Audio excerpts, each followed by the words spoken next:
Hey guys, welcome back to the channel. This is part 2 of our story. If you like this what if story and want to see part 3, let me know in the comments below. Before we start, don't forget to like, subscribe, and share this video with your friends. Also, check the description for more great content and my playlist. Now, let's start. 2 months, 3 weeks, and 3 days since arriving Izuku, he'd almost started to miss the summer heat.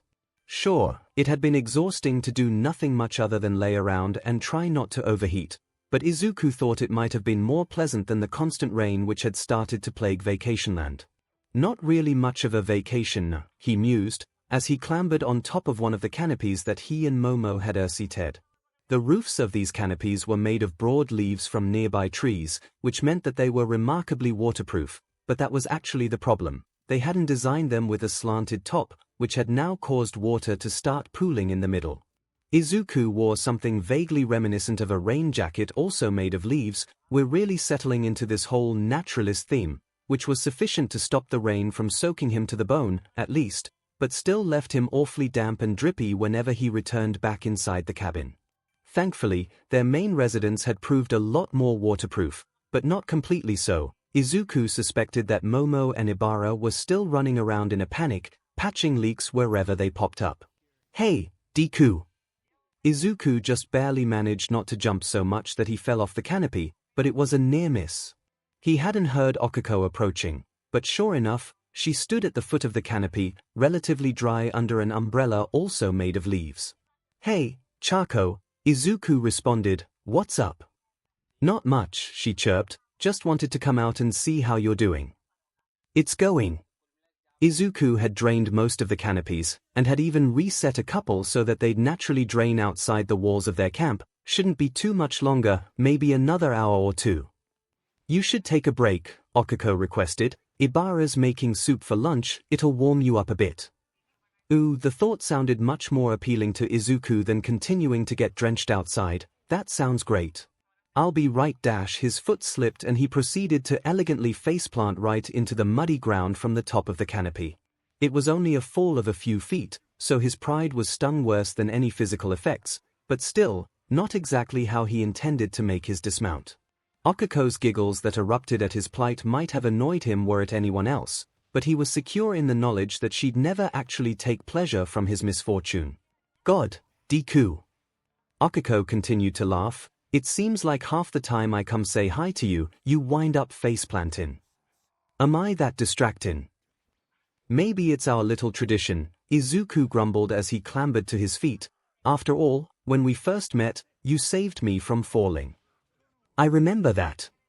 Okiko beamed a smile. Wow, it's been 4 years already, hey. Something like that. Izuku was reminded of a particular feature of Vacationland. I guess we don't really know how fast time passes in here compared to the outside world. It still counts. Okiko gave him a hand as he unstuck one of his feet from the mud. I mean, everything going on here, we're still living, yeah. Yeah, Izuku stepped closer to her, going in for a kiss, only for Okiko to hold him back. Oh no you don't, mister, she teased, not when you're all covered in mud like that. Come on, let's get you washed up. She took his admittedly mud-caked hand, and started guiding him towards one of the exits from their camp. The pair made their way up to the hot springs that Setsuna had discovered a while back which had gone criminally underused during the heat wave, and each discarded their clothing before they sunk into the soothing water. Ah, Izuku exhaled a satisfied groan, this is nice. Come here, Okiko offered, I'll help you wash up. There was a time when he would have gotten all blushy and awkward at his proximity to her alone, let alone the fact that she was about to run her hands all over his naked body, but Izuku was finding that he had started to develop something sort of like confidence, since he and Okiko had been together. Momo had created a little stash of toiletries that they kept at the hot springs, which included soap. It's really amazing, Izuku thought, that she has made this whole experience so much more bearable. They may have lacked many of the modern amenities that they were used to, but thanks to Momo, the students had still been able to maintain their hygiene. As Okiko took the soap and started to lather it between her hands, she moved into position behind Izuku, and pressed up tight against his back. I guess you'll have to wash me next, she teased, and planted a light kiss against his ear. If you think you can manage that, you've been working so hard, and all. Izuku didn't bother to disguise his satisfied as she pressed her hands into his chest and thoroughly soaked him up. I think I've got the energy, Izuku returned her teasing. After all, it's not a difficult task, kind of more like a reward, really. Is that so? Akiko guided his face towards hers, and gave him a quick but thorough smooch. What do you possibly like about Washinmu here? A few things. Izuku turned around to face her suddenly, prompting a joyous shriek of surprise from her. Where do I start? He trailed his hands up her belly, brushed over her breasts lightly, then cupped her face between his palms. Izuku gave her a slow, passionate kiss, and their tongues danced against one another languidly. That's not really washin', she giggled when they separated. Oh, I'll get to that later, Izuku promised. Akiko whined, we do have to get back for lunch pretty soon, you know. I don't think we've got time to. Well, that's okay, Izuku smiled, and while he was certainly game to fool around in the hot springs, he was also perfectly content just kissing her and appreciating her body for a little bit. I'll get to that later, too.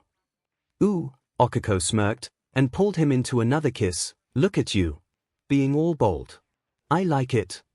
Good. Izuku smiled against her lips. It's all because of you, you know. So far, she teased, and reached around his torso to pull him into a tight hug. You do realize there's 5 other girls waiting for you, yeah? Yeah. Izuku was still a bit baffled by how one person, let alone 6, could be attracted to him, but he knew better than to waste time with his old insecurities. I guess, I'm not too sure when things might go further, you know, with anyone else. No pressure, Akiko nipped his earlobe gently, but I'm pretty sure that Momo's basically ready, yeah. We've been talking, you know, Akiko explained. She likes it when you take the lead, I think. Well, I'll see, I guess. Izuku chuckled a bit nervously. I'm not sure about taking the lead myself. Remember when I threatened to lock the 2 of you in the love shack? Yep. Izuku nodded. That threat's still open. Akiko practically sang into his ear, and Izuku shuddered both from the STMLTN and from the little thrill that her more intense moments sent through him. He chose to retake control over the situation by picking Akiko up, spinning her around, and planting her in front of him so that he could start washing her back. She giggled excitedly the whole time, and leaned into his touch with no shame or hesitation. This is really nice, Izuku observed. I'm glad we can do these things together. Me too, Akiko hummed happily. I waited too long to make a move on you, didn't I? He leaned over top of her and gave her a sort of upside-down kiss. It happened when it happened, he reassured her, which is pretty much perfect, as far as I see it. 2 months, 3 weeks, and 4 days since arriving Mina as a whole, Mina had honestly preferred the heat. She'd always done better in hot weather than cool climates, and the way she often found herself shivering at night lately, to say nothing of the occasional thunderstorms, was not her favorite experience whatsoever. Stupid wearing shirts again, she bemoaned another one of her less preferred statuses. With the rain, she had taken to fully dressing again, and if anything, often found herself feeling underdressed for the weather. Mina would much rather have gone back to the scorching days when she could go topless. On top of those complaints, Mina was also bored. It wasn't the worst, she'd never complain about hanging out with Set, but everyone else was out doing productive things, whereas she didn't really have any outdoor survival skills to speak of. Babe, Mina whined, I'm bored. Wanna do something? Setsuna drawled, I don't like this weather any more than you do, I'm hella not going outside in that. We can stay in. Mina crawled over towards the other woman, maybe do something with each other. She punctuated her statement by walking her fingers up Setsuna's belly. As disappointingly clothed as it was, her abs were still definitely worth admiring. Setsuna replied, I'm not opposed, but the others will be getting back soon. She stretched out to give Mina better access to her torso, and Mina instantly took advantage of this opportunity, crawling on top of Setsuna to plant both hands firmly under her shirt. Mina trailed her palms up Setsuna's abdomen, then higher, up until she just barely brushed against the underside of her breasts. Frustratingly, the front door swung open, and the 2 women separated with matching yelps, attempting and failing to look as innocent as possible, cuddled up on the couch together. At the front door of the cabin stood one Izuku Midoriya, absolutely soaked and covered in mud, his daily task of digging out drainage channels throughout the camp presumably complete. "Oh, it's Midori," Mina turned back to Setsuna. "Where were we?" "Izuku Midoriya," Setsuna shouted as she leapt to her feet. "You are not coming in here with those muddy clothes, mister." But, Izuku argued indistinctly. "No buts." Setsuna smirked. "Except that fine, juicy one of yours." STRP. STRP. Izuku's jaw fell. "It's just me and Mina here," Setsuna explained, as Mina gave a leering grin and waved at him. "Nothing we haven't seen already." "Oh, yeah," Izuku shrugged, and started to pull his filthy clothes off. "I guess you've got a point." "Not here, dingus." Setsuna ushered him back out the door. "Take those off outside. You're all muddy." But, Izuku stammered, overwhelmed by her intensity. "What if the others come back?" "They won't be back for another half hour or so," Setsuna explained. "Go rinse off. Unless you want help." Izuku chuckled as he made his way back outside. Then, sure enough, when he walked back in, he was fully nude, only kind of hiding himself with his hands. "He's come a long way," Mina thought, then gave a piercing wolf whistle. "Woo," she cheered. "Looking good, Midori." She wasn't even teasing him just to tease. The boy was built with a capital B, all hard lines of muscle, in a way that managed to convey impressive size and strength without crossing over into bulky territory. The various scars that crisscrossed his entire body only added to his appeal, in her eyes, and the fact he still had such an innocent, boy-like face even if his jawlines really come out as his grown-up, rare made Izuku, overall, one of the more attractive men that Mina had ever met. "I'll say," Setsuna agreed. "Boy, you're looking good enough to eat." In fact, she decided to demonstrate this opinion, as she stepped closer to Izuku and sank her teeth into his shoulder muscle, just hard enough to lightly dent his skin. "Set." Izuku turned bright red, and Mina was thrilled to see that his blush extended down to his collarbones. "Now go get dressed." Setsuna swatted his butt, prompting an all-new level of blushing from the boy. "We'll be waiting for you." "Will we?" Mina teased. "I think we should help him get dressed." "Ooh." Setsuna nodded eagerly. "Now there's an idea. I'm pretty sure I can pick out one of my 2 pairs of briefs." Izuku not quite yelped. "Get those tight buns to your room." Mina joined in, crossing the room to take her turn giving Izuku a spank. Tight buns, indeed. If she hit him much harder she was pretty sure it would be her hand that would smart from the impact. "I see why Set wanted to sink her teeth into you, boy." Izuku and the 2 girls made their way into his bedroom, where he grabbed a pair of briefs and almost managed to pull them on nonchalantly. The effect was spoiled somewhat by the way he had to hop on one leg to get the right side of his briefs over his foot, but Mina found that even more endearing, somehow.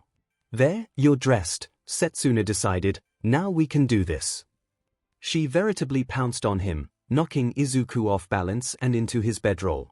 As soon as they landed, Setsuna attacked his lips with her own, nipping and licking at his mouth like she was hungry. Mina found the sight very, very appealing. "It's great to see 2 people I'm crushing on together," she thought. "Wait, 2. I'll figure that out later." "You're fired up," Mina observed, as she tried and failed to mask the aroused hitch in her breath that appeared in the middle of her sentence. "You started it." Setsuna turned her head around to wink at Mina. "What are you waiting for, girl? Get in on this." Mina wasn't quite sure how the logistics of this were going to work, but she was eager to find out. She flumped down on the bed beside Izuku, and as soon as Setsuna lifted from their kiss, she closed her eyes and moved in for her turn. "Ooh, he's a pretty good kisser." Izuku wasn't as aggressive as Setsuna was, but he was no less passionate for it. His kisses tended to be slow, almost bordering on cautious territory, but his tongue pressed against her lips and into her mouth assertively, and he wrapped one of his thick arms around her to bring her closer. Setsuna leaned into like Mina's ear. "That looks really hot." Mina turned and started to kiss Setsuna that time. It was almost the opposite of kissing Izuku, but it was just as fun to have Set's mouth aggressively pressed into hers. "I want to try something," Setsuna gasped as they separated. "Turn your head a little, like this, K." She guided Mina so that her head was angled towards Izuku, but not quite facing him fully. They started to kiss again, and the angle made it a little bit awkward. They couldn't manage to press their lips fully together. Yeah, just like that, Setsuna spoke huskily, and then she leaned in to join the kiss as well. Oh, this works way better. Mina thought that it should have been kind of awkward to have three people pressed together like that, but all she could feel were the puffs of hot breath against her skin from each of her makeout partners, as all three of their tongues danced together. In truth, it was more like both women were making out with Izuku, but they certainly had enough contact with each other that Mina was going to count this as a triple kiss, or something like that. Izuku's palm slid down her back and cupped her but firmly, and from how Setsuna made a happy little noise to her side, Mina guessed that he'd done the same with the green-haired woman. Mina became aware of something very hard pressing up against the inside of her thigh, and she repositioned so that her hips straddled Izuku a bit more directly, as Setsuna slid a bit to the side. Despite the change in position, the three remained connected in a kiss, which was rapidly becoming much more passionate and outright sloppy even compared to how it started. Ah, Izuku gasped when Mina moved her hips against his, and she felt his hard pee-pee slide up between her legs, with only two thin layers of fabric separating them. Don't get too heated, Setsuna teased. We've only got a few minutes until the others get back. Despite her words, Setsuna brought her palm down on Mina's but on the cheek that wasn't clenched tight in Izuku's hand, and the action shoved her against Izuku's groin all over again. The trio became dimly aware of the sound of the front door opening, and hurriedly detached themselves from each other as some of the other girls arrived home. We're back. Momo called out, where are you two? Oh, just hanging out with Izuku. Setsuna popped to her feet and quickly ran her fingers through her hair, trying and failing to make it look like they hadn't just been making out. I'll be right out. That was fun. Setsuna leaned down to give each of Mina and Izuku a quick smooch separately. This time, let's do that again. She skipped out of the room as Mina breathed for breath, trying to recenter her thoughts away from what lay between Izuku's legs. That was fun, she agreed, and gave Izuku another kiss which she forced herself not to become another makeout session. We absolutely should do that again. Izuku nodded eagerly, bright red and out of breath himself. See you outside, Mina sang, as she exited his bedroom too. He'll need a few more minutes to settle down, she figured, if you know what I mean. 2 months, 3 weeks, and 5 days since arriving Izuku breathed for breath as he rested against the shovel in his hands. Do you think this will be sufficient? Ibara asked. I trust your expertise in these matters. Should be, Izuku answered. It'll keep us from outright flooding, unless the rain gets really bad, at least. Ibara's assistance had been a total blessing to Izuku. With her help, they'd taken advantage of a break in the rain and a return of the oppressive heat, to dig out a number of drainage ditches and channels throughout the camp, and had even placed planks of wood over some of the central gutters. He wouldn't have been able to have made such progress in a single afternoon if it wasn't for her ability to move huge quantities of soil with her vine hair, but Izuku almost felt guilty for asking her assistance on this task. Her hair was caked with dirt and clay, and from how Ibara was idly rolling her neck, he suspected that she'd strained her muscles as well. You holding up okay? Izuku asked. I will be fine, Ibara smiled easily. A little stiffness is a price that I will gladly pay in order to safeguard the future of our camp. I definitely appreciate your help, he thanked her. I couldn't have got this much done without you. I am glad. Her smile turned into a wince, though I do not think I will be able to assist tomorrow if more remains to be done. Well, we're all done for now. Izuku encouraged her. Let's get back inside, so you can rest. Ibara stretched her neck to one side, clearly more bothered than she was letting on. What's the matter? Oh, nothing to concern yourself with, Ibara answered, merely a knot in my muscles. As you said, I suspect that some rest will be the best cure.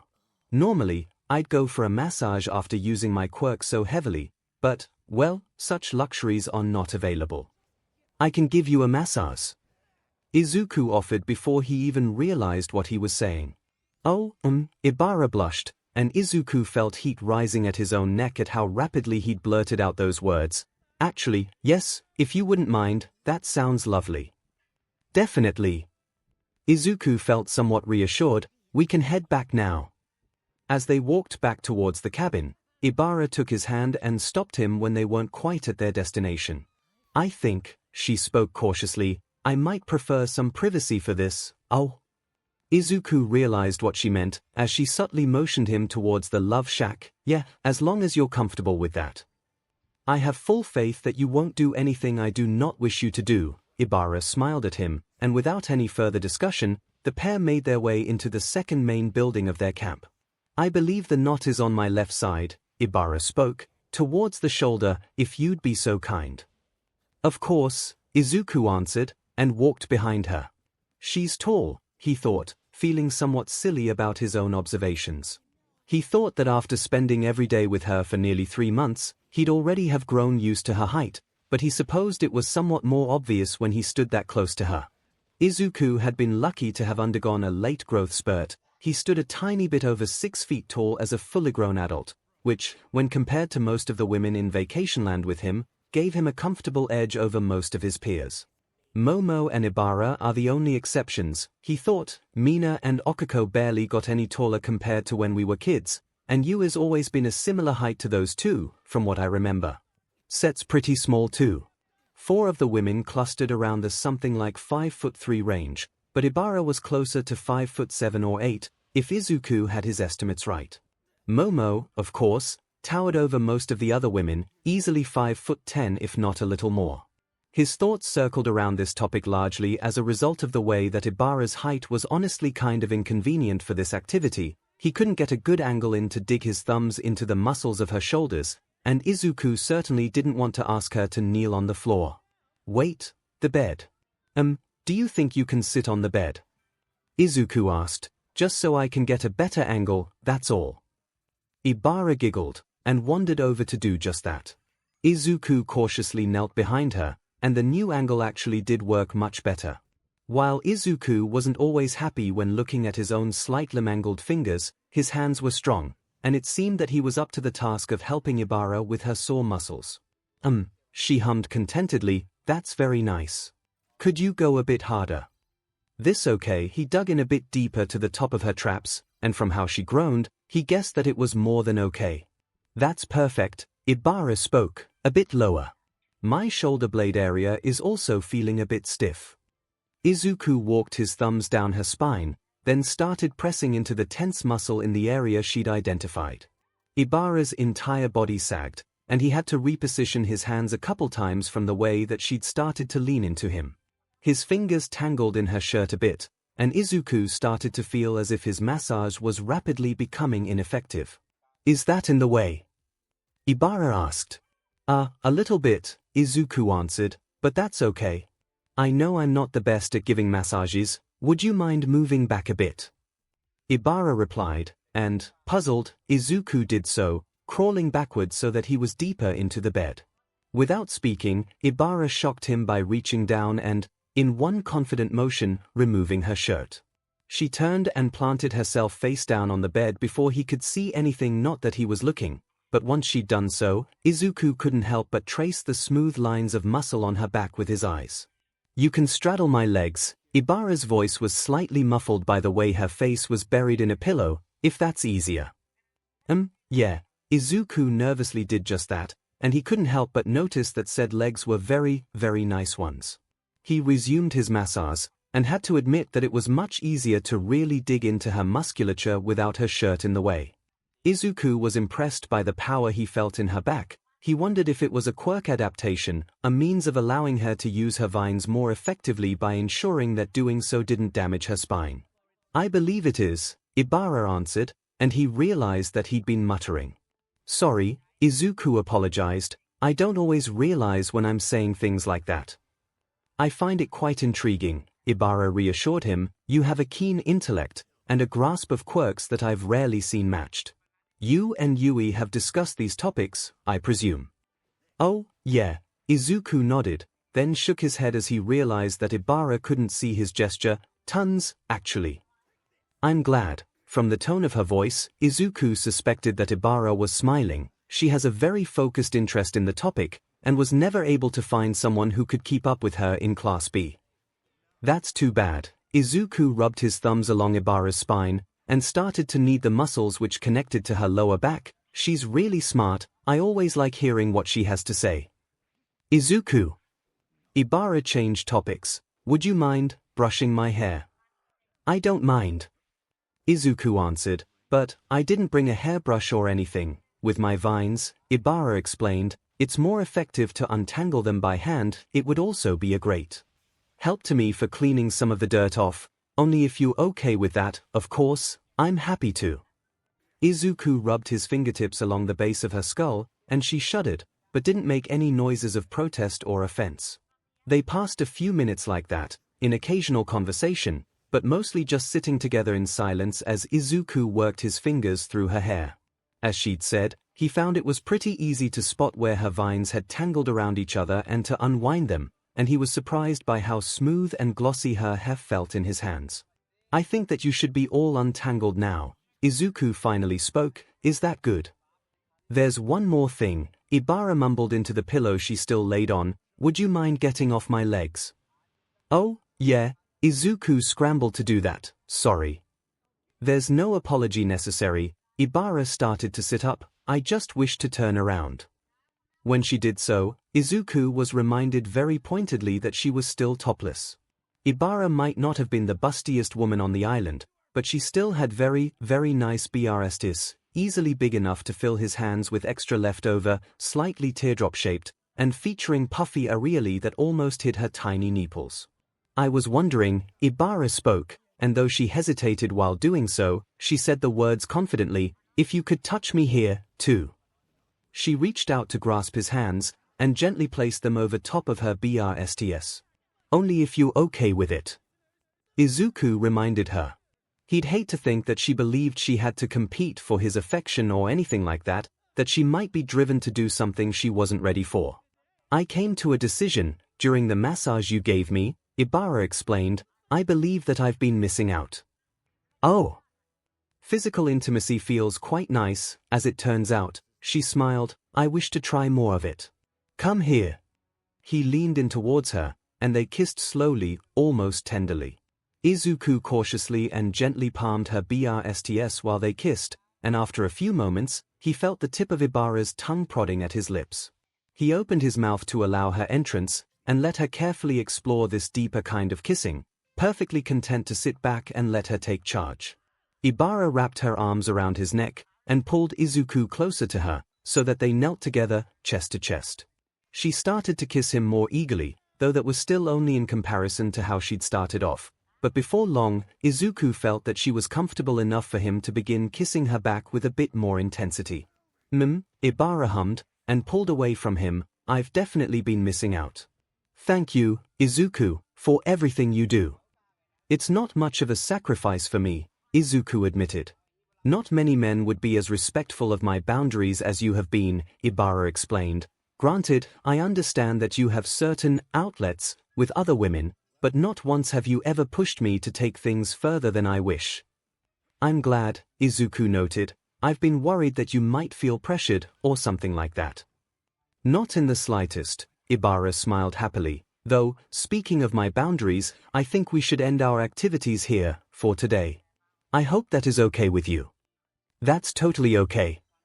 Izuku smiled back to reassure her, I definitely enjoyed myself. Good. Ibara wrapped her arms around him, in a hug this time, because I did as well. Thoroughly. 2 months, 3 weeks, and 6 days since arriving 𝐒𝐭𝐻𝐲 stretched out on the couch, taking the opportunity to relax. It had been another productive, albeit hot day, but their camp was at a point where it should be prepared for the next big rainstorm. Most of the girls had set about lining the walls of the cabin with insulation made of natural materials that Momo had previously identified, while Momo herself had gone out with Izuku to search for dry firewood to store. They sure took their time getting back, 𝐒𝐭𝐻𝐲 smirked to herself, wonder if they took a detour to the love shack. Scooch! Mina announced, and 𝐒𝐭𝐻𝐲 lifted her legs so that her pink friend could wiggle onto the other end of the couch. Setsuna plopped down on Mina's other side, and the girl looked all too pleased with herself with how she wound up squished against 𝐒𝐿𝐻𝐲's butt. What's taking those two? Mina giggled, you figure they got distracted, she made air quotes to emphasize what she meant. Probably. Setsuna grinned, too bad, that means that the love shack's gonna be occupied tonight. Oh no, Mina whined, whatever shall we do instead? 𝐒𝐭𝐼 glanced at Ибара, but the vine-haired woman merely rolled her eyes and smiled exasperatedly, instead of launching into a lecture about Mina and Setsuna's behavior.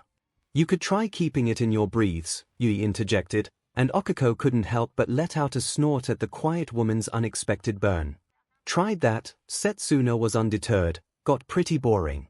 Besides, you want to talk, queen of thirst that you are. I have no idea what you mean, Yui replied, I'm hardly thirsty. Girl, Setsuna giggled, I've seen your internet history. Phew, you could show everyone here a thing or two. Ah, yeah, Yui shrugged, that's in private, though. How have you been managing? Mina wondered, we don't exactly have much porn to look up here. I use my imagination instead, Yui replied. Must we be so crude? Ибара finally had enough, but she didn't take her complaints any further. You know Yui, Setsuna teased, she's probably using her wrestling sessions with Greenie as her main outlet. Can't blame her, 𝐒𝐭𝐼 blurted out, then made a squeak of embarrassment and clapped her hands to her mouth. Ooh, Mina bumped her hip against 𝐒𝐿𝐼's butt. What, you two get rougher than what we saw. What you saw? Yui asked. Oh, Mina blushed, well, that is, those two. 𝐒𝐿𝐼 decided to tear the metaphorical band-aid off, watched me and Deku getting busy together, Setsuna. Ибара shouted, Mina. Violating your friend's privacy like that is too far. We weren't violating anything, Setsuna protested, they knew we were watching. 𝐒𝐿𝐼 nodded, but she was too embarrassed to bother explaining further. That's pretty hot, Yui spoke up, I'd be down to watch sometime. Eep. 𝐒𝐿𝐼 replied.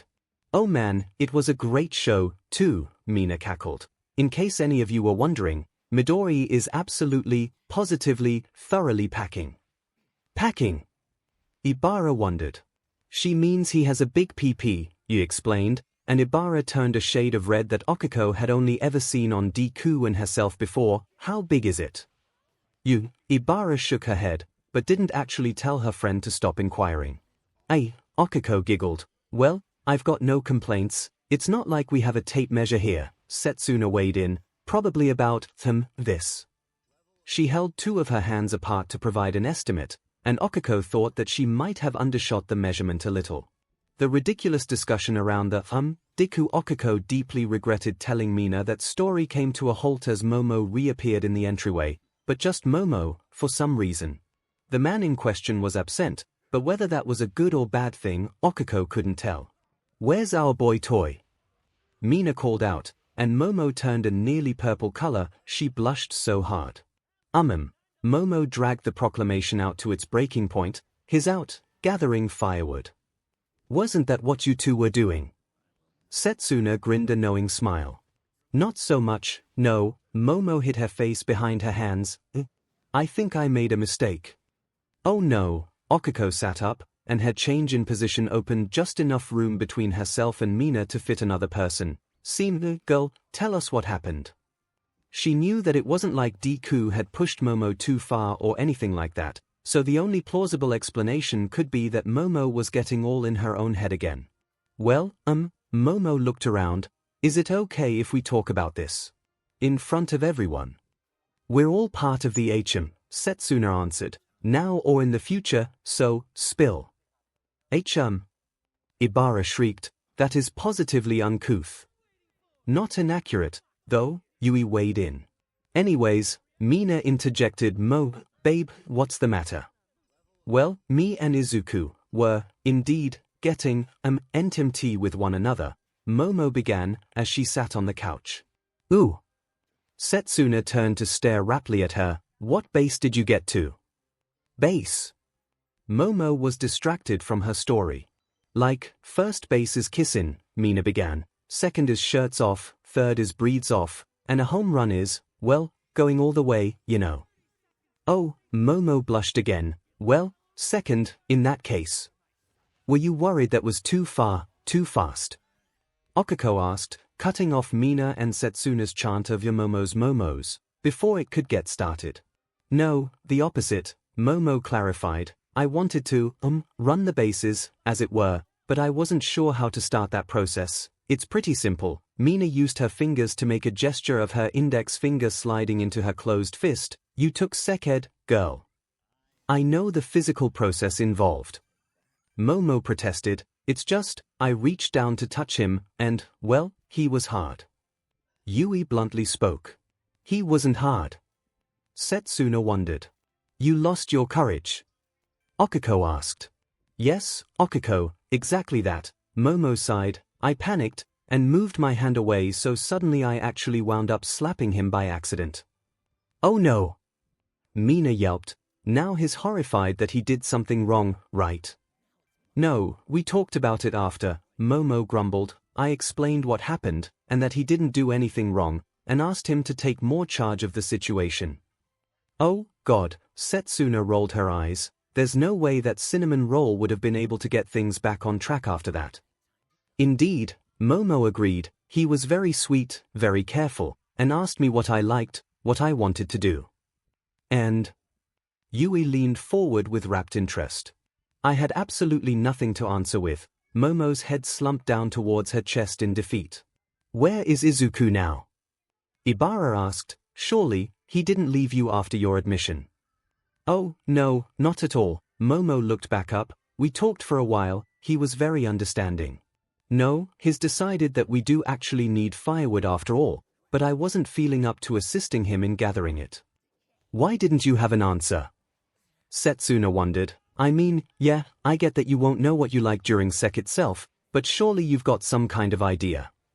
Momo plunged her face back into her hands. Well, Momo, sweetie, Mina tried to help. Maybe you can tell him what you like to do when you're by yourself. I don't know. Momo's voice was muffled. You don't know. 𝐒𝐭𝐽𝐲 was curious what she meant. Like, Momo, surely you've, spent special time alone, right? Never. Momo sighed, and tossed her head back against the back of the couch. I have no idea how to tell him what I like, because I don't even know what I like.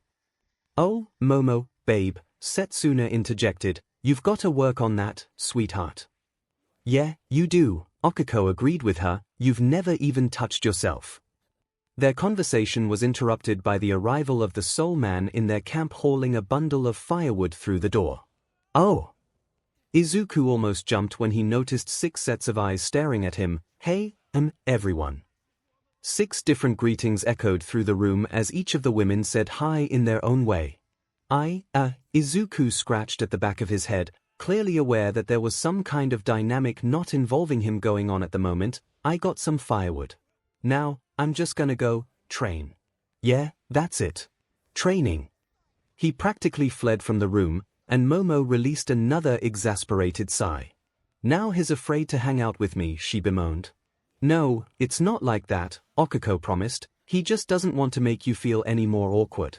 The two of you are such dorks, I swear. You're one to talk, Missy, Mina teased. We all watched you circle around Izuku just like this for years.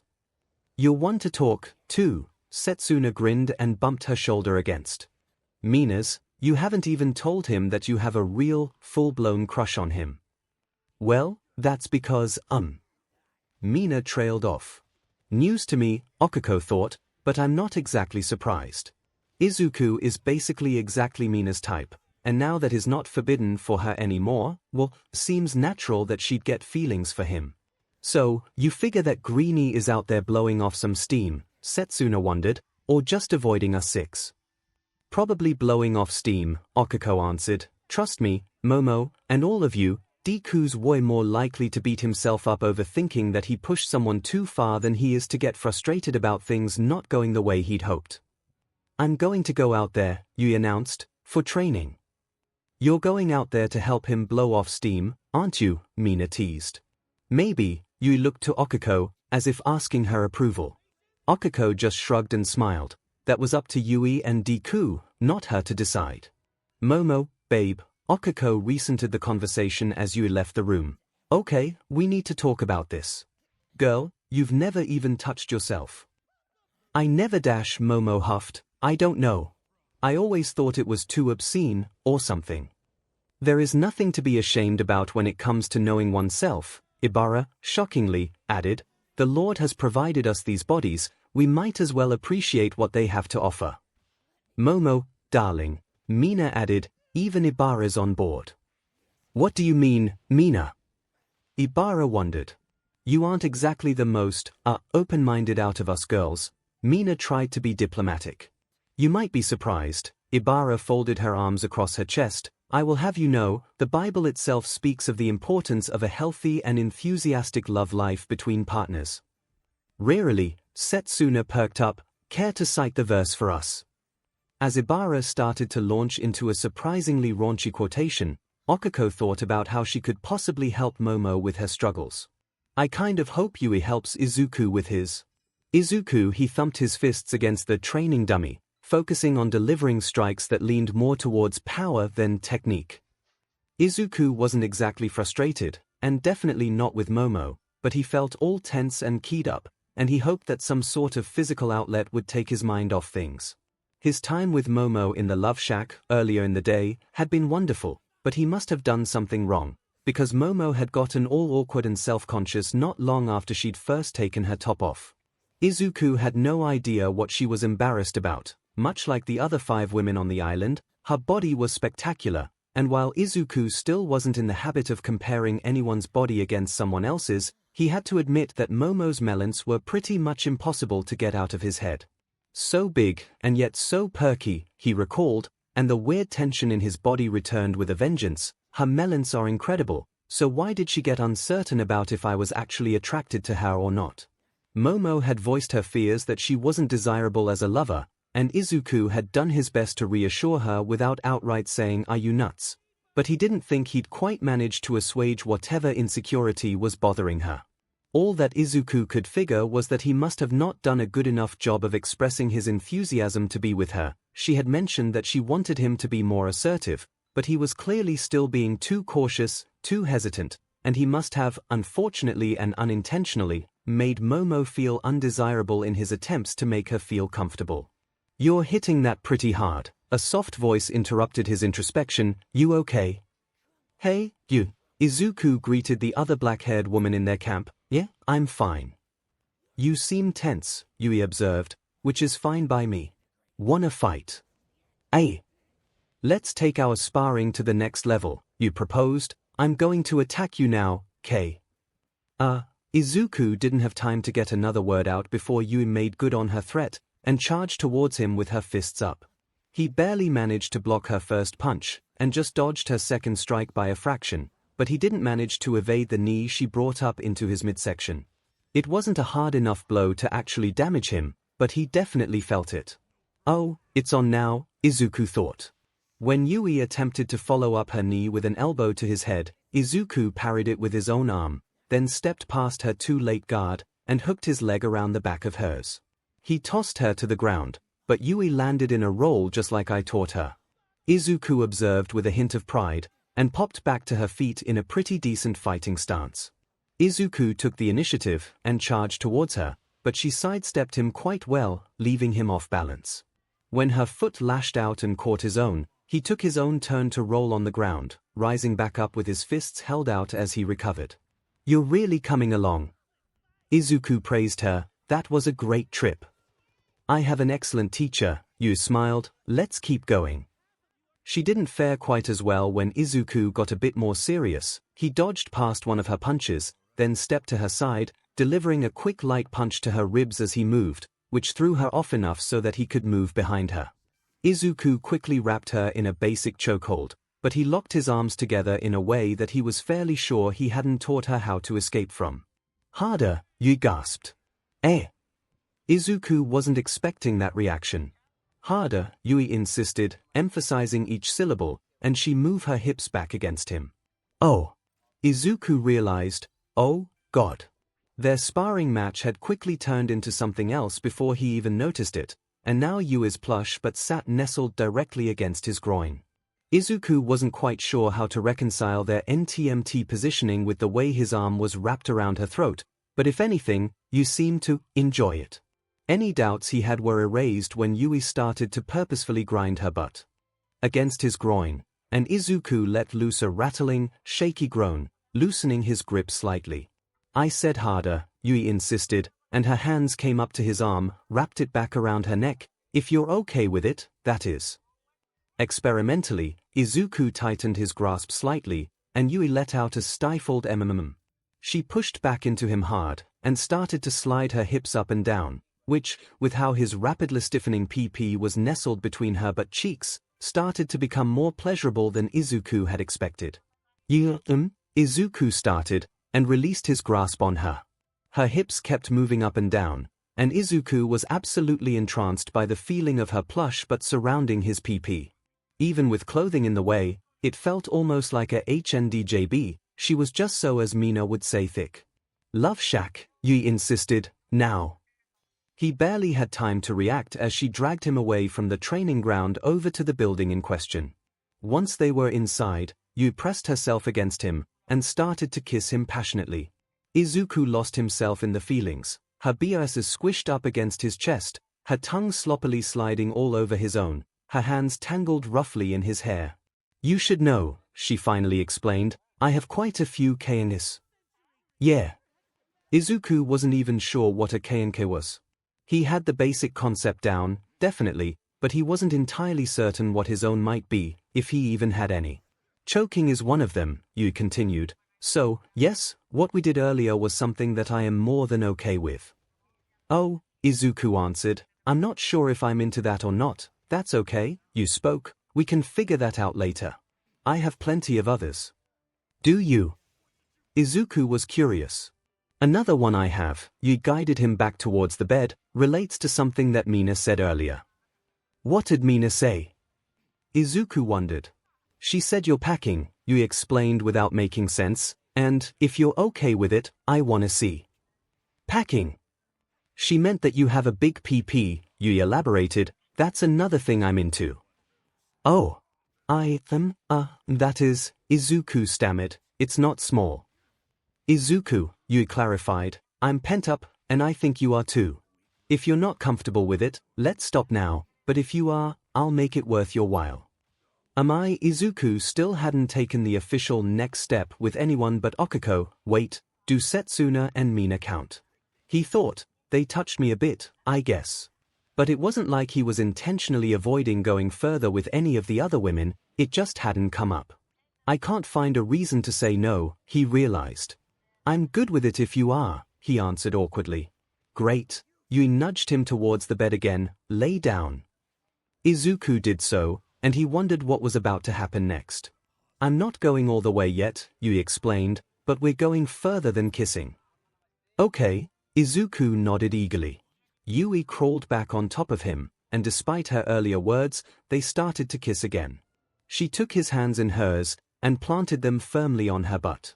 Izuku figured that he was well within her boundaries to grope and squeeze the flesh under his hands, and he'd noticed earlier, he now absolutely confirmed that Yui shared more than just her height with Okiko. Both women had big, bouncy, bountiful butts. Yui sat up, and pulled her shirt off without hesitation. As her melon sprang free, Izuku felt his mouth go dry in awe. No matter that he'd technically seen her topless before when the weather had been way too hot the week previous, or that he'd gotten to this step with several of the other women on their island, he still felt amazed every time he got to see one of the girls exposing herself to him intentionally. It's almost unfair, Izuku thought, every woman on the island is just utterly gorgeous. As his mind became more single-tracked, he noticed that Yui's melons were also on the larger side, firm and round with small, dark nipples. They looked as if they were made to be squeezed. She's gorgeous, Izuku thought, before she descended to start kissing him again. Yui ground her hips against his, you're getting hard. Yeah, Izuku agreed. Good, Yui then proceeded to knee walk backwards, until her hands were at the waistband of his breathes. She met his eyes, and he nodded, then she practically ripped his breathes off. Wow, Yui huffed a breath, okay, yeah. Mina wasn't exaggerating. I like your PP a lot. Yui started to shuffle out of her own breathes, and Izuku thought about raising the matter that she had said they weren't going all the way, but some part of him thought better of it. When she cast her breathes aside, she started crawling back up his body, and Izuku scared in a breath in anticipation when her lower half started to get awfully close to his own. She had a triangular patch of black PBIC hair above her PP, but all Izuku could notice was how pink she was, almost on the same level as Mina. The effect was probably enhanced by her pale skin, but whatever factors went into Yui's appearance below the belt and above, Izuku was absolutely entranced. Yu reached down, and he felt a lightning bolt travel up his spine when her delicate fingers brushed against his almost entirely hard PP. She lifted him upwards, and nudged his legs closer together, so that his entire package, PP and ball both, were presented between his closed legs. Yui sat down on his legs, then moved a bit closer to him, until his hard length rested against her belly. "Look," she insisted, and Izuku saw that the head of his PP reached to her belly button. "You're so big. I can't wait to get you inside me, Izuku." Her hand started to glide up and down, and Izuku let loose a shuddering breath as he realized what she had in mind. "Can you feel how wet I am?" Yui moved her hips against him, sliding her PP over the very base of her PP to demonstrate. "I should mention, dirty talking is another K&K of mine." "I like it," Izuku admitted without hesitation. "Good," she smiled, then lifted her hips to rub her PP up his entire length, before slowly, agonizingly descending, repeating the same process on the way back. Down. Izuku twitched and shuddered under her ministrations. The physical sensations weren't the most intense that he'd ever felt, but the authority with which Yui acted, and the knowledge of how turned on she was, well, it really worked for him. Not that the physical sensations were easily written off. Her skin was so soft, and she was so wet, every motion she made with her hips sent new sparks radiating through Izuku from his groin outwards. Yui hummed, "I don't always want to be in charge. Most of the time, I'm a sub, if you want to know." Sub? Izuku wondered, but he was unable to think too clearly, with her hand dancing over his length, and her PP gliding over the base where her hand didn't reach. "SBMSSV, Yui explained, "I like the other person taking control." "Well, the idea of it. I don't have much experience." "You're doing great, though," Izuku chuckled. "Can I kiss you again?" "Thing absolutely," Yui agreed enthusiastically, then leaned down to smash her lips into his. The motion trapped his PP between their lower abdomens, but Yui's hand didn't stop its motions for a second, and Izuku could feel moisture trickling down to his ball from how wet she was. They continued kissing for a while. When Yui started to jerk him harder and faster, she paired the motions with more aggressive motions of her tongue, until their kisses reached a level of sloppiness that Izuku had never even approached before. She lifted from him, and both of their faces were slick with saliva. "Let me know when you're getting close, okay?" "I'm not far off," Izuku answered. "What are you going to do?" "This," Yui explained, then she bent at her midsection, and showed off her flexibility in a way that Izuku hadn't expected. The very tip of his PP started to slap against the bottom of her BRSTS as she jerked him even more quickly, and the additional source of STMLTN was something that Izuku couldn't resist for long. "I'm dash," Izuku cried out. "Yes," Yu spoke. "Give me your cum, Izuku. Please."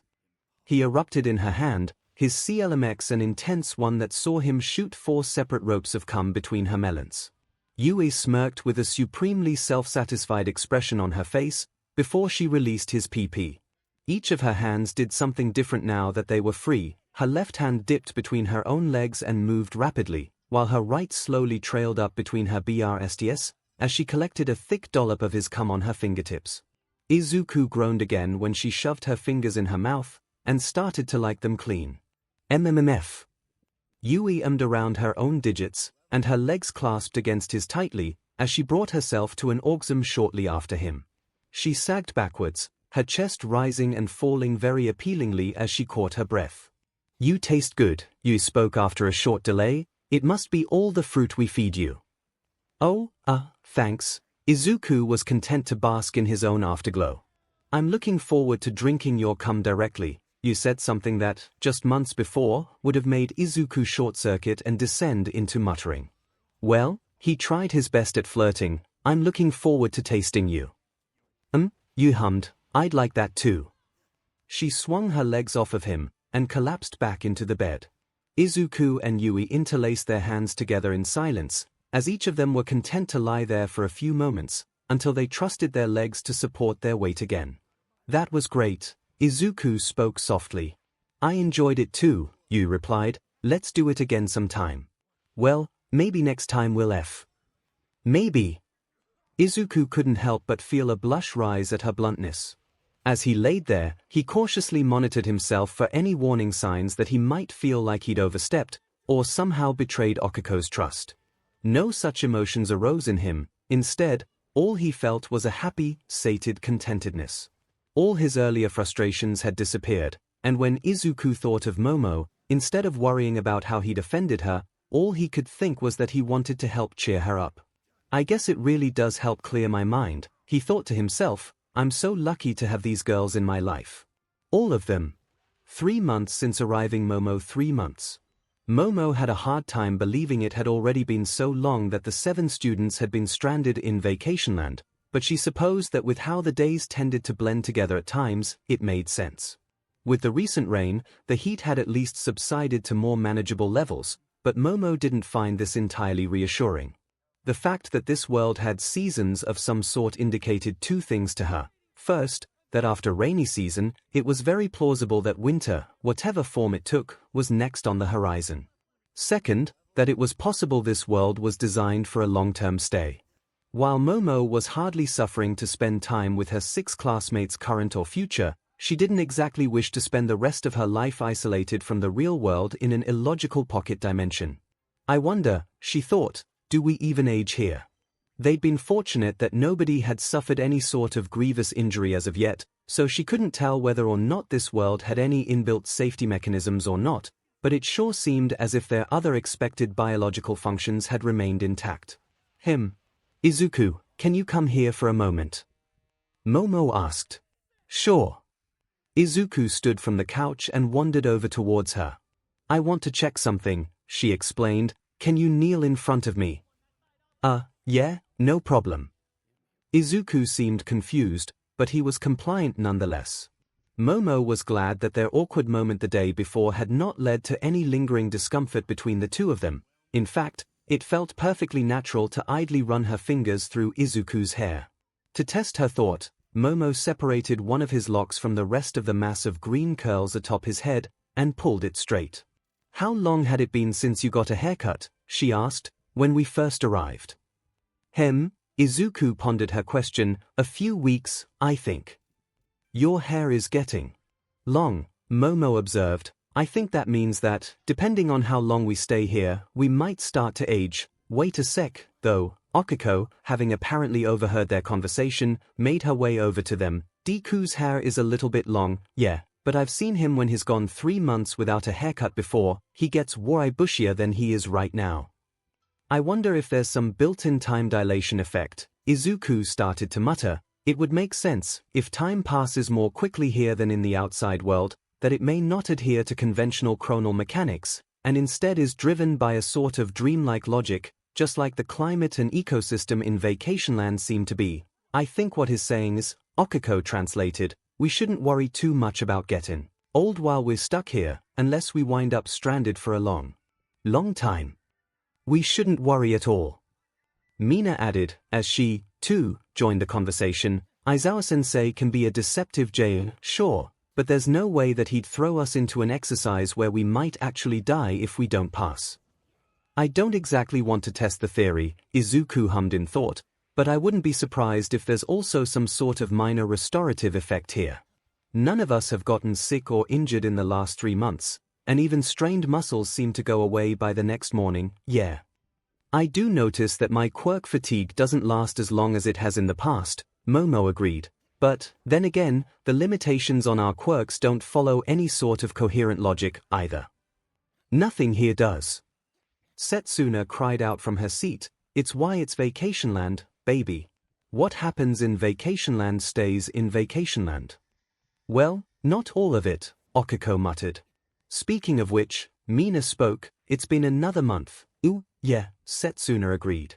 Momo wasn't quite sure what wavelength they were on, but she certainly had an idea what they were going to say next. It's party time, beaches, both women shouted at once. I wasn't far off. Momo shook her head in amusement. I suppose that there's no harm in cutting loose a bit, just for one night. I'm on drinks. Mina volunteered. I'll round up the other 2. Setsuna replied. Make mine with pineapple. 𝐒𝐭𝐚𝐲 was on board quite a bit faster than she had been back when these monthly parties had first started. Mango for me, please. Momo figured she might as well place her own order, lest Mina get creative with the mix.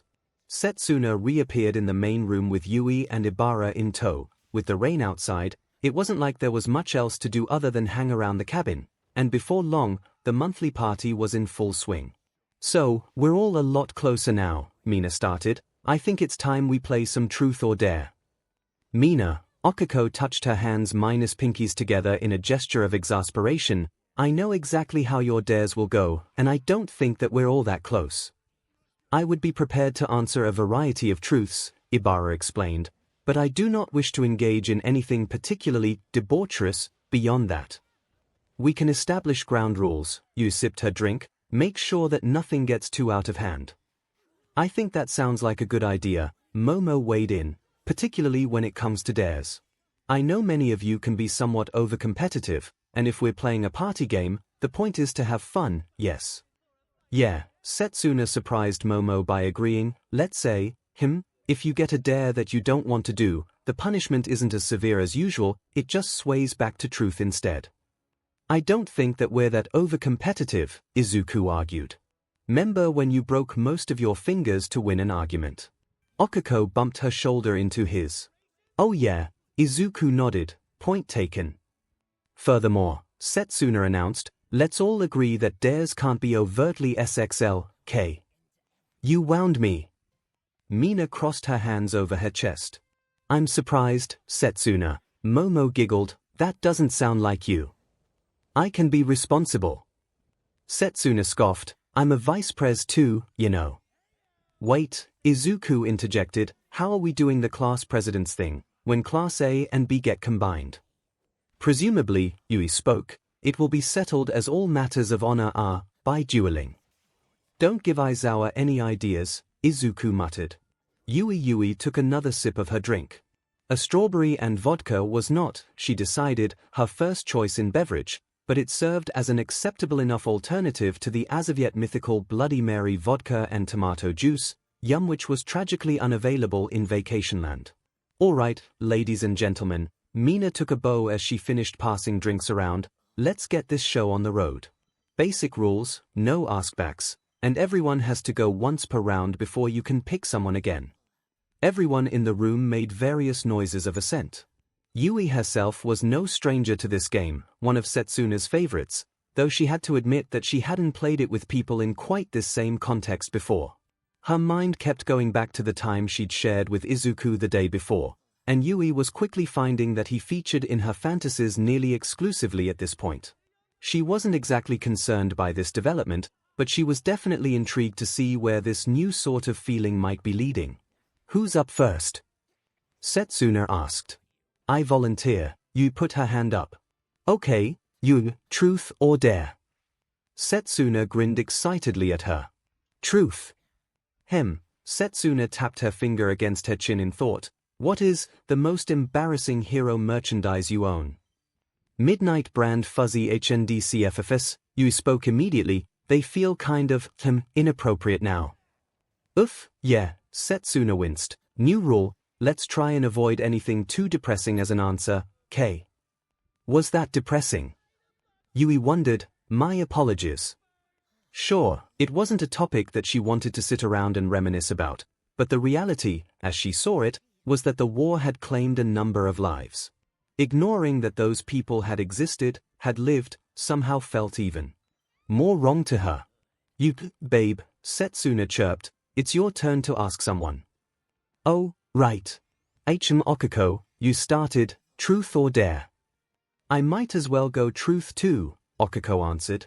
Yui pondered what an appropriate question for the boundaries of this game would be. I probably shouldn't ask, so, how does Izuku feel inside of you? She thought. What's the dumbest accident you've had with your quirk? Yui asked instead. Our quirks are rather similar, and I know I've had quite a few incidents with size. Ooh, let me think about that, 𝐒𝐿𝐴 hummed. I guess it's not a specific, one-time kinda thing, but it always embarrassed the heck out of me when I'd wake up in the middle of the night, floating around the ceiling. Is that why you wear those adorable mittens to sleep? Setsuna cooed. Sure is. Okiko's face fell into a confused expression. Wait, when have you seen me sleeping? It's nothing creepy, I promise, Setsuna giggled. I just checked on you the other night, when we had the second thunderstorm, and I couldn't find Mina. Oh, Okiko nodded. Yeah, that makes sense. Yui tried to puzzle out the social dynamics hinted at in that conversation. It wasn't exactly surprising that Mina and Setsuna might share a bed at times, but it was news to her that Okiko and Mina were, apparently, similarly acquainted. Deku. Okiko made her choice, truth or dare. I'll keep the theme going, Izuku answered, truth. Gonna repeat Set's question. Okiko grinned intently. What's the most embarrassing hero merch that you own? Oh god, Izuku blushed. Can I change my answer to dare? Nope. Mina popped the P in her exclamation with emphasis. You can go from dare to truth, but not the other way around. Izuku muttered something indistinct. It only counts if we can hear your answer, Izuku, Momo giggled. All Might brand Speedo, Izuku answered, more audibly that time. Oh, Lord. Setsuna cackled a laugh. What on earth possessed you to buy that? Let's not take the Lord's name in vain too frequently, Ibara sighed, but didn't launch into any further criticisms or lectures. It was a limited edition. Izuku argued, and it was, like, way less weird before I actually met All Might. Not that I'd go around wearing his face on my junk to begin with, especially now that you can have Okiko's face on your junk. Mina laughed. Mina. Okiko spluttered, come on. Well, maybe he does. Setsuna gave her no mercy. I'm not judging. Could be kinda hot. I don't get it, Momo huffed. Me neither, Ibara added. I think you provided the answer. Setsuna was joking about cum shots. Yui. Okiko turned a practically neon shade of red. What? Yui wondered. That was the joke, wasn't it? Izuku, for his part, raised a shaky finger and pointed to Momo. Truth or dare, he squeaked. It seems as if the first round is for truth. Momo clasped her hands around her drink. So, that is my answer as well. What's the most complicated thing you've ever made with your quirk? Izuku asked a question that would be hard to interpret as a dirty joke, which made sense for him. Well, that depends on how you measure complexity, Momo answered. Certainly, some of the electronic devices that I've crafted would likely qualify, given the details involved in creating circuitry, but my answer would actually be myself. Several people wondered what she could have meant by that. In second year, for one of the tests we had, Momo explained, I created a simple animatronic duplicate of myself. Nothing close to a robot, or anything of that ilk, but a silicone and plastic simulacrum program to walk around and repeat phrases that I commonly use. That's amazing. Izuku cheered. How did I miss that? I remember that exam, Okiko provided. I think that you were unconscious at the time. It was that midterm exam, when you and Tokoyami went up against Aizawa and Cementos. Right? Izuku nodded. Cementos dropped a building on me. Hard to forget that. I still can't believe the essay that you say, sometimes, Setsuna chuckled, dropped a building on me. Do you hear yourself, Greenie? It wasn't a big building. Izuku laughed nervously and took a swig of his drink. Ibara, Momo refocused on the game they were playing, truth or dare. Truth, of course, Ibara answered. I am not the most daring type, so this first round suits me fine. Do you use shampoo? Momo wondered. I mean, for your vines, or is there another product that you require? I do not, Ibara nodded. My vines are self-cleaning to some degree, so for the most part, I simply use my fingers and water to clean my hair. Must be nice, Mina giggled. I'm surprised my hair hasn't gone all Afro-Y yet, with this humidity. On that note, Ibara inclined her head. Mina, truth or dare? Well, I'm normally all about the dares, Mina chirped. But for now, I'll stick with the theme. Truth. I've always been curious, Ibara inquired. Is your physical appearance a result of your quirk? I mean no offense. You are quite striking, but I cannot tell how pink and acid production are necessarily related. I don't think so. Mina shrugged. I don't honestly know for sure, but my dad's pink, and my mom has black eyes like me, so I think it's just random. Interesting. Ibara nodded. I believe my coloration is due to the nature of my quirk, so you can see why I am curious. Isn't it weird, Setsuna joined in, that us greenettes make up the majority here? It would be a plurality, technically, Momo corrected, and green hair is hardly that uncommon nowadays. It's actually more common than red hair, and that shade existed pre-quirks. Still, my point is, Setsuna reached out to ruffle Izuku's hair, green power. Set, it's your turn. Mina laughed, might as well go truth like everyone else, right? You got it.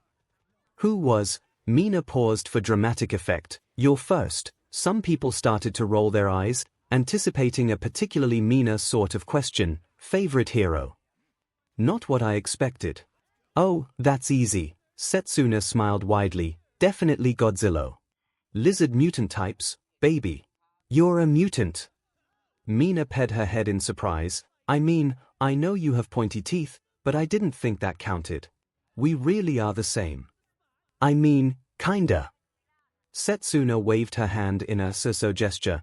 I'm not like your classmate Asui or anything that intense, but I've got a few kind of lizard-like traits. I really don't like the cold, for example. But I'm still warm-belted, I'm just kind of, lizardy. Ibara groaned as she realized the pun behind Setsuna's hero name.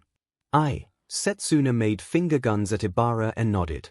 I'm surprised I didn't pick up on that. You thought, I definitely noticed her quirk adaptations, but I never really tied it to light lizard mutations. She was enjoying this chance to learn more about her friends, as much as the game itself was really just a diversion. Setsuna, okay, that's round 1. Setsuna cheerfully announced, and, for round 2, I've got a new rule. Since we just did all truths, this time, it's all dares. Who's the first victim this time? I may as well get this over with, Ibara sighed. Oh, I've got you now, my pretty, Setsuna cackled internally. You have no idea what you just walked into, she teased. Ibara, darling, I dare you to swear. Pardon? Say a swear word. Setsuna cackled externally that time. You pick. Anything you want. It just has to be worse than PG-13. Oh, Ibara looked around the room, as if hoping for someone to save her. She found no assistance. Instead, everyone was eagerly waiting to see what she'd come up with.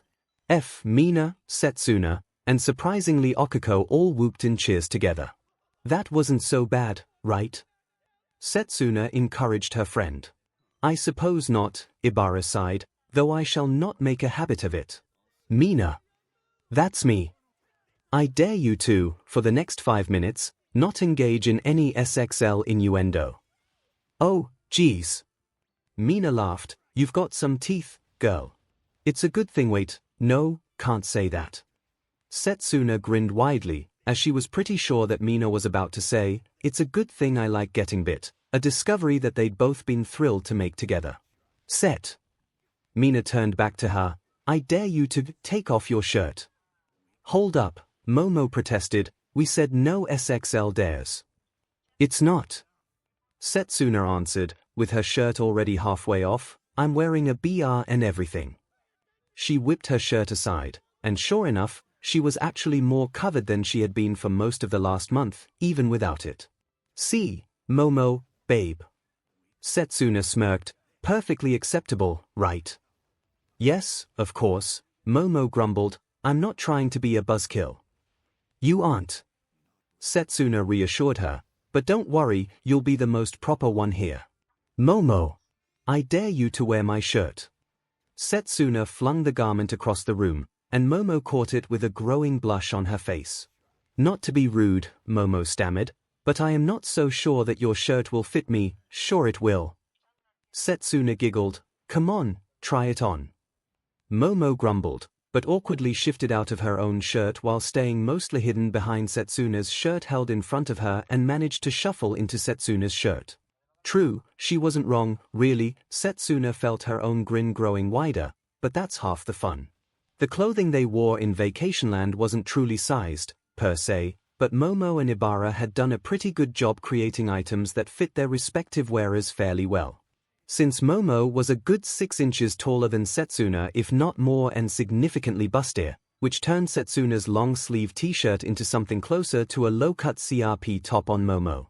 Goddamn, Setsuna appreciated the sight. That's like cleavage and a half right there. Mina wolf whistled, and Ibara whirled on her. Mina. That counts. Ibara laughed. Finish your drink. But Mina tried and failed to come up with an argument. Ooh, fine. Okiko, Momo had started to turn a pretty decent red color. I dare you to swap shirts with Izuku. Wait, Izuku protested, doesn't this count as my turn too? Sure, why not? Setsuna chuckled. Who knew you had it in you, Momo?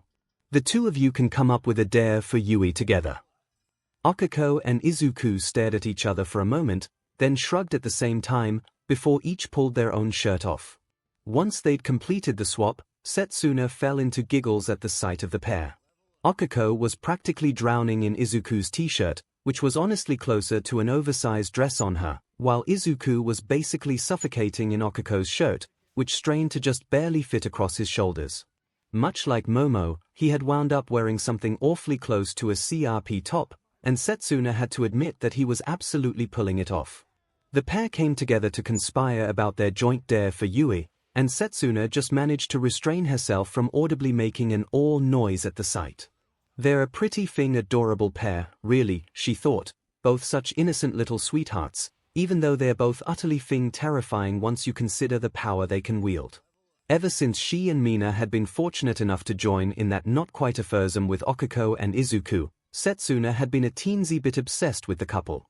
She still wasn't entirely convinced that either of them was her type for anything more serious than some casual fun, a bit too self-conscious, the both of them, but she got a sort of vicarious satisfaction out of watching them be cute with each other. Yui. Okiko called out, we dare you to sing the chorus to your favorite song. Oh, you shrugged, that's all.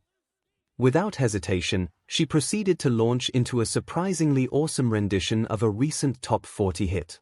Who knew that Yui could sing like that? Setsuna wondered, girl, for how little you actually speak up, you should break out those pipes more. She decided to voice her thoughts. Dang, Yui. Setsuna cheered, and gave a little round of applause. You can really sing, girl. I dig it. I don't know much music, you brushed the compliment aside. I just listen to what's on the charts, really. If you ever want a duet partner, Ibara offered. It has been quite some time, but I used to sing in my choir. You nodded. I think I might like that. Maybe karaoke sometime. When we get back? Ibara asked. Or whenever, Yui shrugged again. I don't embarrass easily, I don't need background music.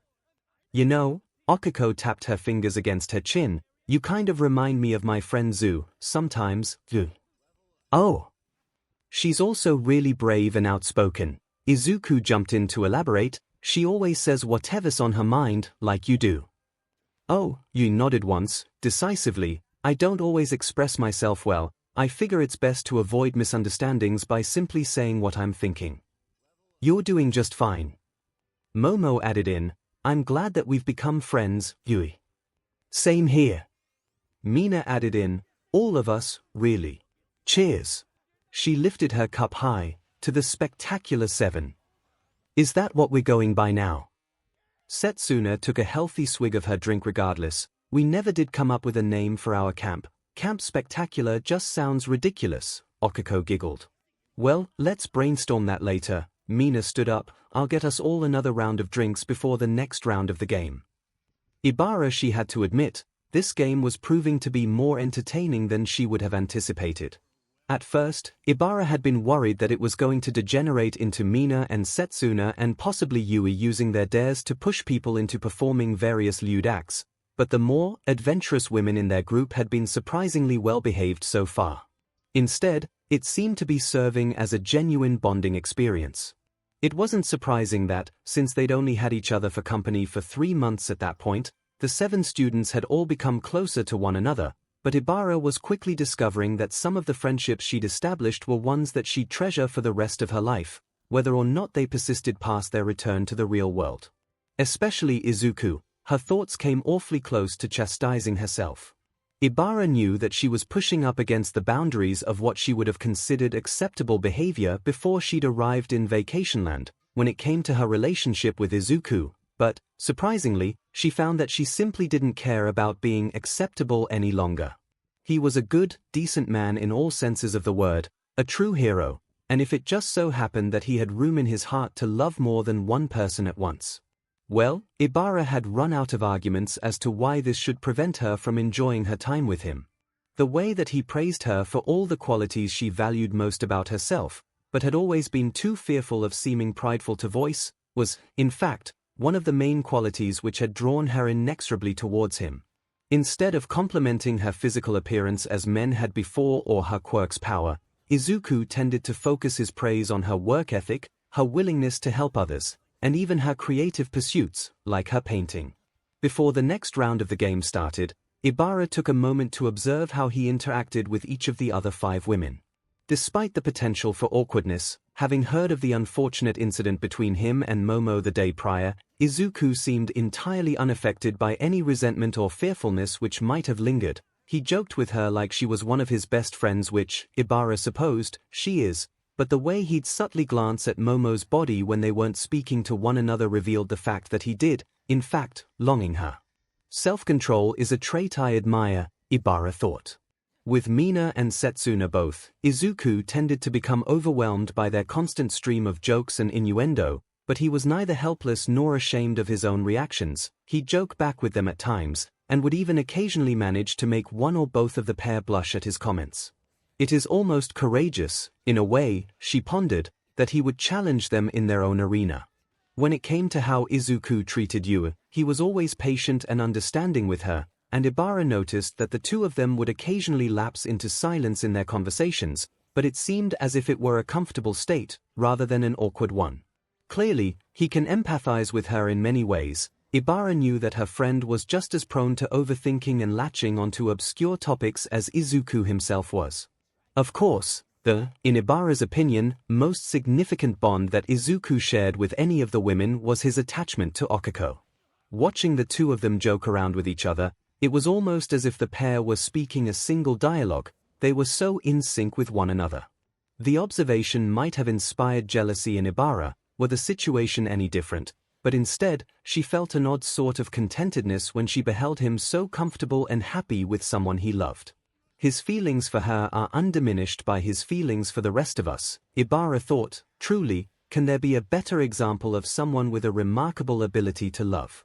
Though she'd had no idea of it before arriving in this world, Ibara had come to realize that Izuku Midoriya very well may have been the perfect man for her preferences, in many various ways. Including, she had to admit, his powerful frame, the strength that he wields so casually, so incongruous with his gentle demeanor. She could still recall how his hands felt on her chest, how his lips felt pressed against hers. It made her feel something like hungry, though she knew that wasn't the correct name for the emotion she felt. It seemed accurate enough. Now that Ibara was making efforts to be more comfortable with the human, earthly side of her existence, she had come to a realization that a large part of her wanted to claim Izuku, not to take him away from the other women, but to indelibly leave her mark upon him, to mark her ownership over the fraction of his heart, body, and soul which he had devoted to her. Ibara shook her head, and when Mina reappeared before her with a drink in hand, she took a long, deep drink of the beverage. "Gen thirsty, hey?"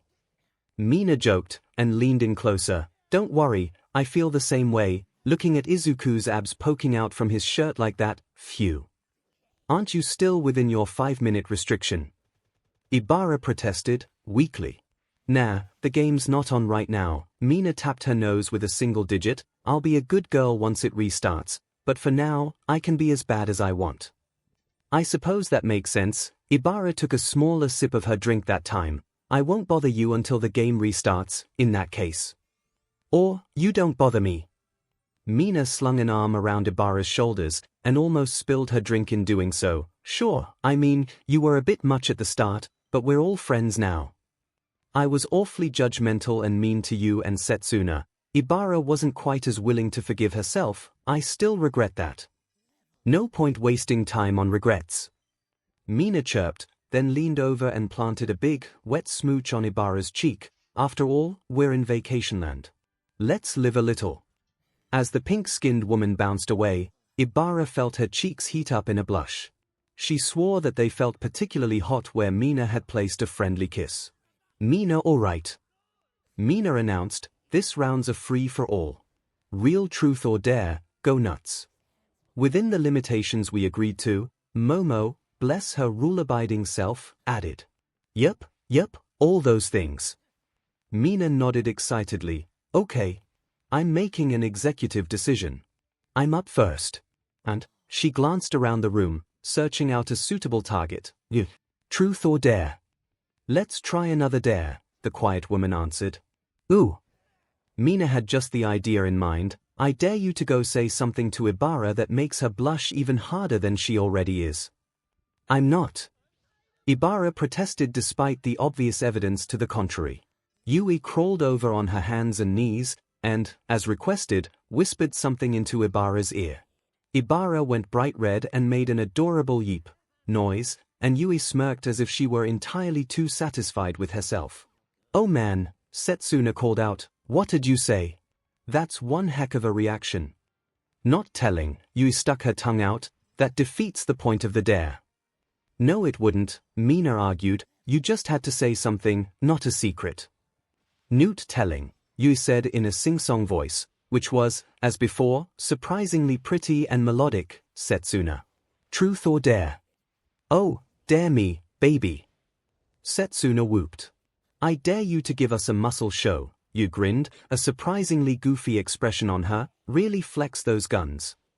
Oh, yeah. Setsuna practically leapt to her feet. Check these bad girls out.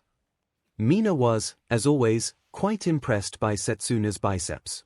They weren't the biggest on the island, but it's impossible to compete with Midori on that front. But for her otherwise petite frame, Setsuna was veritably packed with muscle. I'm probably the third-place runner-up, Mina thought. More of my muscle is in my legs, but I've got some guns of my own. Setsuna really made a show out of it, as she struck a series of bodybuilding poses which looked oddly familiar, somehow. Wait a sec, Okiko piped up, those are All Might's poses. Ha ha ha, Setsuna did her best to imitate their teacher's signature laugh. I am here. To flex. Deku. Okiko squawked excitedly, do the thing. The thing, he sounded confused. The impression thing. Mina took a glance at her cup. Okay, might have mixed that last round a little strong. Meh, we're all having fun. Izuku put his face down into his hands, and made some gestures as if he were miming putting a mask on. When he looked up, it was absolutely eerie how closely he resembled All Might, as he'd somehow managed to contort his face into a nearly perfect recreation of the former number one's classic grin. Whoa! Setsuna dropped her pose. That's downright impressive, yeesh. You know, Momo interjected, at times, I almost wonder if Shoto was onto something. Oh, don't start that again. Izuku deflated, and his features became the slightly baby-faced ones that Mina was more familiar with. I've met my dad, but he's a real person. What's that again? Ibara wondered. In our first year, Momo explained, our classmate, Todoroki, had a running theory that Izuku was All Might's secret love child, of all things. I can't see it, Yui hummed in thought. His quirk is nothing like All Might's. Versatile psychic powers aren't the same as super strength. Izuku chuckled awkwardly. Yeah. Anyways. The game. Right. Setsuna stared Izuku down, as the only two people standing. Okay, mean and green, truth or dare? Dare. Izuku looked as if he regretted his answer immediately. Oh, heck yes, Setsuna whooped. You and me. Plank off. Let's go. Izuku's confusion was evident enough to make Mina giggle. She wants you two to show off your abs, she explained. Get to it, Midori. Both of you. No quirks. The pair got into matching plank positions, each of them rigidly holding their bodies upright off the floor, and Mina had to admit, the way that each of their torsos flexed and their abs practically popped sure did something to her. I wonder if Set decided who gets the first turn with Izuku yet, she wondered, or if we're gonna share. The idea of watching those two muscular babes going at it with each other was all sorts of distracting to Mina. The seconds dragged on into minutes, and yet neither Izuku nor Setsuna showed the slightest signs of flagging. Feeling the burn yet, Greenie? Setsuna taunted. I can do this all day, Izuku confidently replied. Phew, boy, I sure do dig the cockiness he's started to show off now and then. Mina knew that she was getting herself way too deep into something that technically hadn't even started yet, but, well, a large part of her had already started to plan out a life with both Setsuna and Izuku featuring prominently in it. So, I'm a romantic, she thought, so what? You can do it, Deku. Okiko cheered. They certainly have stamina, don't they? Momo observed. Their dedication to physical fitness is inspiring, Ibara nodded sagely. They're both very strong, you hummed. Okay. Mina came to a decision, this is too easy for them. Yui. Okiko. Both women, fittingly, for what Mina had in mind, made similar noises of confusion. One of you go sit on each of their backs. Mina ordered, the two of you are basically identical, so it'll be just as hard for both of them. Spirit of competition. The brunette and black-haired women looked at each other, then shrugged in practically perfect parallel, and meandered over to the planking pair. Sure enough, Okiko chose to sit on Izuku's upper torso, while Yui planted her but on Setsuna's back. Almost a little envious, Mina thought, that's a whole lot of but between those two. The added weight didn't seem to do much to hamper the endurance of either Izuku or Setsuna, which tempted Mina to command Ibara and Momo to join in the fun. Just as she was about to give the order, however, Setsuna craned her neck towards Izuku and muttered something, then Izuku suddenly collapsed to the ground. Ha! Setsuna cried, I win. She showed off her strength once again by managing to crawl to her knees and then stand up with Yui clinging to her back the entire time, while Izuku and Okiko had fallen to the floor in a giggling heap. Okiko, Izuku asked between bouts of laughter, truth or dare? Okiko thought about it, truth for me. Izuku he pondered what truth he could ask Okiko that would still fit within the rules of the game they were playing. After he'd just had her but pressed against him even though his back wasn't exactly an erogenous zone, Izuku had a hard time thinking of anything but somewhat inappropriate questions. I might as well push that boundary a bit, Izuku thought, we're all having a good time. For your truth, I want you to tell us, he dragged his question out for dramatic effect, in your opinion, who the sexiest pro hero is. Oh, that's easy, Okiko giggled, Creati, obviously. Momo spoke in response, as she turned a deep red. Not exactly what I was expecting, Izuku thought, but not all that surprising, either. No fair. Mina protested, Momo's not a pro hero yet. But she will be, Okiko laughed off the counterarguments, and seriously, have you seen Momo? Okay, yeah, fair, Setsuna nodded. Oh, totes, Mina agreed. You all. Momo hid her face behind her hands, you're being silly. I appreciate the compliment, Okiko, but don't be ridiculous. I don't think she's being ridiculous, surprisingly, spoke up. With her quirk, Momo's almost guaranteed to rank top 10 at some point after she goes pro, and with that body. Yeah, she'll win a few sexiest hero awards. I do have to protest, Ibara interjected, not about Momo, but about those awards, they're awfully objectifying, a hero's appearance has nothing to do with their ability to save people. Oh, yeah, they're sexist AF, Setsuna chimed in, like, you all know I'm not biased for or against any kind of person, so it's downright ridiculous that it's always different female pros who win that title, instead of, say, Hawks or Fat Gum. Fat Gum. Momo squeaked, I've interned with him. I'm not sure I see what you mean with him, Yui added. Oh, he's got all sorts of daddy energy, Setsuna nodded to herself, and Izuku found himself lost. Seriously, I bet you that he'd be near the top of polls among female hero fans. Maybe that's why the sexiest hero voting is so messed up. Mina tapped her finger against her cheek in thought, it's a bunch of lonely hero takers who submit the most votes. No offense to Izuku, of course, Okiko smirked. Hey, Izuku mimicked being mortally wounded, and crossed his hands over his chest. Oh, yeah, Midori, Mina bounced over and pulled him into a hug. Don't get me wrong. You're the good kind of hero nerd. We should have saved that to ask Setsuna as a truth, Yui said.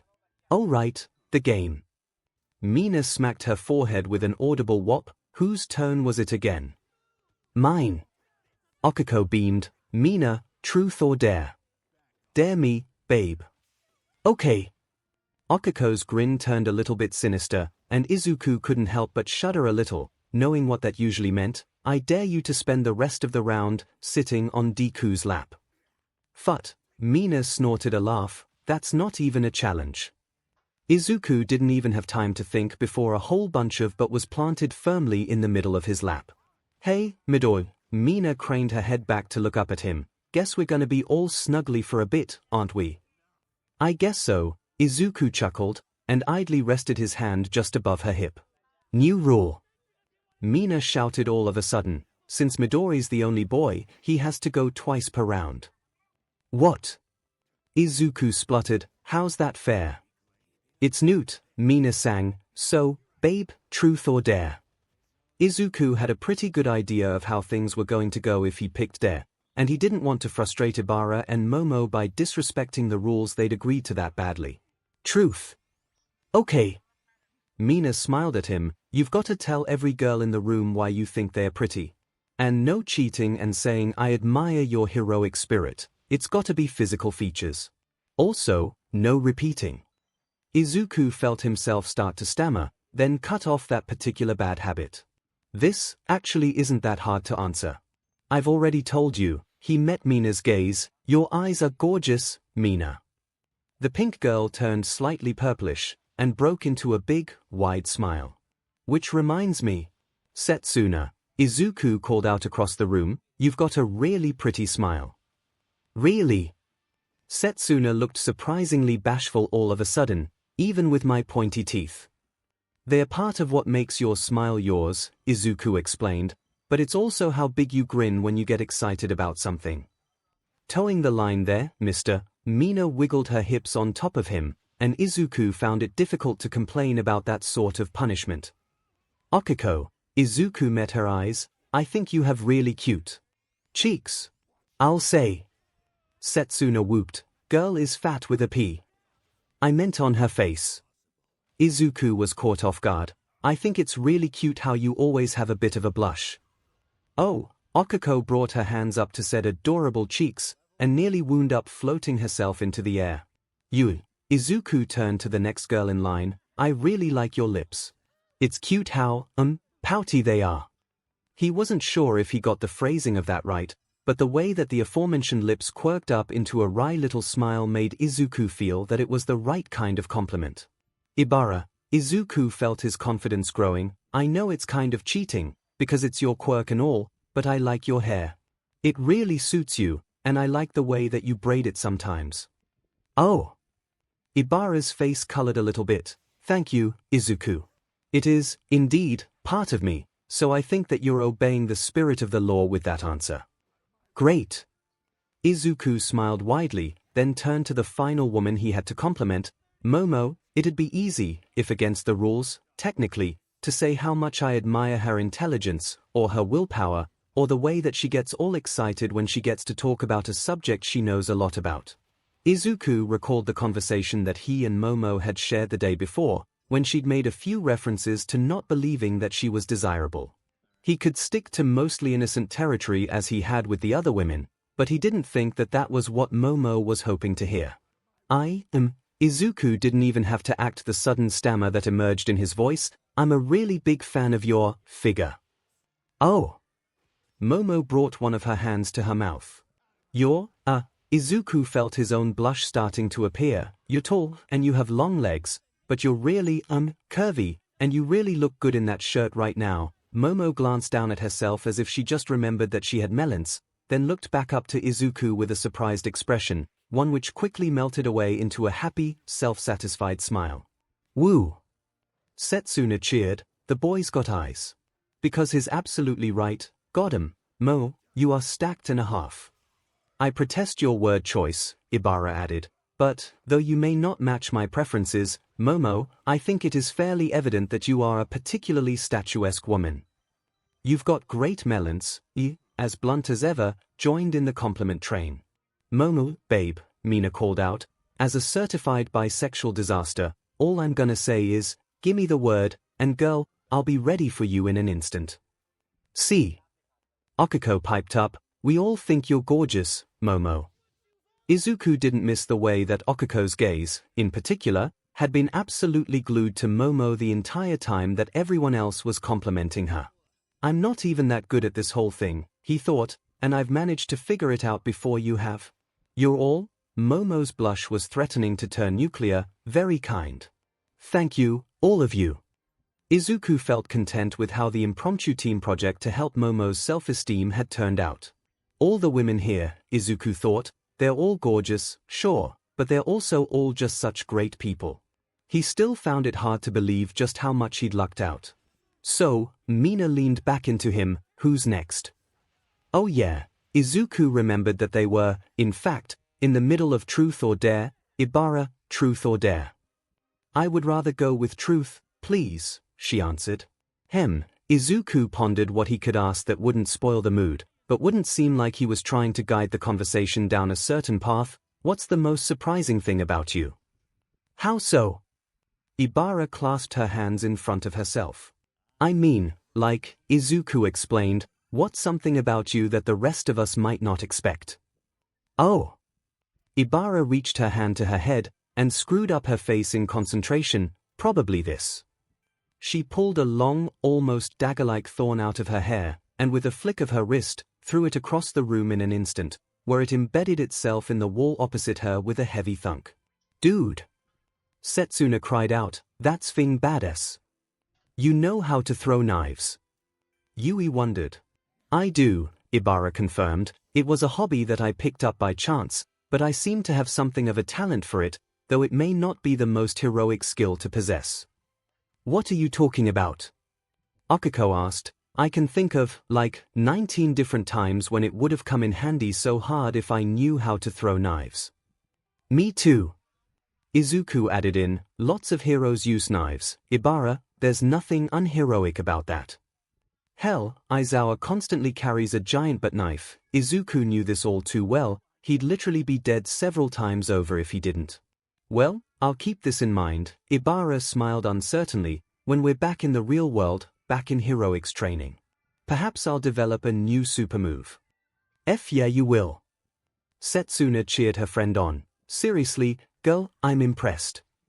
My thanks, Ibara hummed in thought, but, returning to our little game, Momo, Truth or Dare. Oh. Momo had, apparently, spent the last several moments entirely consumed by her own blush, Dare. Very well. Ibara looked across the room for a moment, then back to Momo, I dare you to go sit in 𝐒𝐭𝐴's lap for the rest of the game. 𝐒𝐭𝐴 made a surprised noise and clapped her hands to her face, then proceeded to start floating lazily through the air as she activated her quirk on herself. I thought it was unfair that Izuku was the only one so constrained. Ibara almost seemed as if she knew exactly what she was implying, so, unless you object to this, Momo, that is your challenge. Oh, no, Momo stammered, that is, I'll do it. After Setsuna reached up to retrieve 𝐒𝐭𝐴 from midair and she came back to her senses somewhat, the two women arranged themselves into an uncomfortable-looking at first position on the couch, but within seconds, they'd basically molded around each other. That's pretty much what I expected. Izuku couldn't help but chuckle under his breath. Something funny, Midori? Mina asked from on top of him. No, Izuku answered, just having fun is all. Good, she gave a little unnoticeable to anyone else, hopefully shake of her hips while replying, because I'm having fun too. The next round was left forgotten as different people throughout the room got caught up in their own conversations, and Izuku decided he'd take the chance to cut loose a bit more than he usually would have. He had not one, not two, but 3 more drinks over the rest of the evening, until he was good and proper drunk, not so badly that he was intoxicated, really, but enough that he definitely felt giddier than he could explain by a good mood alone. Some of the women had basically kept pace with him, including Yui, who called it a night not long after the final round of Truth or Dare ended, and Setsuna, who wasn't far behind her classmate. Ibara was the next to go to bed, and Mina finally removed herself from Izuku's lap, where she'd kept returning to, even though the game was pretty much over, stretched, and padded off to Setsuna's room. Ibara rolled her eyes, but also smiled at the same time. It was hard to imagine that anything inappropriate was going on in there, considering that Setsuna's snores were audible even in the main room of the cabin. "I believe that I'll take inspiration from Setsuna," Ibara announced. "Good night, everyone. I quite enjoyed myself, thank you." "Night, Ibara," Izuku called out. Shortly after, Okuko wandered over. He'd been idly keeping an eye on her and Momo during the wind-down of their party, and had noticed that neither woman had drunk nearly as much as the rest of the partiers. Evidently, they planned to address that deficit, at least in part, as Momo had wandered to pour a pair of cocktails. "Hey," Okuko spoke softly.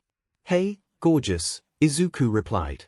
"I was thinking," Okuko leaned in closer to him, "do you want to go to the Love Shack later?" "I'd love to," Izuku answered honestly, "but, I hate to say it, I think I've had a bit much to drink." "Oh. Yeah," Izuku nodded, "I'll be okay and all, it's just, I'm getting pretty sleepy, I think I might have to call it a night pretty soon." "Ech," Okuko pouted, but it was clear she was just teasing him. "You'll have to make it up to me later, you know." "I absolutely will." Izuku leaned up and kissed her softly. "Besides, I think you and Momo need to have a chat, yeah." "Oh, right," Okuko nodded. "I suppose we do, yeah." "Good night." Izuku gave her a quick peck, before he announced his intentions more loudly. "I'm pretty wiped." "Good night, Momo, I'll see you tomorrow." "Good night, Izuku." As he crossed the room, Momo also leaned in towards him, and he gave her a kiss in turn. "Sleep well." Izuku was pretty sure that he was going to sleep great. It had been a fantastic evening, and he felt assured that Okuko and Momo were going to sort out the obvious vibe going on between them that, apparently, neither woman had even noticed, let alone addressed. "Okuko, so, you feeling better than yesterday?" Okuko asked as she sat on the couch across from Momo. "Yes and no." Momo sipped her drink. "I'm certainly a lot more cheerful, definitely, but the concerns I have still seem to be lingering a little bit." "Have you thought about," Okuko broached the topic, "you know, figuring yourself out a bit more?" "I have," Momo admitted, "but, well, I'm still quite nervous about it." "What are you nervous about?" Okuko wondered. "I'm aware, from our SXL education classes and all," Momo explained, "that some women have a difficult time reaching 𝐂𝐿MX at all. What if I am afflicted with such a condition? I would hate to think that I try, only to discover that, well, I can't." "Well, there's really only one way to find out," Okuko reassured her, "and even if it turns out that way, I mean, it's not like you couldn't enjoy yourself, you know." "I'm not sure I do." "The whole point of having fun," Okuko stumbled over her words, "is that it's having fun. As long as everyone's on the same page, there's no wrong way to do it, right?" "Well, yes," Momo fretted with a lock of her raven hair. "But, well, I worry that if I do take that step with Izuku, and I don't enjoy myself as much as someone else might, that he might take it personally." "Yeah," once again, Okuko shook her head, "there's no way of knowing unless you actually try it. I'm not trying to pressure you, Momo, but it's not like this is an assignment you can fail, you know." "It kind of feels like it," Momo grumbled.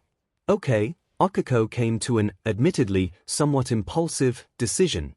"In that case, come with me." "Aye. We're going to the Love Shack," Okuko explained, "and we're talking this out in as much detail as we have to. If you're feeling like this is an assignment, then I guess I'm gonna be your teacher." "Oh, Momo nodded. "Yes, I think that might be helpful. Thank you, Okuko, for listening to my concerns like this. And for being so willing to help. And for sharing your boyfriend." "Hush, you," Okuko giggled. "You know how I feel about sharing, very much in favor. Now, come on, let's go." As the two women made their way outside where the rain had mercifully let up for a bit, Okuko took stock of her own status. She definitely wasn't drunk. "I'm more than a 2-drink drunk," she thought, but she could admit that she felt a bit more open, less nervous than she usually would. It helped her to feel more confident about the lessons that she was going to try and teach. Okay, so, 𝐒𝐿𝐴 spoke as they entered the other building, give me the lowdown, girl, have you ever tried anything? Is there any kind of starting point that you know you can work with? Honestly, I haven't, Momo sighed. Even now, the thought just makes me feel nervous, more than anything else, like I might somehow screw something up. But you know the basics, right? 𝐒𝐿𝐴 hummed in thought, like what you said earlier about some women not being able to get off, that's true and all, but more importantly, every woman likes something different, yeah. That only makes it more confusing. Momo whined, I have no idea where to even start. You know the basic anatomy, right? Of course. Well, think of that as a starting point, maybe. 𝐒𝐿𝐴 suggested, like, some women really like their CLT played with, but others are too sensitive, you know. Try that out as a starting point, and you might at least figure out what you don't like. Which are you? Momo blurted out, wait, no, forget I asked that. 𝐒𝐿𝐴 burst out into laughter. Momo, babe, we're talking about how to get off, she clarified. You can absolutely ask me any questions you think of, okay? I'll try to keep that in mind, Momo frowned, and 𝐒𝐿𝐴 could tell she was doubting herself. For me, 𝐒𝐿𝐴 explained, I don't like a lot directly on my CLT to start off. She recalled her initial explorations with Deku, but once I'm good and ready. Phew, yeah, the extra STMLTN is really nice. Extra. Oh, 𝐒𝐿𝐴 blushed, but continued speaking anyways. When me and Deku are having sex, it really works for me if he, well, uses his fingers at the same time as his, you know, inside me.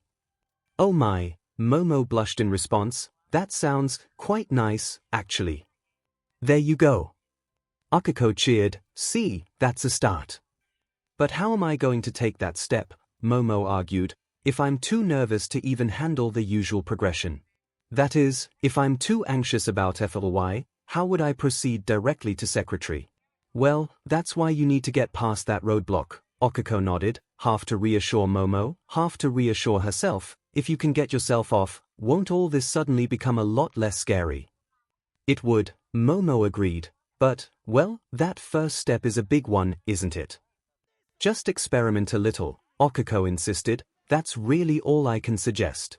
Since everyone's different and all, I can't just tell you what to do, I would if I could. If only we had the internet here, Momo grumbled. I imagine researching reference material would be of assistance in this matter. Well, I guess I could just show you, 𝐒𝐿𝐴 spoke without thinking. A moment passed between the two women, as they each realized what 𝐒𝐿𝐴 had just said. Momo paused, as she weighed the words in her mind, and 𝐒𝐿𝐴 wished that she could float herself away, would you? I mean, 𝐒𝐿𝐴 fidgeted with her hands, I guess so. I offered and all. They stared at each other for another few moments, before they both broke eye contact at the same time. I'm gonna get on the bed, then, in that case. 𝐒𝐿𝐴 tried to make it less awkward. Oh, right, yes, that sounds logical. Momo nodded way too many times, as if she could somehow shake away the tension by moving her head. Yeah, so, 𝐒𝐿𝐴 plopped down on the bed in the middle of the love shack, then dropped her hands to her waistband. I'm gonna take my breathes off. Momo cautiously sat at the end of the bed, a respectful distance away from 𝐒𝐿𝐴.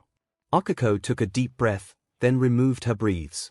Can't stop now, she insisted to herself, this is to help Momo out, after all. So I usually start like this. 𝐒𝐿𝐴 tried her best to ignore how wide Momo's eyes had gone, as she trailed her hand down between her own legs. 𝐒𝐿𝐴 glanced away from her friend as her fingers slowly trailed up from the middle of her sec, up, and against her CLT. She took a shuddering breath, entirely too full of nervousness, as she repeated the gesture in the opposite direction. You don't have to, Momo breathed, if this is too weird for you. No, I want to help you, 𝐒𝐿𝐴 insisted, just, keep watching, okay? She focused on the sensations she felt from her body, rather than the twitchy nerves that her mind experienced, as she continued to slide along the entrance of her secretary. 𝐒𝐿𝐴 recalled the last time that her and Izuku had gotten together. She called the images to mind to help get her in the mood. His strong arms wrapped around me, she remembered, the weight of his body pressing down on me as he filled me up, the way that he cried out my name as he came. 𝐒𝐿𝐼 felt warmth beginning to pool in her belly, and realized that her fantasizing was working. Right, so, she explained, I'm starting to get wet now, so, I'd usually move on to something a little like this. She delicately spread herself open with her index and ring fingers, then ran her middle finger along the very edge of her entrance. 𝐒𝐿𝐼 couldn't help but shudder at the sensation, and she noticed that she wasn't merely wet, but downright soaking. This is what I do next. 𝐒𝐿𝐼 glanced quickly in Momo's direction, felt heat rise at the back of her neck at the way her friend was staring between her legs, and then did her best to shove her nerves aside.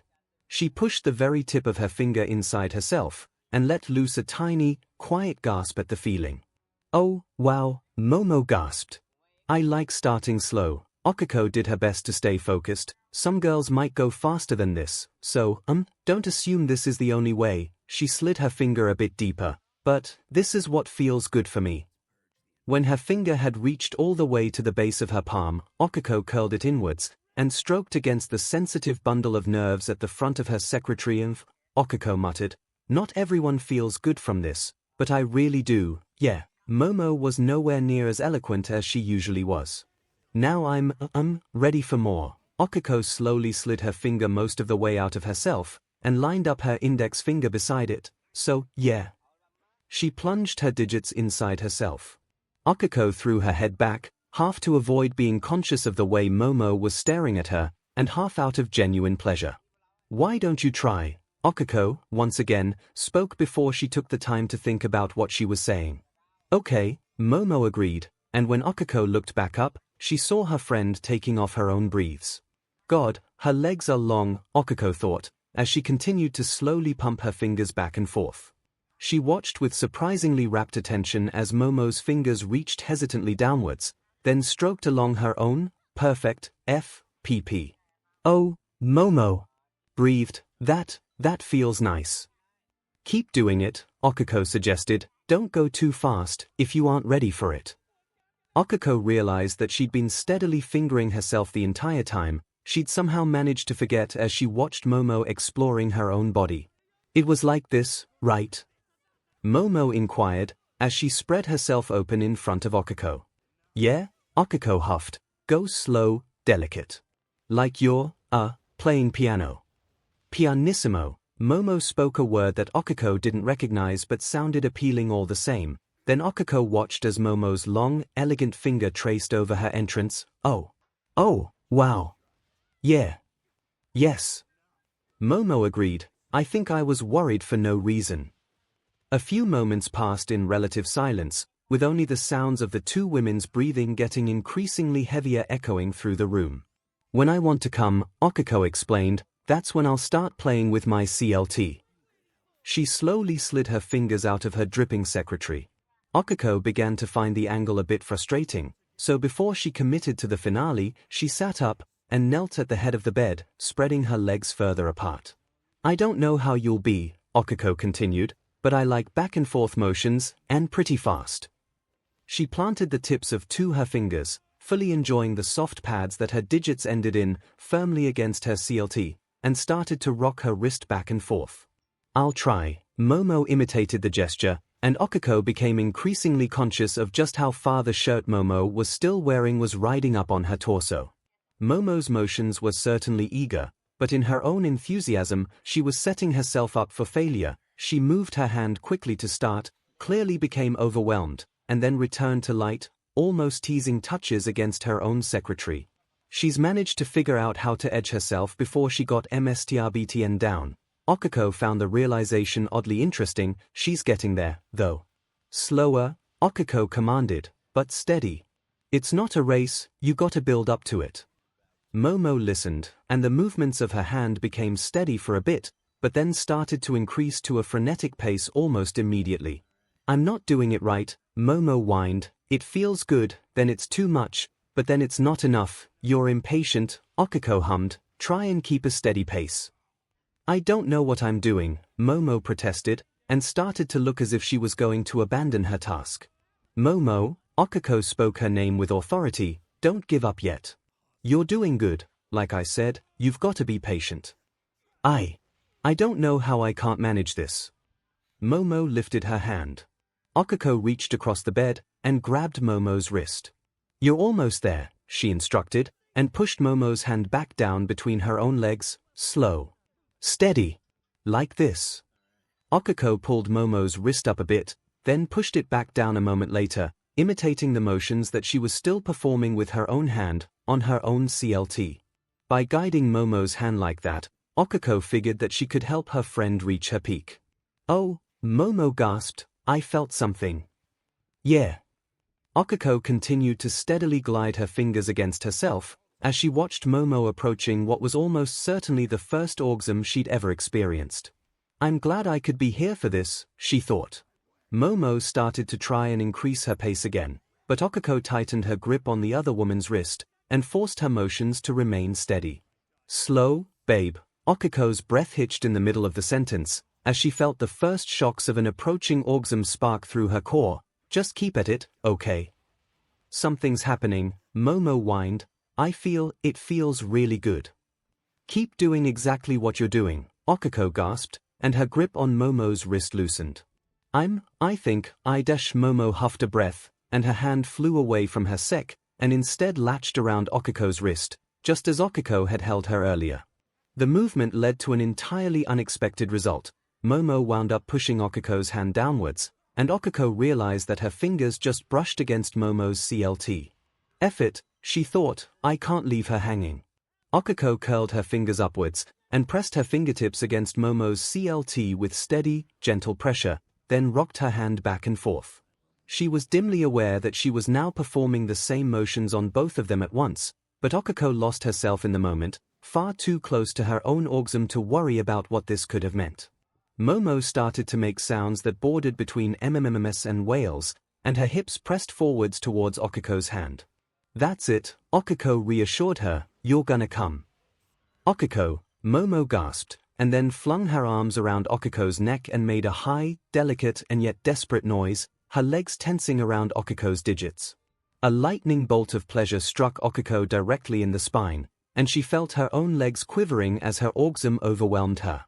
𝐒𝐿𝐼 swore that her vision blacked out for a second. Her 𝐂𝐿𝐼𝐽 was more intense than she'd ever managed alone on any occasion that she could remember. The only times I've come that hard was when I was having sex with Deku, she thought, hazily, as she felt like she was on the verge of a realization. Well, I guess I'm not technically alone right now. The two women detached from each other, and stared at each other for a moment, before they both broke into happy giggles together. See? 𝐒𝐿𝐼 insisted, I told you it wasn't going to be that scary. You were right, Momo nodded. I was, in fact, being silly. Thank you for, helping me with that. Oh, yeah. 𝐒𝐿𝐼 remembered what sort of help she had just provided. I was, happy to. Momo hummed, and then went quiet for a while before she continued speaking. I had a thought, yeah. I'm going to be selfish once again, Momo explained. I think, when I wind up going all the way with Izuku, 𝐒𝐿𝐼 felt her heart racing. Can you help me with that too? Of course, 𝐒𝐿𝐼 agreed eagerly. Why does that idea sound so thrilling? 𝐒𝐿𝐼 wondered. I guess I'll figure that out later. 3 months and 3 days since arriving Izuku it rained, then it rained some more, and then, shockingly, it rained even more. Izuku was pretty sure that he was at least 50% mud by total weight by the time that he finished filling in the various trenches that had collapsed, dug new ones, and started trying to figure out some way to drain water out from the base of the walls around their camp. If it keeps up at this rate, Izuku looked to the hill within the walls of their camp, which was the much smaller cousin of a small mountain behind it. I'm going to start getting worried about mudslides. He rolled his shoulders, and dug his shovel back into a spot between 2 of the tree stumps making up their walls, splitting through a chunk of clay which was causing water to pool up instead of draining outside. It was dirty, tiring work, but Izuku was happy to volunteer for it. Not like I'm doing the bulk of the work, anyways. Just as she'd been helpful in first digging out their drainage network, Ibara was an absolute lifesaver. Let's hope that title isn't literal just yet, when it came to performing emergency repairs. She'd gone back and forth between the nearby mountain and their camp all day, hauling back loads of gravel and stones to fill in the new trenches they'd dug, so that they wouldn't collapse into muddy mires. Izuku wandered over to one of the piles of gravel, and took a shovel load to the wall, where he filled in the gap that he'd just created, which had formerly been filled with clay. His task completed, for now, he propped himself up against the handle of his shovel, and wiped a mixture of sweat, rain, and mud away from his brow. "I'm beginning to tire," Ibara announced, as she approached him. "Are we just about done, do you think?" "I think we've done all we can for today," Izuku confirmed. "If it keeps raining this hard, we might honestly have to consider relocating, but for now, the ground here should stay relatively stable." "I'm hoping." "I will pray that it remains so," Ibara nodded. "Are there more tasks awaiting us tomorrow?" "I'll need to talk to Momo," Izuku shrugged. "I'm really not much of an engineer. When it comes down to it, I'm really just a guy with a shovel." "The only knowledge I have of soil topography relates to gardening," Ibara noted. "I'm hardly an expert myself." "I'm just thankful that you've still got your quirk," Izuku hummed. "Without your help, there's no way I could have managed to do this myself. We might have had to abandon our camp already." "Then I am equally as thankful that I've had the opportunity to help," Ibara smiled tiredly. "But, truth be told, at this moment I'm most thankful for the fact we're done." "How are your vines doing?" Izuku asked. "They're getting tired," Ibara confirmed his suspicions. "My neck's getting a bit stiff as well. Far be it for me to complain for complaining's sake, but I suspect that my productivity is about to drop off substantially." "Well, let's get inside, and rest up in case we have to do more tomorrow," Izuku nodded to himself. "We absolutely aren't going inside." Ibara shook her head as if he was being amusingly exasperating. "We're both filthy, Izuku. We need to cleanse ourselves first." "Ah, right, he kept forgetting about that. I guess the hot springs would be nice right now. Would you like to go first?" You know," Izuku gestured vaguely, "would you like the first turn in the hot springs before I get in them?" "Why would we take turns?" "Because, well," Izuku thought it was fairly self-explanatory. Bathing usually involves getting naked. "And?" "Oh," Izuku muttered as his train of thought derailed. In that case, Ibara smiled, as she reached out to take him by the hand, his shovel left standing upright in the dirt and entirely forgotten. "I shall lead the way, him." Instead of replying verbally, Izuku nodded eagerly. They walked side by side to the hot springs, idly passing the time with casual conversation. "I think a shower makes more sense," Ibara spoke as they approached. "We're both rather muddy, definitely." Izuku would have agreed to DMN near anything. Setsuna had discovered another benefit to the hot springs the other day, a little alcove hidden away to the side of the path leading up to the springs proper, which had a constant stream of warm water flowing from its ceiling. It was a passable imitation of a shower, and it sounded absolutely ideal to Izuku in that moment.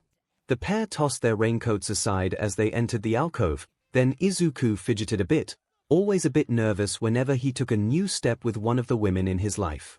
"Before I undress," Ibara seemed nervous too, her hands clasped tightly in front of her. "You should know, I am not quite like other women."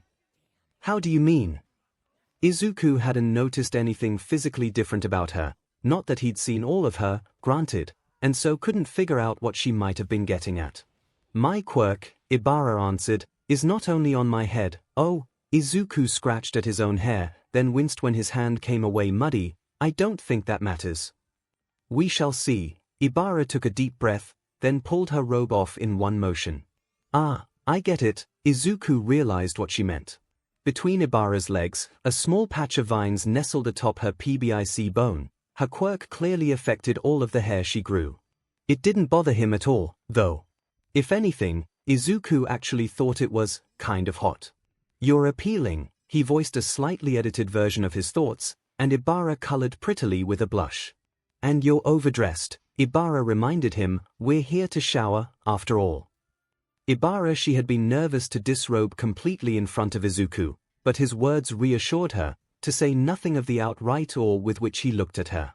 With her reminder that he, too, needed to undress in order to shower, Izuku hurriedly excitedly even pulled his muddy shirt off and tossed it aside.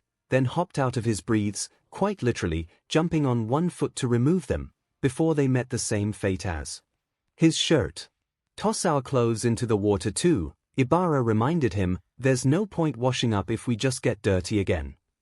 True, they'd have to walk back to camp in wet clothes, but given the persistent, heavy rain, that was basically a given. At least this way, their clothes would be warmed by the waters of the hot spring a little bit. After Izuku carried out her request, he turned to face her again, a bashful expression on his face. "Come here," Ибара commanded, and reached out for his hand. She pulled him closer to her, then turned to shove him under the flowing stream of water coming from the ceiling, guiding him into place so that the dirt and muck from the day's work started to wash off of him. She reached for a bar of soap stashed in a little cubby, then worked it between her hands until it produced a thick lather. Ибara stepped behind Izuku, and started to rub her hands into the muscles between his shoulder blades. And what muscles they are! Now that she was being more honest with herself and her own desires, Ибara had to admit that it was a significant bonus that not only was Izuku a kind and gentle man, but also exceedingly pleasant to look at. The thin or not-so-thin lines of scars which crisscrossed his torso spoke to his devotion towards heroic pursuits, but the lean, powerful muscles that these scars sat on top of were a much more obvious demonstration of his dedication. "Turn around," she spoke, after she'd spent a while appreciating his back and shoulders. Izuku did, and she moved even closer to him, so that their faces were mere inches apart while she worked soap into his thick pectoral muscles. "I don't mind, you know," he spoke uncertainly, "the thing you were worried about. It doesn't bother me at all. I think it's kind of neat, actually." Really, she wondered, it isn't unappealing that I'm almost more like a plant than a woman. She glanced down between their bodies, then blushed as she got an entire eyeful of Izuku's manhood. As they stood this close together, Ибara realized that while he was taller than she had proportionally longer legs than Izuku, which meant that their lower halves lined up almost perfectly. "You're a gorgeous woman, you know," Izuku complimented her, "and I actually think your, vines, are kind of dash." He clearly cut off whatever words he'd been about to say. "Oh." Ибara was intrigued.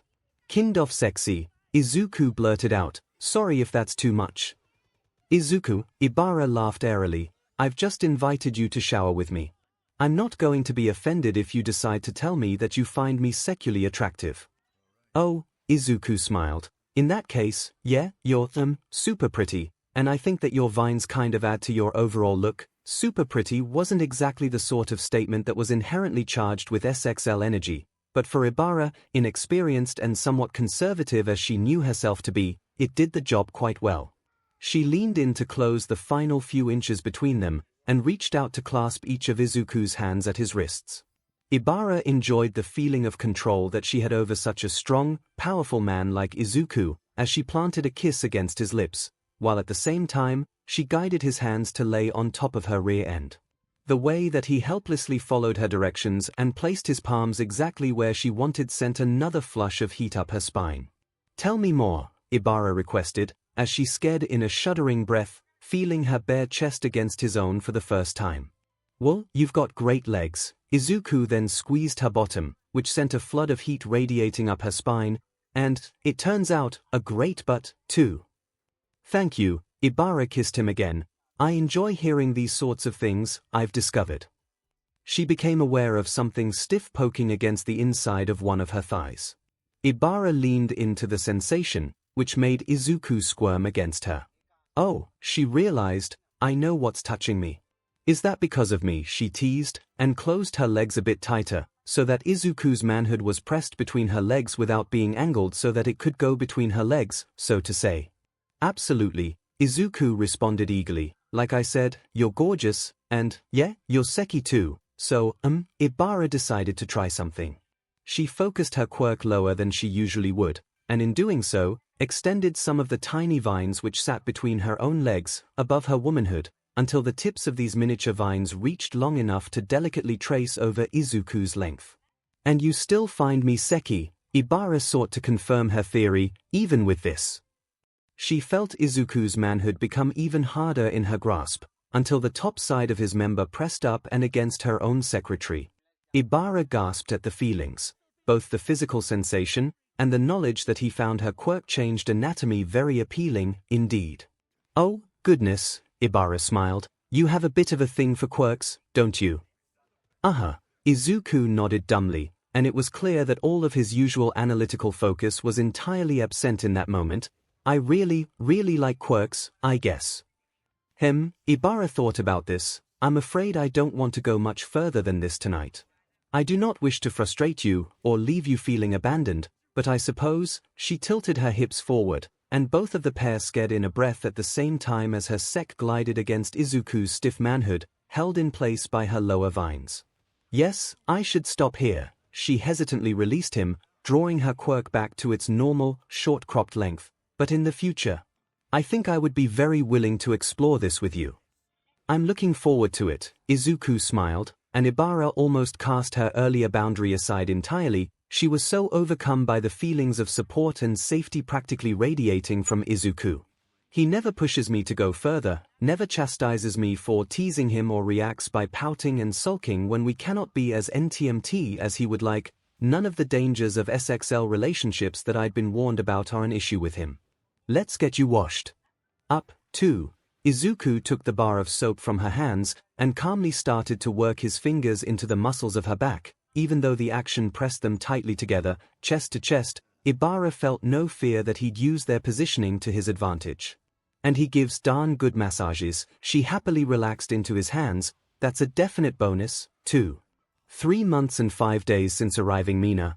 "I'm telling you," Mina insisted, "it's that exact mindset that this place is supposed to fix." "I don't understand," Momo argued. "Why would we not want to prepare for the trials we might face ahead of time?" "Well, look at it this way," Mina proposed. "We got pretty comfortable after we first arrived, right? Then the heat shows up right away, makes us all sweaty all the time. Once we got used to that, started treating it as a summer vacation, then it starts raining. This place wants to keep us on our toes, so obviously, it's meant to teach us how to think on our feet." "Those just sound like seasons to me," Okiko hummed. "I don't disagree, not exactly, but I think that there's got to be more to the lesson than just think fast. You know, considering everything else we've already been through." The trio of women were, once again, trying to puzzle out whatever Aizawa-sensei had in mind when he'd put this bizarre exercise together. It was just the 3 of them. The other women were out gathering food, and Izuku was busy with something or other, attempting to solve the inscrutable mysteries of their teacher's logical ruses. Whatever he intended, Mina thought with an internal chuckle, it probably wasn't to turn this place into Hookup City. Who knew that Izuku had it in him to handle the attention of 6 women at once? "Wait," Mina realized, "do you think this is all about Izuku?" Okiko made a confused noise. "Like," Mina started ticking off funny little details on her fingers. "He was the only single dude left in our class, he got put in a group with all the single ladies." She waggled her eyebrows at her own reference to classic music, "and now we're all kinda sorta sharing him. Do you think Aizawa-sensei was trying to help a bro out?" "I rather doubt that Aizawa would have engineered an entire exercise simply to help Izuku find love," Momo disagreed. "Though, perhaps, he put Okiko in this group due to that reasoning. You guys." Okiko protested. "Why'd it have to be me? If Aizawa-sensei was really scheming like that, then it could have been Momo that he put in this group intentionally, or maybe even you, Mina." "Even me?" Mina teased. "Why would that be so surprising?" "Because you were the loudest voice shipping Okiko and Izuku together for several years." Momo raised a single eyebrow, a gesture that somehow looked elegant on her. "Well, now Chako's the one shipping you and Midori together," Mina harumphed. What should we call that?" "Momodoria. Yaoidori. Mozuku. Izumomo sounds cuter," Okiko provided, and their tall classmate managed to turn an impressive shade of pink with the intensity of her blush. "Don't think you're exempt from this," Momo cried. "You're crushing just as hard as either of us, Mina." "Yup. But not just on Midori. They're set too." Mina wasn't hesitant to admit this to herself, even if she wasn't quite sure how to act on half of her feelings just yet. "Yeah, but Mina's a bit more complicated," Okiko hummed. "She's kind of got a girlfriend and all, so it's a bit different than the other girls." "Is it?" Momo asked, and 𝐒𝐭𝐼 blushed for some reason. That's new. Mina wondered what that was about. Well, still, Mina's with one person already, and Deku eventually, 𝐒𝐭𝐼 giggled, lucky you. Mina joined in the giggling. I am pretty lucky. But we all are, really. What would you call that? Momo wondered, in poly terms, that is. I think, from what you has said, 𝐒𝐭𝐼 pressed her fingers together, it'd be a V. Or is it a triangle? Setsuna likes Deku too, right? She's definitely not opposed, Mina mumbled, but I don't think she's exactly crushing on him, not yet. Ooh, Momo put her hand over her mouth. Does this relate to your, watching? They did more than just watch, 𝐒𝐭𝐼 smirked. Both of them, held Deku in place while I, finished him off, you know. Like, restrained his body. Just one part of it, Mina sang. Oh my, Momo giggled, wait a minute. 𝐒𝐭𝐼, do you know how far Izuku has gone with Ibara? They showered together the other day, 𝐒𝐭𝐼 shrugged. Not much further than that, I think. I don't exactly interrogate him about what he gets up to, I just like hearing about it, like you want to hear about it, Mina clarified, or you like hearing about it. The second one, 𝐒𝐭𝐼 blushed. Ooh, you're a bit of a V-wire, aren't ya? Mina teased. Well, that is excellent news, Momo blurted, before she blushed deeply once again. 𝐒𝐭𝐼 made an eep noise, then covered her face with her hands. Okay, Mina was too curious, what's going on with you two? I feel like there's a secret you're keeping. The two other women glanced at each other, blushed and looked away, then locked their gazes again, before nodding in sequence. Momo's asked for some help, 𝐒𝐼 explained, when, her and Deku hit a home run, I believe the analogy was, Momo jumped in. So, of course, I volunteered, 𝐒𝐼 continued, I guess that makes me a pinch hitter. The umpire. A base runner. The catcher. Wait, no, that'd be if I was on the other team. Sounds like Momo's the one who's gonna be catching, Mina cackled. Sounds fun, though. I still haven't figured out my own plan for, running the bases. No. 𝐒𝐼 shuffled a bit closer, what's holding you back? Set, Mina answered, not like, holding me back, that's not the right way of putting it, I just haven't figured out who gets the next turn. Turn. Momo wondered. Well, obviously, Charco had to go first, Mina explained, then, just as obviously, you'd be second, Momo. Why is it obviously me second? Momo gasped, oh no. Am I holding back everyone else, by, squatting on third base? Third. Mina leered, you've gone a bit further, have you? Second. Momo clarified, I fear I'm losing track of the baseball metaphor. It does make sense that you'd be second in line with Deku, 𝐒𝐼 giggled. I'm not too worried about the whole batting order, personally, but you and him have a deep bond, Momo. Well, so do the rest of you, Momo muttered. Anyways, isn't it a bit silly that we're sitting around discussing Izuku when he isn't even here to join the conversation? Where is Midori, anyways? Mina wondered. Oh, he's off clear in his head, 𝐒𝐼 answered. Like, literally, not, she mimed jerking off, and Mina cackled in laughter. He said he wanted to do some thinking about this whole island. I think he's wondering about the same stuff that we were. Right, I almost forgot we were discussing that, Momo nodded. We really are no closer to figuring out the purpose of this exercise. It's more fun to talk about boys, Mina grinned. Well, boy, singular, really. I don't blame you for getting distracted. Why don't we talk about a girl, instead? 𝐒𝐼 turned to Mina with an evil smirk on her face. How are you and Setsuna doing, anyways? Oh, we're great. Mina bounced in place. It's not a relationship, but we're on the same page, and she's so much fun to hang out with. Have you two, 𝐒𝐼 started, hit a home run? Does that even count the same with two girls? It definitely counts, Mina nodded. The metaphor's a bit different, maybe. But any way you count it, yeah, we've run all the bases. What's it like? 𝐒𝐼 looked utterly fascinated. I mean, I saw her playing around with you when the four of us were in the love shack together, but is there more that you two do? You sound almost curious, Charco, Mina purposefully made her most lecherous expression, want me to show you a thing or two about girl on girl. Predictably, 𝐒𝐿𝐵 turned red and waved her hands around in the air, but, very intriguingly, she didn't actually deny Mina's suggestion. I presume, Momo hummed, and Mina noticed she was blushing a bit too. It's much the same, minus penetrative secretary. Well, kinda. Mina gestured with her index and middle finger. You can sort of use your hands instead of a PP, eh? 𝐒𝐿𝐵 mumbled something indistinct that sure sounded like not big enough. Other than that, there's a lot more all involved, Mina continued to explain. It's kind of the main act instead of FRY, but it doesn't have to be. It's basically the same as doing it with a guy, but it's also totally different. I don't really know how to put it. A lot more melons involved, presumably, 𝐒𝐿𝐵 giggled. Oh, totes, Mina smirked. There's all sorts of fun ways to squeeze up against each other. When you've both got the same kind of body, how do you decide who goes first? Momo wondered. Hey.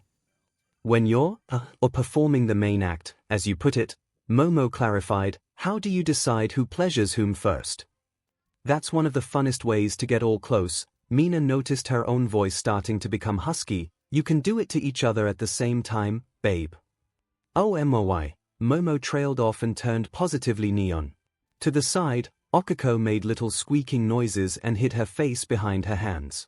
It's kinda cute that they're so curious about this, Mina thought. Also, it's nice that they're supportive and not weirded out. Not that they would be, they're both great people. But even more than that, they're actually showing interest in my love life. Mina counted herself lucky to have two of her best friends with her in vacationland like this. The same day he looked down at the camp below, and smiled as, even from the distance, he saw their flag waving proudly at the top of its hill. Since the rain had let up to a mere light drizzle, Izuku had decided that he should scope out the small mountain above said hill, and he hadn't exactly been thrilled at what he'd found. We're right in the path of a possible mudslide, he thought. Maybe if we reinforce the walls on that side. Or should we build some sort of plow that might split the path of sliding debris? Izuku took a deep breath, held it for a few seconds, then exhaled it all at once in a heavy sigh. He closed his eyes and focused on his breathing. Izuku had sat down in a little clearing at the top of the tiny mountain, his legs crossed underneath him. While he'd never exactly be an expert in the field of meditation, Izuku had learned how to center himself, at least, and he thought that given his building anxiety about the future of their camp, he might as well put those skills into practice. Izuku went through the various steps of clearing his mind, relaxing his body, focusing on nothing but the steady in and out of his breaths. After a few moments of this, the world fell away from him, and he reached into the realm within one for all.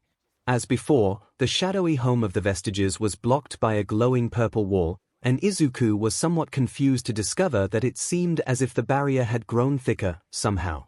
He tried to call out, but, like when he'd first stepped into the realm, found that his voice was muted.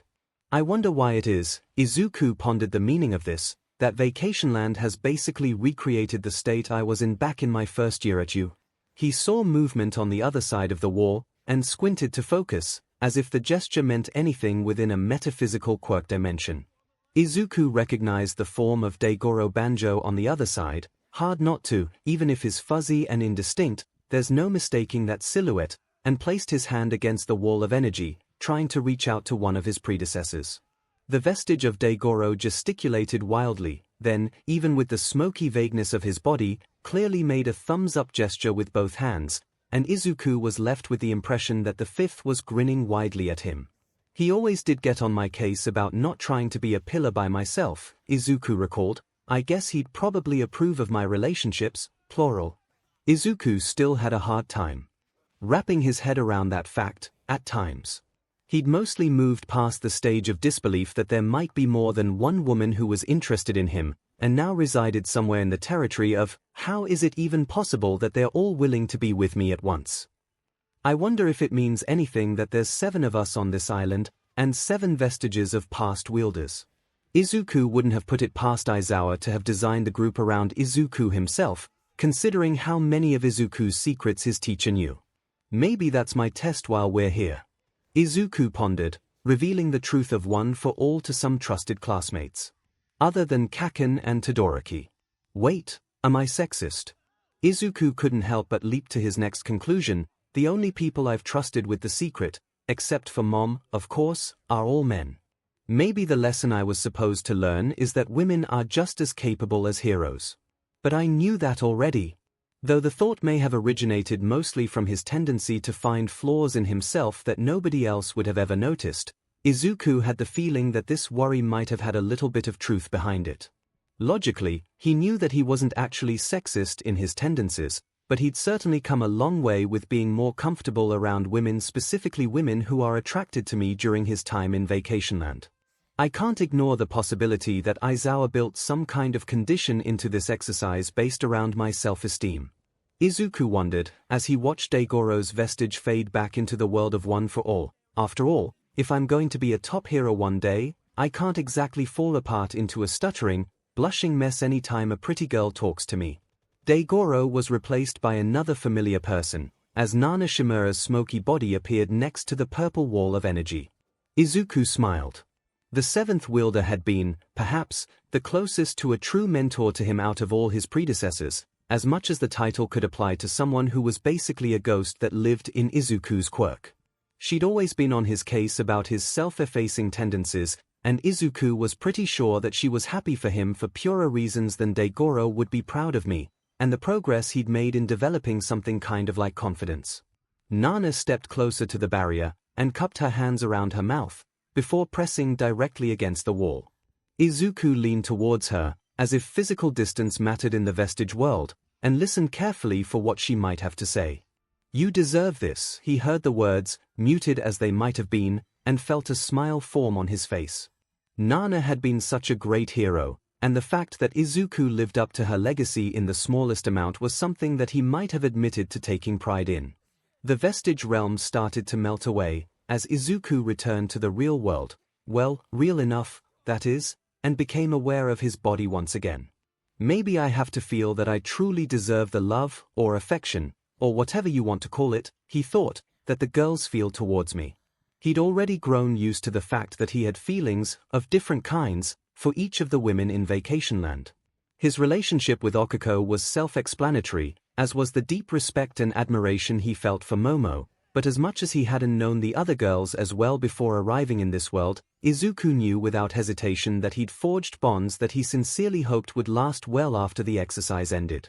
Mina's unbridled optimism and enthusiasm always brought a smile to his face, as did Setsuna's sense of humor and passion for her favorite topics.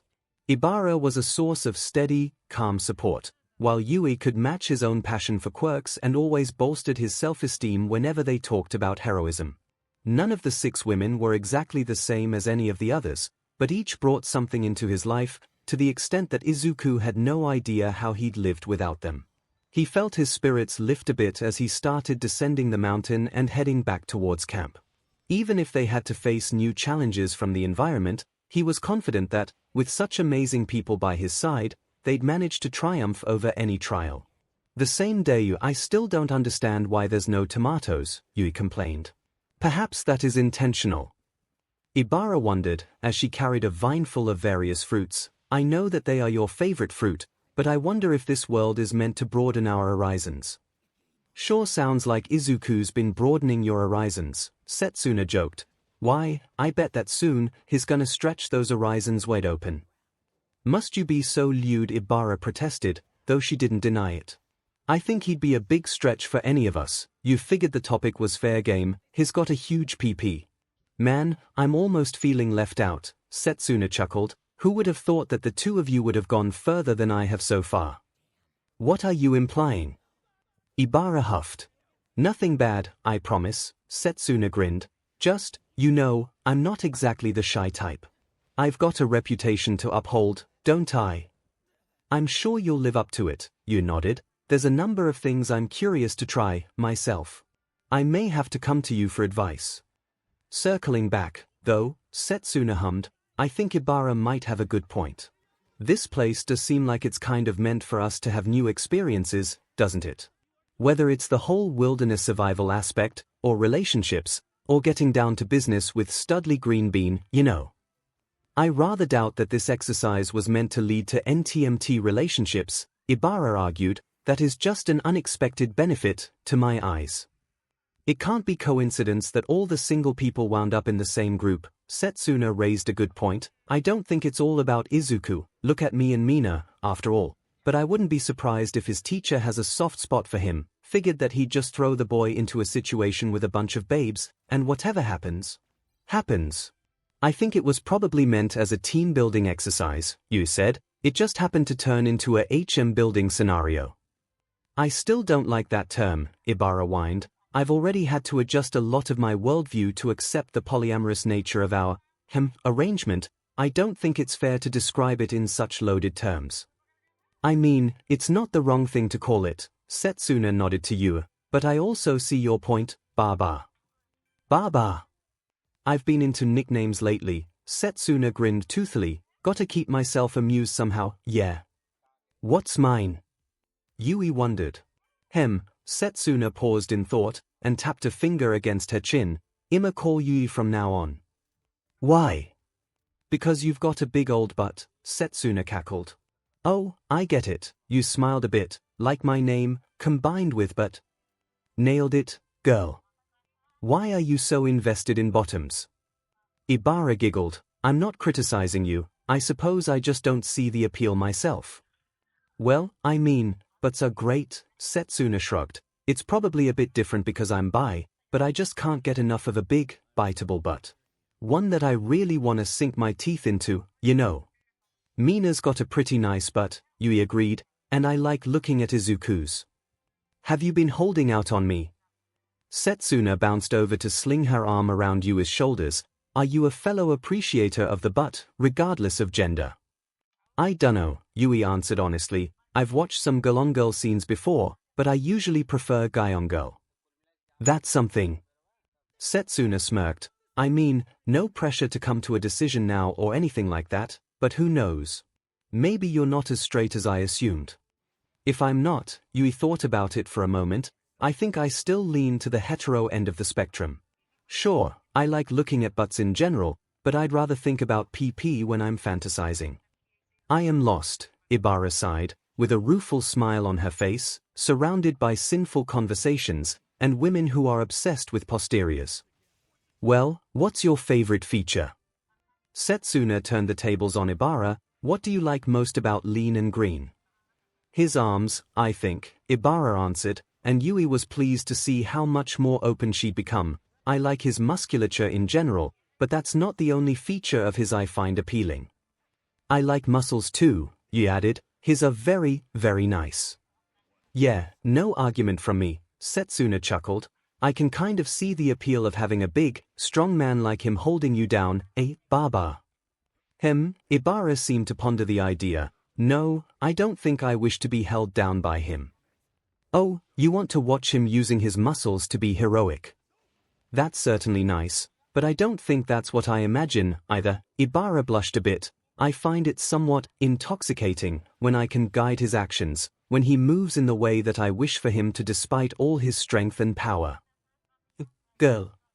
Setsuna's grin went absolutely wild. Now you've been holding out. You're secretly a dom. What? Ibara raised an eyebrow in confusion. A DMNT woman, Yui explained. I still think I'm missing something, Ibara admitted.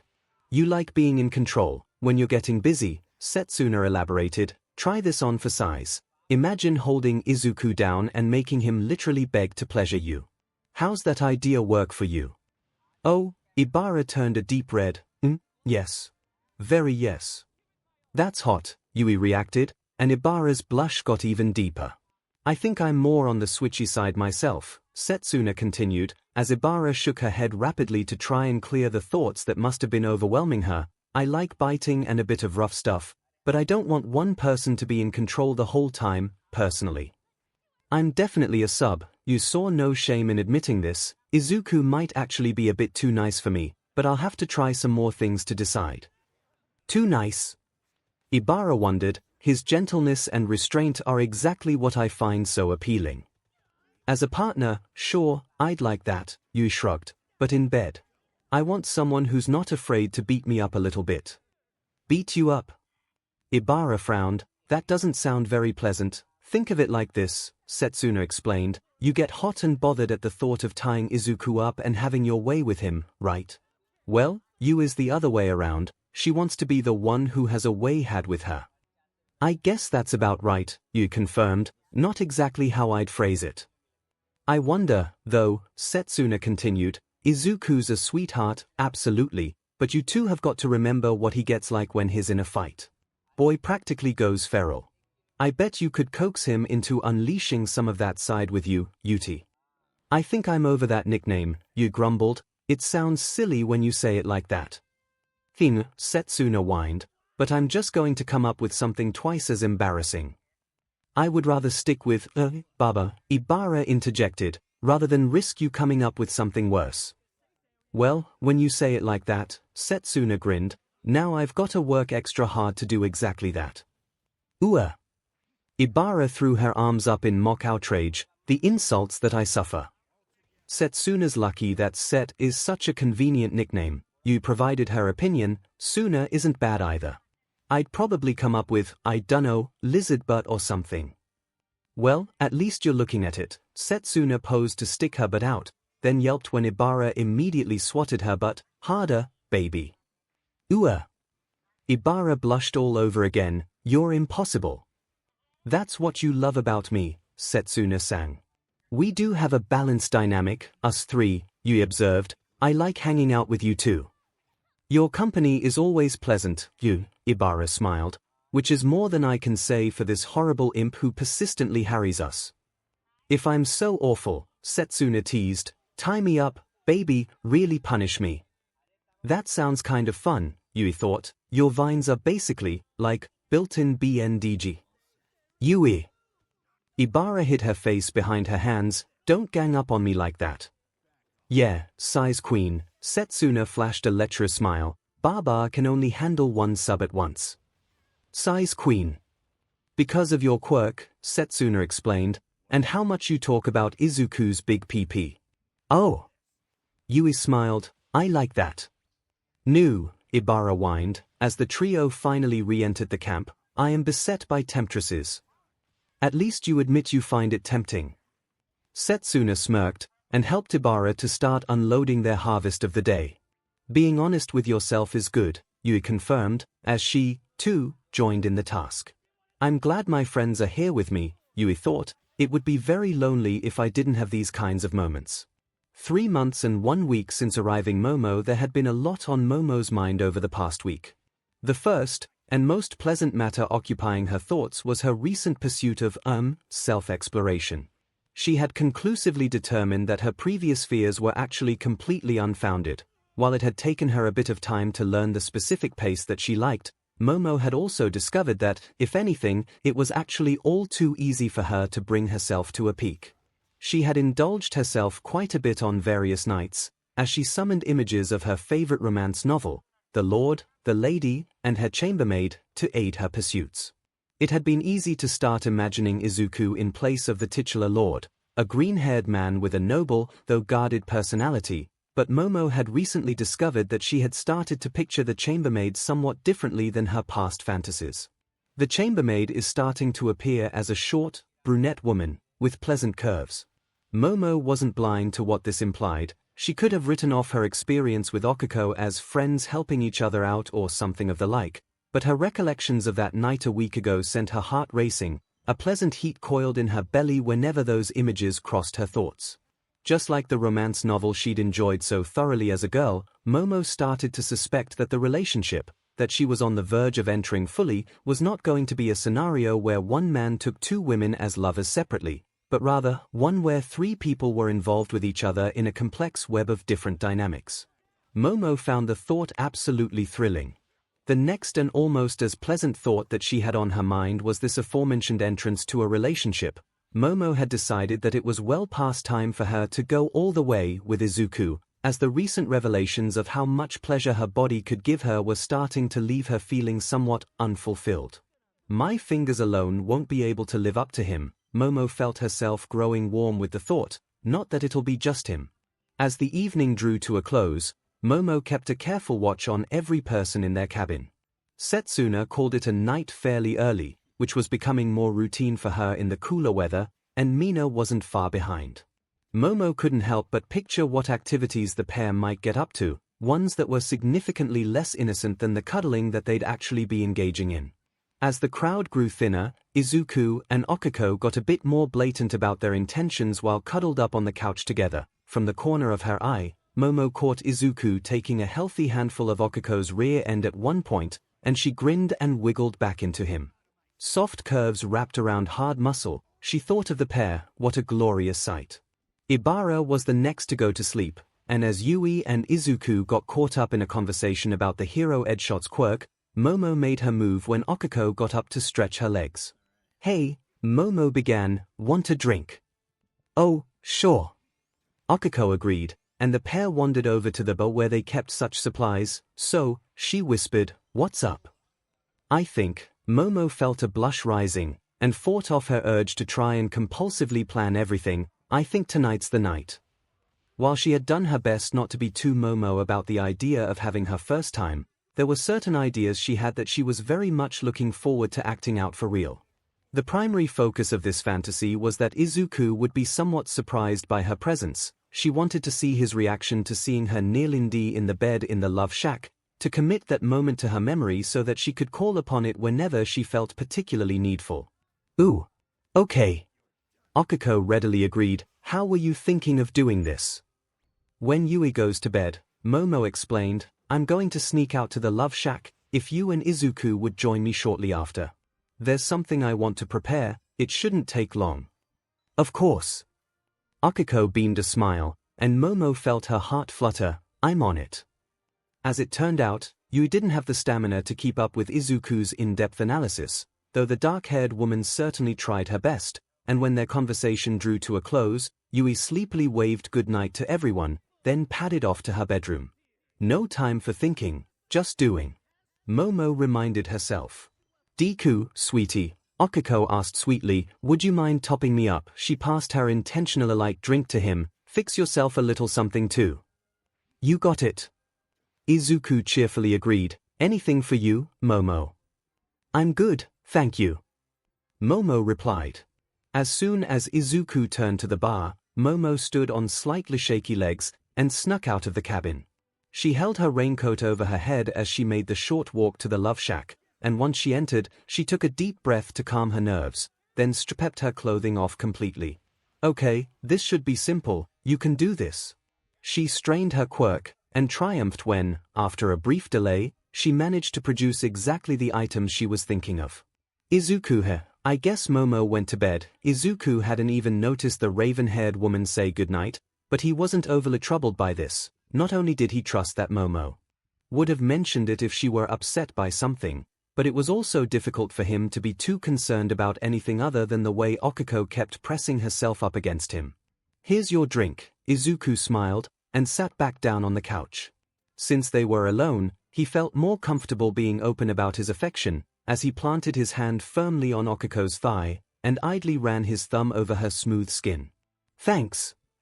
𝐭𝐼𝐸 leaned over and gave him a quick smooch. "Sue, I've been thinking, you've been working hard lately, haven't you?"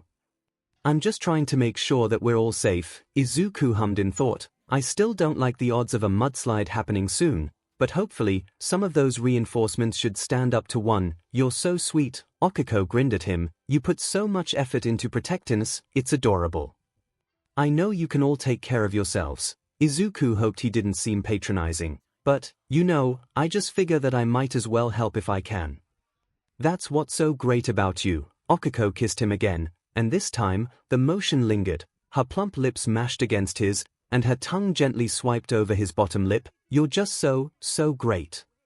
"You're great too." Izuku shifted a bit closer to her, lifted her legs so that he could slide his own underneath. "Why'd you ask, anyway?" "Well," 𝐭𝐼𝐸 smirked knowingly, "I was thinking, since you've been working awful hard and all, it's well past time for you to get a reward." "Ooh." Izuku felt a thrill race through his chest at her words. "What kind of reward?" "You'll see," she giggled melodically. "I think we should finish our drinks first." Izuku had to remind himself not to actually chug his beverage in his enthusiasm. He hadn't mixed either of them a strong drink by any means, but he still wanted to appreciate those faintest hints of a warm feeling in his belly. He also wanted to take his time to appreciate 𝐒𝐿𝐼's legs under his hands. He couldn't get over how soft she was, yet the hard muscle underneath was also plainly evident. "You should know," 𝐒𝐿𝐼 teased, "I've got a little surprise for you tonight, is that so?" Izuku squeezed her leg a little tighter, and she wiggled happily against his touch. "I'm looking forward to it." "Good, because it's about time." 𝐒𝐿𝐼 kissed him once again, then stood to her feet. "Come on, mister, we should get over to the love shack." "Lead the way," Izuku confirmed as he, too, stood up. "You just want to look at my butt as we go over there," 𝐒𝐿𝐼 giggled. "Guilty," Izuku grinned, "but can you blame me? You, Miss Uraraka, have a fantastic butt." He reached down to take 2 solid handfuls of said spectacular but to emphasize the truth behind his words. So big, so bouncy, he appreciated, but nice and firm at the same time.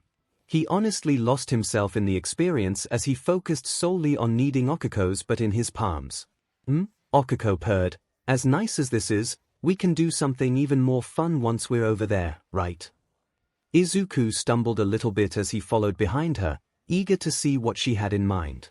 The pair quickly tossed raincoats on, then made their way outside into the rain. Izuku was almost a little disappointed that he couldn't, in fact, watch 𝐒𝐿𝐼's butt as she walked ahead of him, but he was pretty sure that he'd get over it as soon as they got inside. Let's not forget, 𝐒𝐿𝐼 walked over and flipped the sign on the front of the shack to occupied. "Now, get in there, mister." Izuku opened the door, and as soon as he stepped inside the love shack, his jaw dropped.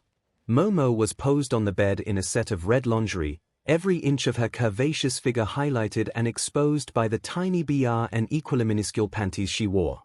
She always looked stunning, but in this outfit, Izuku's brain short-circuited, and he couldn't do anything but stare with outright awe at the sight in front of him. Her long legs were bare, and the way the thin red material clung to her emphasized the gentle curve of her hips, to say nothing of how her BRSs stood out, firm and perky, despite receiving next to nothing in the way of support from the lacy garment she wore as a top. Incredible, Izuku thought, and he was sure his face betrayed the feelings he felt. "Surprise," 𝐒𝐿𝐼 giggled behind him as the door swung shut. "This is what we had in mind." "Hey," Momo spoke quietly, "I take it you like my outfit?" "Yes, yup, Izuku ran through every confirmation that his BLD-starved brain could manage. "I like it too," 𝐒𝐿𝐼 muttered huskily, as she reached up to take his long-forgotten raincoat off. "Come on, Deku, get into bed." Izuku hadn't exactly forgotten that 𝐒𝐿𝐼 was also there, but it took him longer than it should have to realize the implications of her staying in the room with him. "You?" Izuku stammered. "You, both?" "Yes, Izuku," Momo giggled, "both." "Oh, God," Izuku's mind whirled as he stumbled towards the bed, 𝐒𝐿𝐼's hand gently guiding him the entire way. "How did I get this lucky?" "So, how are we doing this?" Izuku asked as he lifted his arms above his head, allowing 𝐒𝐼 to remove his shirt. He was glad that he had the tiniest amount of experience with a THSM, if making out with Setsuna and Mina at the same time counts, which calmed his nerves a little bit, but he had a hard time even really remembering that 𝐒𝐼 was there. He was so focused on staring at Momo.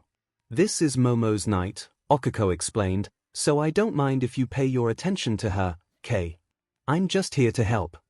"It was my request," Momo added, "for 𝐒𝐼 to be here. I can tend to get somewhat in my own head about these things, which, I believe, is a tendency we share to an extent, Izuku." "A little bit," he joked. I'm definitely okay with this. Just to be clear, I'm just a little surprised." The two women giggled as they shared a conspiratorial look between each other. "Good." Momo smiled. "I was hoping that it would be a pleasant surprise."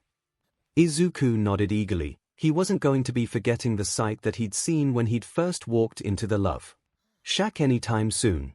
"Take your breathes off, mister." 𝐒𝐼 leaned over to kiss the side of his neck. "Don't leave a lady waiting, especially when she's dressed like that." "Do you like my outfit?" Momo asked, and Izuku could tell that she was fighting the urge to fidget nervously. "A lot, yeah," Izuku confirmed, as he hopped out of his breathes. "You're absolutely gorgeous, Momo." "I'm almost a little envious," 𝐒𝐼 teased, "of you, Deku. Now show our girl a good time." She swatted his butt and pushed him into the bed. Izuku did his best not to literally fall into bed, as instead, he crawled on his hands and knees towards Momo's prone form in a way that he hoped came off as vaguely stuck, and let his gaze travel from the tips of her toes all the way up to her dark hair. Gorgeous is probably understating it a bit, Izuku thought. Stunning, spectacular, drop-dead seki, they'd all apply. You're stunning, he breathed out as he decided to voice some of his thoughts, then he leaned down to kiss Momo. As was her habit, their kiss was slow and careful, but where there'd been times before where the pace felt cautious, now it felt deliberate, definitely more on the SNSL side of the spectrum. Izuku ran one of his hands up Momo's side, pausing to appreciate the curve of her hips, the delicate lines of musculature on her abdomen, and, because he was pretty sure she didn't want her features to be ignored, her big, bountiful breasts. This outfit's just for the two of you, Momo teased, and with that reminder, Izuku glanced quickly over his shoulder, where he saw that Okako was seated at the edge of the bed, her face bright red as she bit down on her lower lip. Keep going, Okako ordered, and Izuku did just that. He turned his head back to kiss Momo again, and this time, instead of just ghosting his fingers over the curve of her BST, he sank his fingers into her soft flesh, squeezing hard enough that it couldn't be ignored, but gently enough that he wouldn't overstimulate her right out of the gate. That feels nice, Momo hummed between kisses. It ties in the back, by the way. Does it? Izuku chuckled, as he lay down beside Momo, and pulled her closer to him. He ran his hand up her back this time, starting at her legs long and smooth and elegant, then caressed the swell of her but which fit her tall frame perfectly, until he walked his fingers up her spine and found the knot she referred to. With defter motions than he'd thought possible from his slightly mangled fingers, Izuku untied the strings holding her top on, and when the red garment fell away, he took yet another deep breath of awe at the sight. Momo was, as he tried and failed to find a more appropriate phrase, absolutely stacked, easily the bustiest girl on the island, and yet despite the sheer size of her BSS, they somehow retained a level of perkiness which left them sitting high and firm on her chest without any support whatsoever. Her nipples were small and dark, and, as Izuku figured that she was hoping for him to take more initiative, he didn't resist the temptation to crane his head down, to run his tongue slowly over one of those buds. Momo reached around his neck, and pulled his head tighter into her cleavage. That's also nice. Izuku propped himself back up onto his knees, and with his other hand, started to pay equal attention to the NPL that wasn't in his mouth. Next, he kissed over the sensitive skin around her areola, before he moved his kisses across her chest, then upwards, over her elegant neck and up to her ear. Does your lingerie tie off at the back? He whispered his question, for your bottoms, too. No, Momo hissed her answer as he nipped gently at her earlobe. You'll have to pull them off altogether. I think I'm going to do just that, Izuku promised, and waited to see if she had any second thoughts.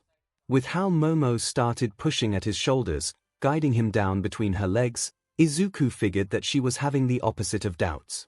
He trailed kisses down her belly as he crawled downwards, then, slowly and carefully, hooked his fingers underneath the thin bands of her panties.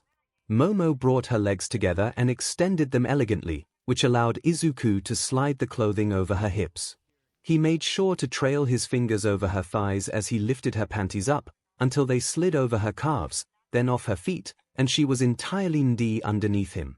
Momo slowly opened her legs in front of him and, with the shuddering breath he heard from behind him, in front of Okako as well, and Izuku couldn't help but think that she looked delicious.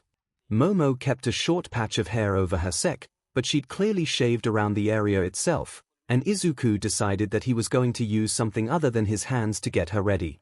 He trailed kisses over her legs, and gently guided her to spread her knees even further apart, as he slowly, carefully approached his destination. Izuku glanced up at her once more time, and saw that Momo had one of her own biases clutched tightly in her hand. Her eyes were wide open and glazed over with lust, and a very pretty blush colored the base of her neck. Izuku leaned down, and slowly trailed his tongue over her entrance, taking his time to savor her. She almost tastes like champagne, he thought, as the tip of his tongue gently parted her lips. He didn't have the most experience with this particular activity. It wasn't that Okako had been unwilling to help him learn, or anything like that, but it seemed that when he was with the other woman who he'd gone all the way with, they tended to start having sex without a whole bunch of FRPLY being involved. Izuku put aside any worries about whether or not he was doing a good job, as he flicked his tongue over the sensitive button at the top of Momo's sex, which in her case was small and almost hidden between her folds. Oh, yes, Momo's husky whisper brought his confidence back, and Izuku locked one of his hands onto her hip for leverage, while the fingers of his other hand started to trail up the inside of her thigh. When he used two of his digits to spread her open, Izuku could immediately tell that Momo was soaking wet, and she gasped in pleasure when he pursed his lips around her CLT, more exposed by his gesture as it was.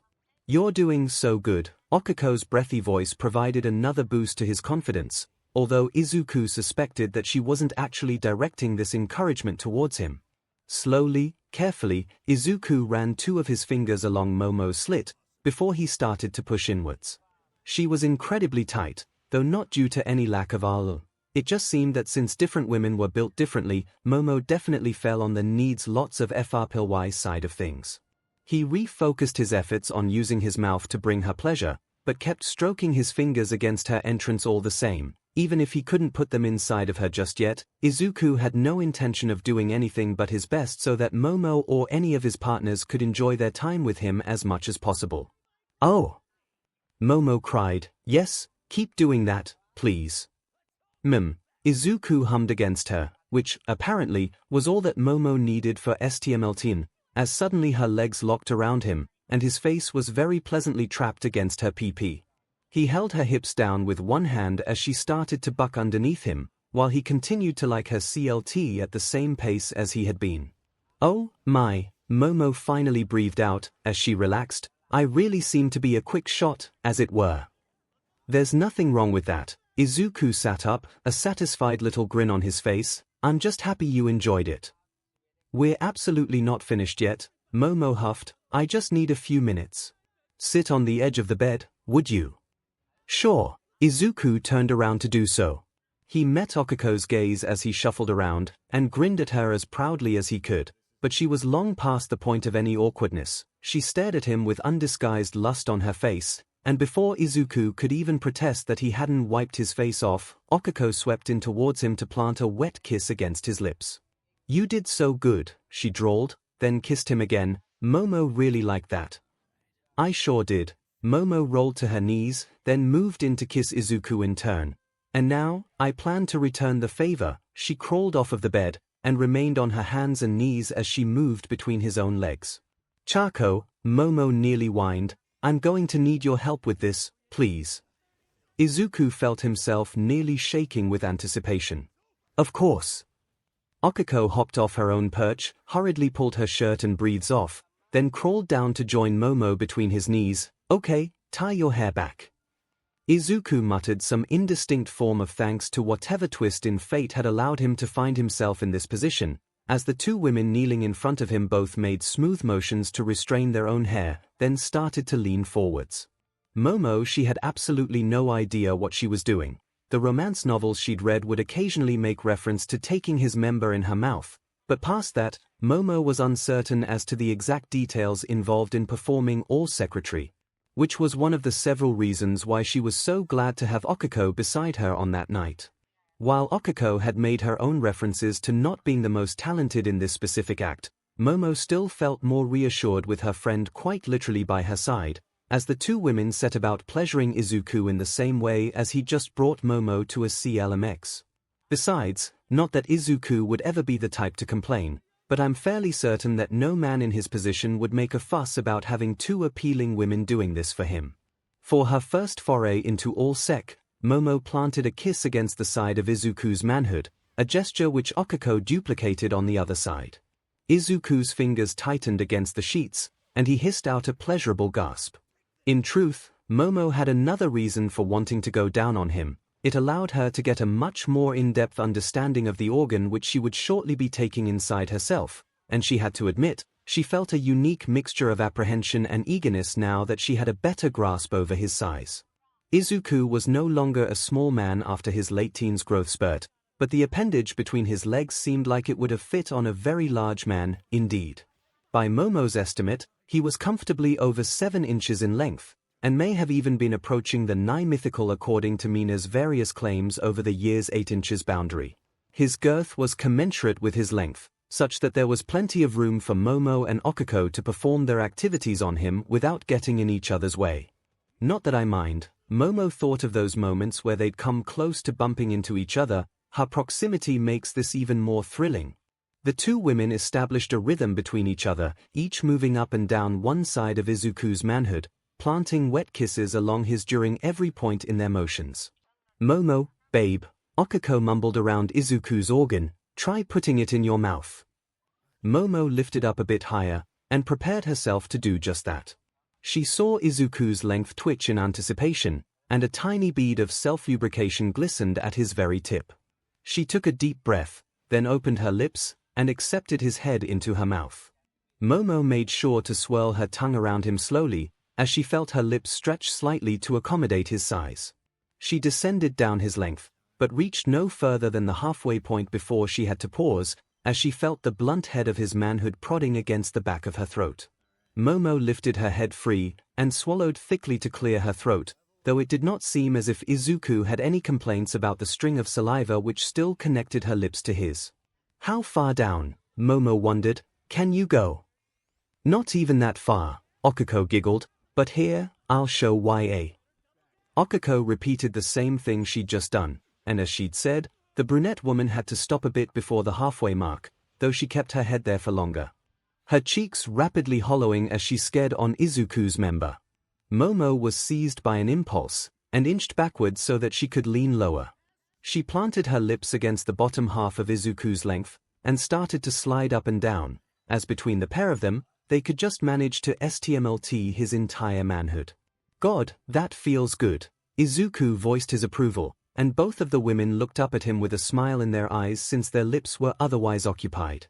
𝐒𝐿𝐼 lifted free from him with an audible pop, and Momo was quick to replace her, liking up his length and flickering her tongue around his sensitive head before she swallowed him once again.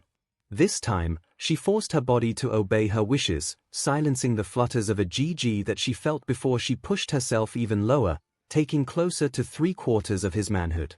You've got a talent for this, 𝐒𝐿𝐼 teased, and leaned in to swirl her tongue over the very base of Izuku's member. When Momo pushed herself even further down, she became aware of the fact that 𝐒𝐿𝐼's tongue brushed against her lower lip. The realization sent a flood of warmth through her belly, and Momo rubbed her thighs together absent-mindedly as she slowly ascended, then descended once again.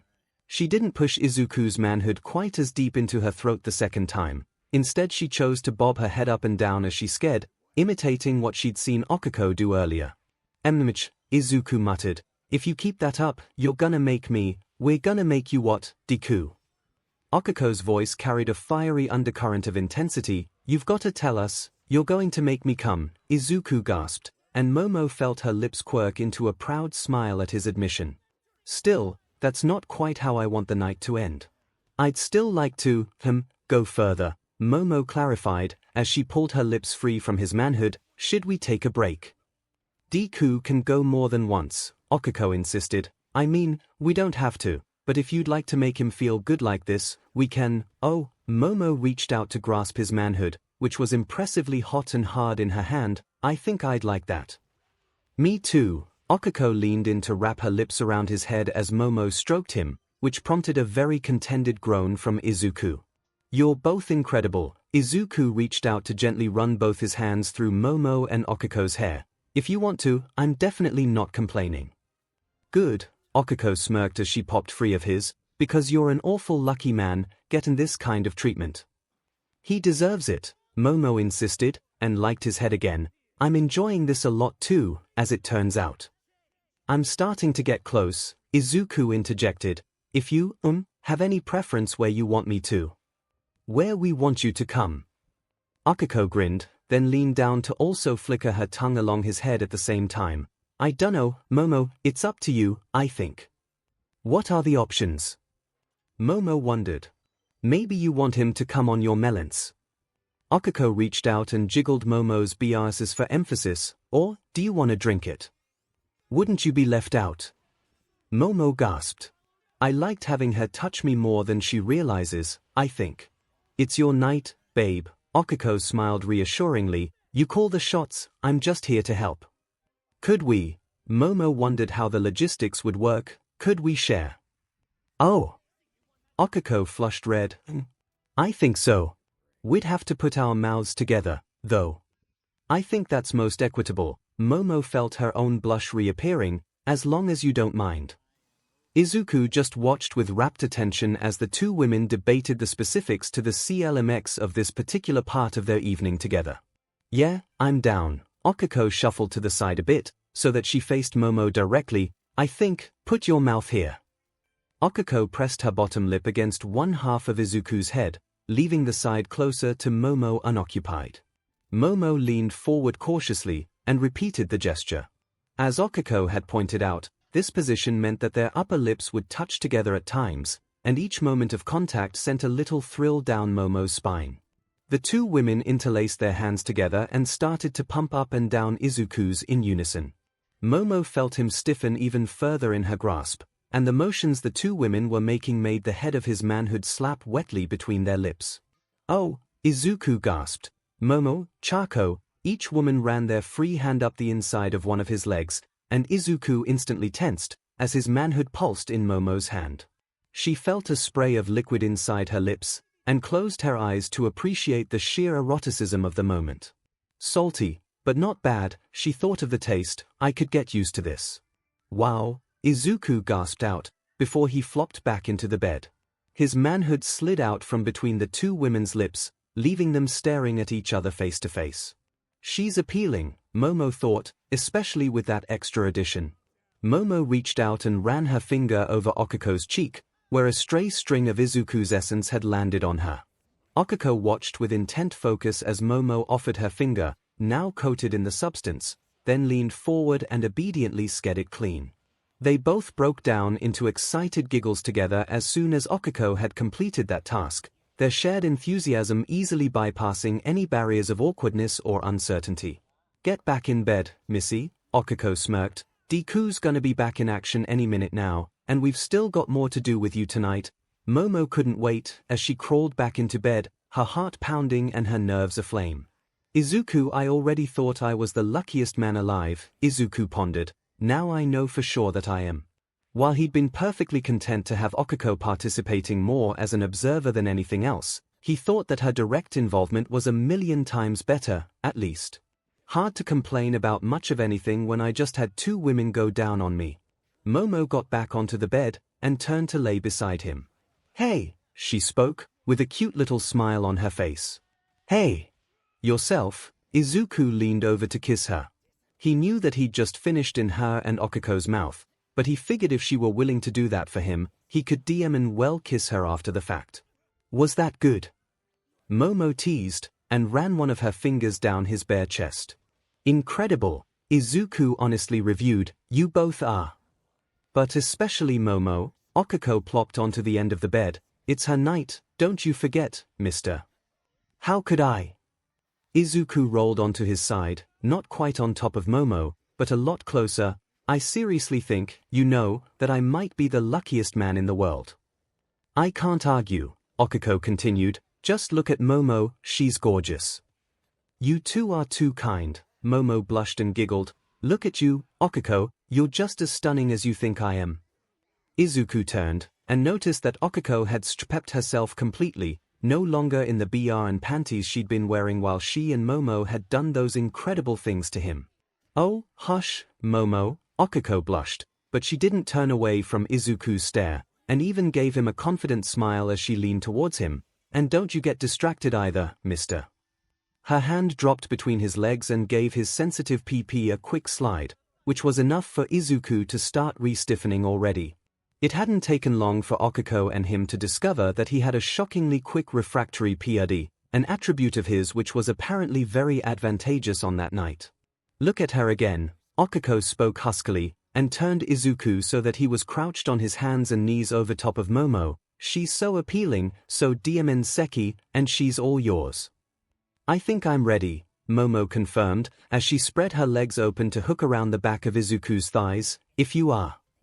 Oh, he will be, 𝐒𝐴 resumed, pumping her hand over his length from behind him. Look at him, too. so strong, so muscular, and this PP for emphasis, she dragged the head of Izuku's manhood against Momo's slit, causing both of them to gasp for breath, so fing big. Go slowly, at first. Momo requested. Of course, Izuku leaned down to kiss her, and with Okiko helping to line them up, he felt his head push into Momo's entrance, not far enough to penetrate quite yet, but getting closer and closer to the point of no return. Please, Momo begged, please connect to me. Izuku pushed his hips forward that tiny fraction further, and slowly, his head spread Momo's entrance open, until the barest fraction of his length entered her for the first time. Yeah, Okiko muttered from behind him, as she released his member from her hand and scrambled around the pair in the center of the bed to watch. She half lay, half crouched beside Momo, the two women facing each other.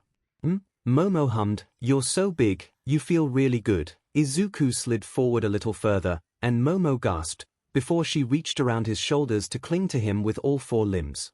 Izuku made sure to keep his pace as slow as he could. As a fraction of an inch at a time, he started to fill Momo with his throbbing length. The languid pace that he moved at only enhanced his sensitivity, and with how tight Momo was, it was as if the most pleasurable kind of vice had tightened around his length.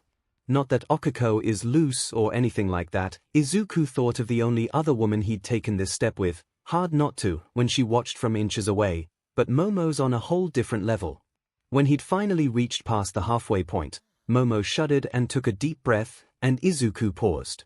"You doing okay, sweetie?" Okiko checked in. "Magnificent," Momo confirmed, "just give me a second to get used to it." "Take your time." Izuku kissed the top of her head, then she quickly pulled him down to press their lips together. He appreciated the moment, as even though he was staying stationary, the way that Momo quivered around him sent ripples of pleasure down his spine, and the slow, NTMT pace of their kissing added to the building connection that he felt. "I'm ready for more," Momo spoke when they ended their kiss. "Please, Izuku. Make me yours." He pushed forward into even tighter, somehow, depths of her sec, and felt her quake underneath him, just a couple of small twitches, but enough to remind him to be careful with her all the same. After he gave Momo a few moments for her to relax, Izuku moved forward the last remaining fraction, and fully hilt himself inside of her. "You're both so hot," Okiko gasped. "How's he feel, Momo?" "Incredible," Momo whined. "You can start moving, Izuku." He cautiously obeyed her desires, pulling back even more slowly than he'd first move inside her.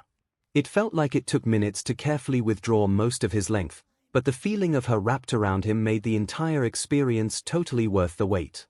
When Izuku started to push forward again, Momo ran her fingernails across his spine, and he shuddered in pleasure, nearly overwhelmed by the various sensations cascading over his body. "You're being so sweet." Okiko leaned up and kissed his ear. "I love seeing it." "I think," Momo joined in by kissing the other side of his neck, just under his jaw, "I can handle a bit faster." His next move was still careful, but took fractions of the time that his initial two had, and the next one after that was faster still, until Izuku had worked up to a pace where he steadily rocked his hips into hers. It was nowhere near the most forceful that he was capable of, but even still, he wouldn't have changed anything about their lovemaking as Momo had put it. Momo groaned, "Can you angle upwards a bit? Like this?" Izuku changed his position so that he was kneeling between her legs instead of on his hands and knees, and pushed forward experimentally. "God yes," Momo confirmed, "exactly like that." Izuku moved his hands to her hips for leverage, then resumed moving into her. The new angle didn't allow him to go as deep as he had been, but whatever spot he was hitting inside of Momo, it seemed that she was a big fan of this position. His gaze locked to the way that Momo's BRST swayed with every move, the way that the skin at the top of her neck was blushing a bright red, and especially how her eyes looked, her onyx irises practically invisible with how wide her pupils were.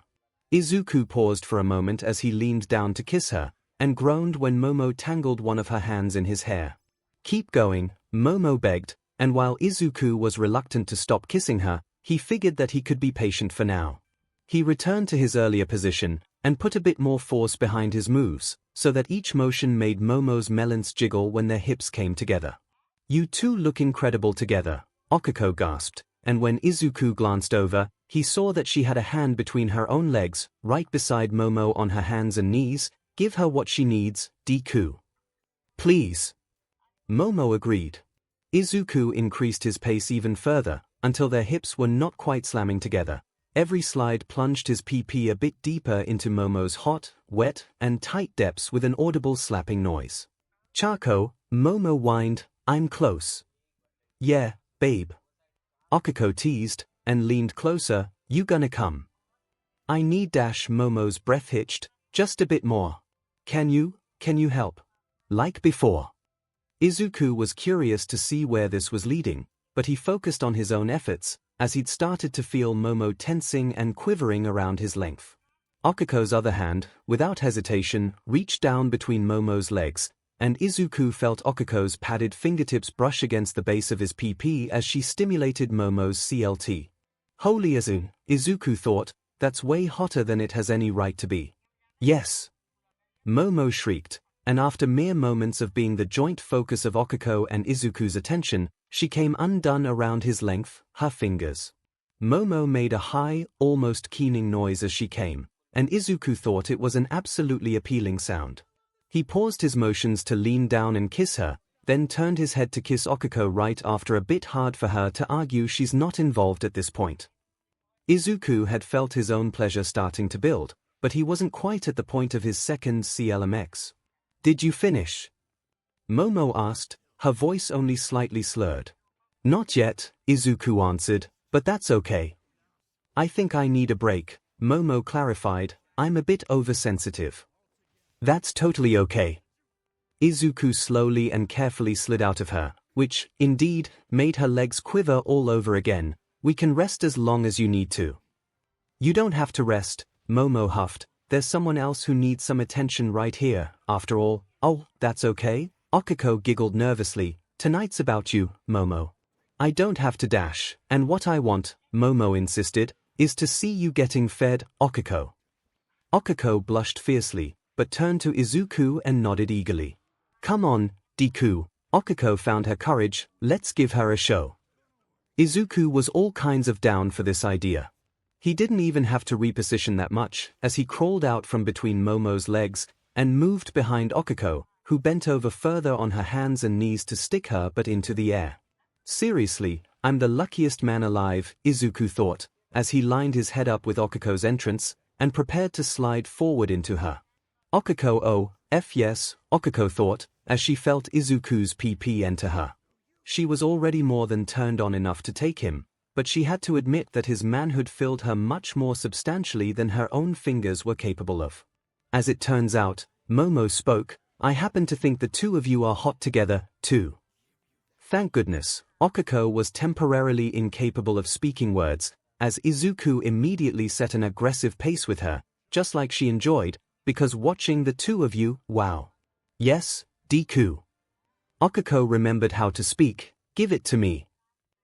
Deku ummed behind her, and she felt his rough hands come down on her butt, kneading and squeezing his favorite part of her. His hips didn't stop moving, and the way that he filled her felt even better than usual, for some reason. You really like watching, Momo teased in a way that didn't feel embarrassing at all, don't you? It sounds like you already rather turned on, can YA blame me? Okiko gasped out, her voice hitching with every move that Deku gave, you're both super fing hot, and together. Wow. I definitely see the appeal, Momo smirked. When I'm a bit more experienced, I hope I can give you a show just as good as the one I'm witnessing now. As if inspired by Momo's words, Izuku lifted one of his hands, then brought it back down with a sharp smack. Okiko squealed in pleasure, and pitched forward a bit further onto her elbows as she lifted her but even higher into the air. You've got such a great butt, Deku encouraged, and gave a second, lighter swat to emphasize his words, so spankable. Isn't it? Momo agreed, and then surprised Okiko by reaching out and repeating Izuku's first gesture, which prompted an utterly shameless MMM from the brunette woman. There was no need for conversation for the next while. The only sounds audible in the love shack were Okiko's MMMs, Izuku's breathing breath, and the steady clap, clap, clap of his hips smacking against hers. Okiko was coming to discover that she really liked doggy style, which was good for everyone, considering how it showed off her butt, but the addition of Momo watching her, well, that made it even hotter, somehow. What's your favorite part of me? Momo asked, and I am specifically asking you to objectify me, Izuku. I don't think my butt is quite on Okiko's level, she squeezed to emphasize her words, so I'm curious. Momo, Izuku breathed, you've got fantastic melons. Momo smirked underneath Okiko, when did our position change that she got that close to me?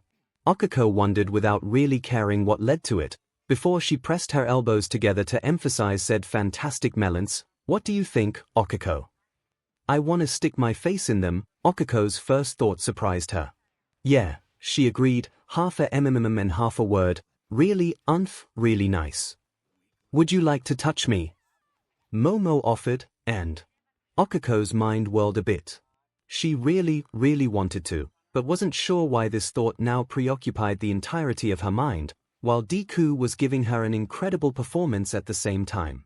Okiko decided that there'd be time to think about what that could have meant some other time, and instead moved her hands so that they were planted firmly on Momo's melons, immediately and shamelessly sinking everything but her pinkies into Momo's bouncy chest.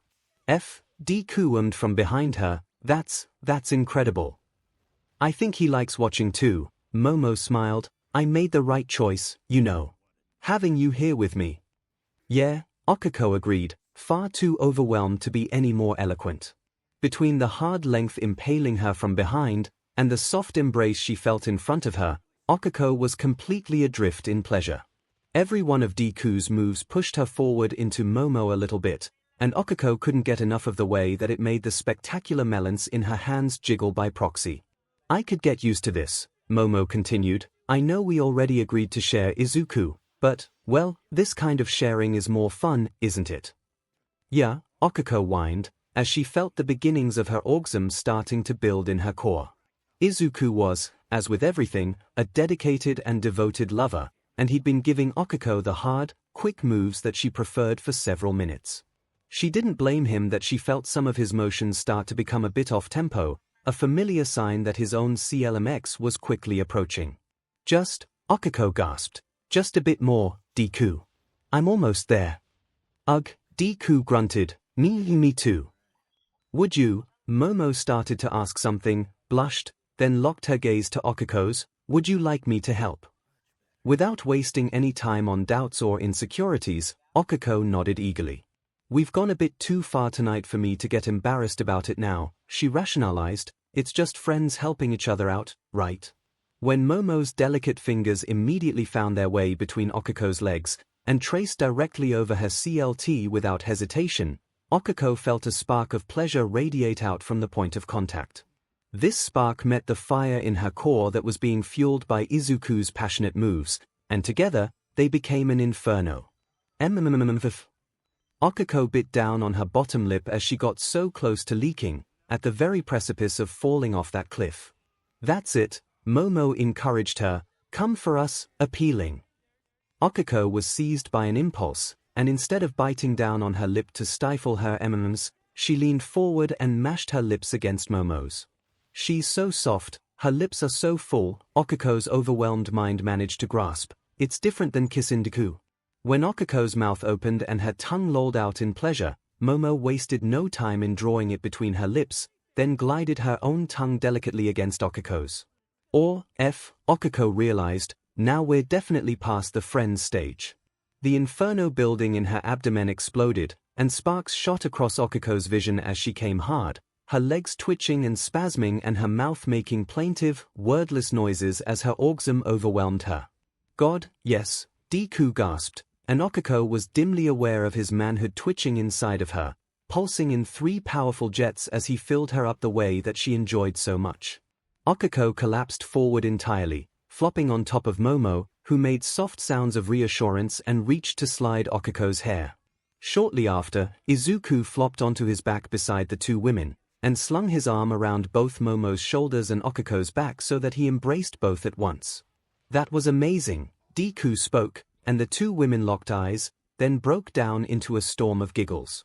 I'll say, Okiko confirmed, as she rolled off of Momo, then squirmed over to rest against Deku's other side, Good first time, Momo. I can't wait for the second. Momo laughed and curled in to snuggle a bit tighter against Deku. Thank you, both of you. You took such good care of me. I'm just happy to be here, Izuku joked, which prompted a new round of increasingly sleepy giggles. Yeah, me too. Izuku the morning after it turned out that the three of them fell asleep in the love shack not long after they'd all finished. But fortunately, they'd woken up early enough to make their way back to the main cabin before too many people were awake to potentially make things awkward. Yui was up already, partway through preparing breakfast, but she merely looked at the three bashful, blushing students who re-entered the cabin, raised one eyebrow in an expression of interest, and returned to her task without making any comments. The morning passed in a bit of a blur for Izuku, his mind still entirely full of images from the night before, but he knew that at some point, they'd have to have a little bit of a talk to go over what had happened. He wasn't exactly surprised by what he'd witnessed, but part of Izuku wondered if Okiko was quite ready to accept the feelings that she obviously felt. He wasn't worried, really, and the dynamic felt normal and natural, especially when the other girls were up and joined them all for breakfast. But he knew that Momo could be an overthinker just like himself, and Okiko, though she hid it a lot better, could be one heck of a worrier too. Their opportunity came when Ibara volunteered to go collect some more food, and Yui immediately joined her. Setsuna and Mina busied themselves with cleaning up after breakfast, which left Okiko and Momo as the first ones to go up to the hot springs for a daily shower. The two women exchanged a few more glances than usual, but even Mina's finely tuned gossip-detecting senses didn't seem to pick up on anything different, as Okiko and Momo departed. I'm gonna go check around the outskirts of camp, Izuku announced. I'll be gone for, at least an hour or two. Why, are you hinting at something, Midori? Mina smirked. Awful conspicuous of you. What could I be hinting at? Izuku winked as he pulled a raincoat on. I can't think of any reason that you and Setsuna might appreciate some private time. You could stick around for that, Greenie, Setsuna teased. Might be fun. Maybe another time. Izuku blushed. I just had a team. I think my brain would explode if I wound up in another the next morning. I didn't get much sleep last night. I've got to stretch my legs a bit, wake up a little more, you know. You're missing Mina sang as she bounced over to him, but thanks for letting us know. She playfully swatted his butt over the raincoat, and Izuku made his way outside. He had a lot on his mind as he trudged through the light drizzle. The way he'd seen Okiko and Momo interacting with each other, while amazing and super hot, seemed like it was an unexpected development for both of them. Izuku hated to think that the two women would be tempted to write it off as something they'd done for his benefit, or anything like that, not when there was obviously potential for something more going on there. Izuku wasn't exactly an expert on all the different permutations available to polyamorous relationships, but he was fairly certain that he'd be much more secure and content with the whole thing if he wasn't the focal point that all the different relationships revolved around. Even if he put aside the likely benefits to himself in the way that Mina and Setsuna had alluded to, something about the dynamic just felt better to him if the various women involved with him could also develop relationships with each other, however that wound up working out. Less potential for jealousy, maybe. He wondered, no, that's not quite it. Spreading out the sharing aspect a bit more. Maybe it's something about wanting everyone to be as happy as they can be. When he arrived at the hot springs, he found that Momo and Okiko had both planted themselves at opposite ends of the pool, but they were idly chatting with each other, at least. Deku. Okiko noticed him. What are you doing here? I already made an excuse to sneak out, he grinned. I figured, well, we should have a chat after last night. Make sure we're all still on the same page. Oh, yeah, good point, Okiko blushed. I guess, I was a bit more of a participant than I'd planned to be. Sorry, Momo, I hope you didn't feel like I stole your night or anything. Not at all. Momo insisted. I should be the one apologizing. I dragged you into what I wanted to happen, but I didn't ask first. I don't think, Izuku argued, as he shrugged off his own clothes and joined the women in the bath, anyone needs to apologize, really. I just wanted to check that you two are okay, honestly. The women glanced at each other, blushed, and looked away. Okay, not exactly a bad thing, Izuku thought, but they're acting like me and Chako used to. What do you mean? Okiko might as well have whistled innocently, she was trying so hard to look nonchalant. I don't think there's any reason things wouldn't be okay, in the terms that you have stated, Momo stammered, using her wordiness to try and fail to mask her ever-increasing blush. Well, obviously, there's no judgment from me, Izuku clarified, and took a deep breath to force his nerves to be quiet for a little bit, but, I noticed the two of you were awful close last night. I didn't mind. I just wanted to be open about the fact that I'm cool with it. What wouldn't you be okay with? 𝐒𝐭𝐚𝐲 wondered. She started to sink beneath the surface of the pool, then stopped as apparently she realized she was trying to hide. It was a thing, right? So, yeah, it makes sense we'd play around a bit, and stuff. Izuku scratched at the back of his head. I don't think that was just playing around, the way it looked to me. I hope I didn't overstep. Momo clasped her hands in front of her face. I'm sorry. Again, Izuku huffed. I'm not thinking that apologies are in order, Momo. This must be what talking to me is like. Izuku shook his head with a rueful chuckle. They're so awkward about this. Fortunately, if anyone knew how to navigate awkwardness, real or imagined, it was Izuku Midoriya. I'm not here to pass judgment, he reminded them, or to insist on, well, anything, really. I had a really good time, and I think that both of you did too, so all that I wanted to be clear about is, well, I really don't mind if the two of you ever want to have fun without me there. Well, Momo trailed off, we, kind of have, already. Yeah, but, 𝐒𝐭𝐴 squeaked, wasn't that kind of, I dunno. Helping each other out. I've noticed that there was something going on, Izuku admitted, but I don't need to know specifics. I'm not trying to pry, or force you two into deciding anything now. I guess I'm just, voicing my approval. But 𝐒𝐭𝐴 mumbled, I'm straight. We already agreed that it's not the time to worry about labels, Izuku reminded her, as he started to wash himself up at the same time as he talked to the two women. Again, I'm not trying to push anything. Momo spoke up, I don't think I am. Straight, that is. Meeple. 𝐒𝐭𝐴 made a squeaking noise of curiosity. I'm definitely attracted to you, Izuku, Momo clarified, so don't take this the wrong way, but I've been doing some thinking. I never really had a clear image of what sort of man I'd want to be with, before we came here, at least, and so I'm wondering if, well, that is, you don't have to say anything if you aren't ready to, Izuku reassured her. No, I think I am. Momo took a deep breath. I don't think it's any surprise to admit that I have feelings for you, Izuku. Even after saying that, well, I'm wondering if I might actually be a bit closer towards the homosexual end of the spectrum than heterosexual, and I never realized it until now. It came as a surprise to me at first, but I'm confident in saying it. I have a crush on 𝐒𝐿𝐴, as well. That's kind of what I was expecting to hear, Izuku thought, not in those exact terms, maybe, but the general sentiment. Me. 𝐒𝐴 pointed at herself as she spluttered, but, why? You're absolutely gorgeous and amazing, Izuku reminded her, you both. I think. I'm gonna head back towards camp now, okay? I'm not upset or anything like that, I just don't think this conversation is about me. Actually, Momo insisted, I think you should stay. That's part of what I've been thinking about. I don't think that these are two separate sets of feelings, per se. I'm fairly certain that I wish to be with both of you equally. But, 𝐒𝐴 argued, isn't that already what we're doing? I mean, I guess you and me is a new thing, maybe. As we've discussed the various permutations of polyamory lately, Momo continued, the clarification seems important. I'm not looking for a dynamic where I have a separate relationship with Izuku, and then also one with you, 𝐒𝐴. She stumbled over her words a bit. I'd like to be with the both of you, if you'd have me. Like a three-person relationship, Izuku thought about it, instead of there being three separate relationships between each pair. Exactly. Momo nodded. 𝐒𝐴 interjected, I'm not sure. That's not a no, it's an I don't know yet. I'd never really thought about, well, having a girlfriend. Well, you just said it, Izuku asked her, as he felt the urge to reassure her, I don't think we have to decide anytime soon.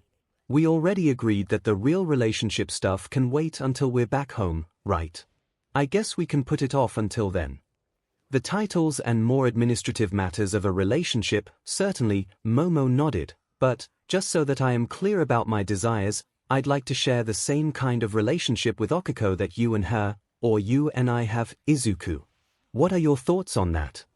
Oh, well, Izuku hummed, trying to figure out how to phrase it correctly. I don't want to pressure Okiko, but, yeah, I'd be happy with that. More than happy, really, he thought. That sounds kind of perfect, somehow. Okay, Okiko nodded, as if she'd suddenly come to a decision. As long as we're not doing titles and labels quite yet, I think we can try it out, see how it works. I think we just did that last night, Izuku chuckled, and it seemed pretty fantastic to me. Well, yeah, I mean, like, Okiko gestured around wildly, more than just secretary. I know we can't, like, go on a date, right now, but she turned to Momo, and swallowed as if to suppress her nerves. Maybe you and me can try being a bit more romantic when we hang out, I guess. Oh, goodness, Momo blushed yet again. Judging by how much that thought flusters me, I can officially confirm that I am fully on board with this idea. Speaking of boards, Izuku rinsed himself off. I do have to get back to camp, but I'm glad we had this talk. I'm not trying to run away, but I think that the two of you can sort out some of the details between you two. Unless we just wind up marking out, Okiko blurted, then clapped her hands over her mouth as she realized what she'd said. That works too. Izuku chuckled. Thanks for being open with us, Momo. I know it's scary and all, but, I dunno, I think this could work. I'm optimistic as well. Momo agreed. Let me know if you need my input on anything, K. Izuku made sure to express his support once again. That goes for either of you, and both of you, alright. Yep, okay, Okiko muttered. Let's chat, Mo. This is a surprise, but I guess I should have figured it out by now. It was a new discovery for me, too, Momo admitted, one that you led me to, actually. Okay, I'll see you two later. Izuku waved goodbye as he lifted himself out of the water and started to get dressed again. Good luck. Both women returned his wave, and Izuku felt reassured as he heard both of their voices talking back and forth as he walked away from the hot springs. I think this just might work out. He smiled to himself. It seems like it might be easier, even, than trying to keep all these feelings separate. 3 months, 1 week, and 3 days since arriving. Okiko pondered several things, as she sprawled out on the couch with Momo halfway tucked under her arm. Does cuddling count differently now? Momo's always been kind of tactile, she's definitely a hugger, but is this a romantic gesture since things have changed a bit? Or has it always been a gesture, and I just never noticed it before? No, that doesn't sound quite right. Momo's super snuggly with all her friends, and I don't think that she wants to be with, like, Toru, or something like that. But wait. What if Momo herself didn't realize it? She said that she just recently figured out that she was into women in the first place. Maybe she'd been missing the signs all along. Or is it me that was missing the signs all along? I mean, I definitely like cuddling with Momo, but do I like it, or is it just nice to be close to a friend? It feels different than snuggling with Deku, but maybe that's just because he's usually the one putting his arm around me, not the other way round. I can practically hear you thinking, Momo giggled, and Okiko felt her cheeks heat up in a blush. Yeah, Okiko didn't have any valid excuses. I guess I'm wondering if this is romantic enough. I'm having a lovely time, for what it's worth. Momo curled in a bit closer to Okiko. I hope you don't feel pressured to behave any differently just for my sake. Oh, well, if you wanted something, you just need to ask. Okiko would have been happy to have done pretty much anything Momo asked of her. In response, Momo just giggled again, and Okiko felt her blush grow even more intense. You're cute, Momo teased. No, Okiko lost the battle she'd been fighting against her embarrassment, and slapped one of her hands against her face. I'm just me. You're the one who's a genius, and a great leader, and freaking model gorgeous, and all that. While I certainly enjoy hearing compliments from you, Momo started to walk her fingers up Okiko's arm, and she had to struggle to stop herself from wiggling around in her seat. I'd rather they not come at the cost of talking down about yourself. As far as I see it, you're brave, and passionate, and confident, and many other things. That I admire. You're too sweet, Okiko huffed, you and Deku both. The two of you are always so generous with your compliments. that's half the reason I was so insistent on pairing you up. So that we could complement each other until we started believing it. What's the other half, then? What's the other half? Momo sang, and her fingers curled under Okiko's chin, which gave her a full-body shiver. Well, I've already said it. Okiko couldn't help but spill the beans, under this form of interrogation, but you're, wow. Like, incredibly, super pretty. I'd feel some kinda secondhand regret if Deku didn't get on that, you know. Momo laughed, a full-blown titter. She was way too classy to chortle or chuckle, after all, and Okiko found the sound as delightful as ever. I'm not trying to push you into anything, Momo spoke, but, honestly, the way you describe me. I love hearing it, but it gives me reason to suspect that I'm not the only one with a bit of a crush here. Maybe. Okiko yelped, it's just. I never really thought about being with a girl, and then it just kinda happened. And now we're, like, sort of together. It's a lot of change all at once. Well, you managed to navigate your discovery that you're polyamorous quite deftly, Momo reassured her, and, again, I'm not trying to pressure you. How'd you figure it out? Okiko wondered. Well, you, silly, Momo laughed again, and ghosted her fingers over Okiko's cheek. I mean, it certainly wasn't what I expected for a SXL awakening, but the night when you showed me how to, take care of myself, that turned into fuel for the aforementioned task pretty much immediately. Yeah. Okiko feared that she might ignite the fabric of the couch, her cheeks were becoming so warm. Oh, absolutely, Momo's voice dropped to a husky tone which sent all sorts of shivers running down Okiko's spine. You remember that romance novel I mentioned before? The one about the three-person intrigue, right? That's the one. Momo continued, well, I started to use that as the source of my fantasies, but it didn't take long for me to start picturing certain people in place of the titular characters. Wait a second, Okiko feigned offense, I'm the chambermaid. Well, not like that, Momo huffed, I don't exactly want you to serve me, no. Okiko turned the tables and started to tease Momo, what is it that you want? I rather like it when you tell me what to do, I think. Is that Suu? Okiko grinned a nearly predatory expression. Ooh, now you're just being mean. Momo giggled and smacked Okiko's shoulder gently. For someone who's uncertain, you're awfully good at pressing my buttons, I must say. That's just because, well, Okiko tried to find a justification for why she enjoyed flirting with Momo so much, and really, there was only one reasonable explanation. Okay, maybe I've got a little bit of a crush on you, do you, now? Momo leaned a bit closer, and Okiko's heart started to race. I mean, Okiko stammered, then couldn't find any other words, you're really pretty, and all. I like it when you say that, Momo breathed, and then she craned her head upwards. Their lips met gently, but it felt pretty momentous, considering it was the first time they'd kissed that couldn't possibly be explained as mid-SM impulsiveness. Okiko couldn't get over how soft Momo's lips were. Even her tongue somehow felt more delicate than Deku's did, more graceful, in some weird way. Wait, Okiko realized, I didn't even notice we'd started making out. She threw caution to the wind. Well, I guess I'm bi, then.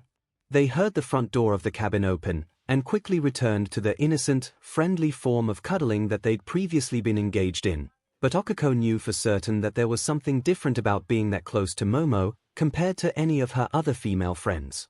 She found the thought of exploring this realization further to be, honestly, pretty DMN thrilling. Later that night I'm bored, Mina whined, can't we do a game or something? It wasn't the most thrilling night, that was for certain. The rain was so heavy that it had even managed to chase Izuku inside before dinner, and there definitely wasn't much else to do after eating and cleaning up. I'm not really in a party mood, Ibara weighed in, but I suppose some sort of conversational game might be a nice little diversion. What are you thinking? Mina chirped, like, charades or something. Ooh, let's do charades. We don't have any way of coming up with clues for that, Okiko interjected, but I mean, I guess I'd be down for some sort of game based around talking. Should we tell stories? Momo wondered, and seemed to perk up a little with the idea, I would love to learn more about all of you. I've pretty much told all my good ones already, Izuku scratched at his hair. Maybe we can talk about things we know. Like, give little seminars, kind of. Boo, Mina whined, that sounds too study-like for me. Set. Gimme a better suggestion than that. I dunno, Setsuna grinned, as an idea came to her. I've got a pretty good topic in mind, with what Greenie suggested. Oh. Since a lot of us have been getting hot and heavy lately, Setsuna was pretty sure that her smile had just turned sinister. I think we should maybe cover some advanced seked. No. Ibara protested, this wasn't supposed to be an opportunity for things to turn lewd. Well, you'd be one of the primary beneficiaries of these instructions. Setsuna liked her lips. Isn't that right, Baba? I told you I'm over that nickname, Ibara huffed, and what are you even implying? There's quite a few things you should know, Setsuna explained, before you get into BNDG and all. Set.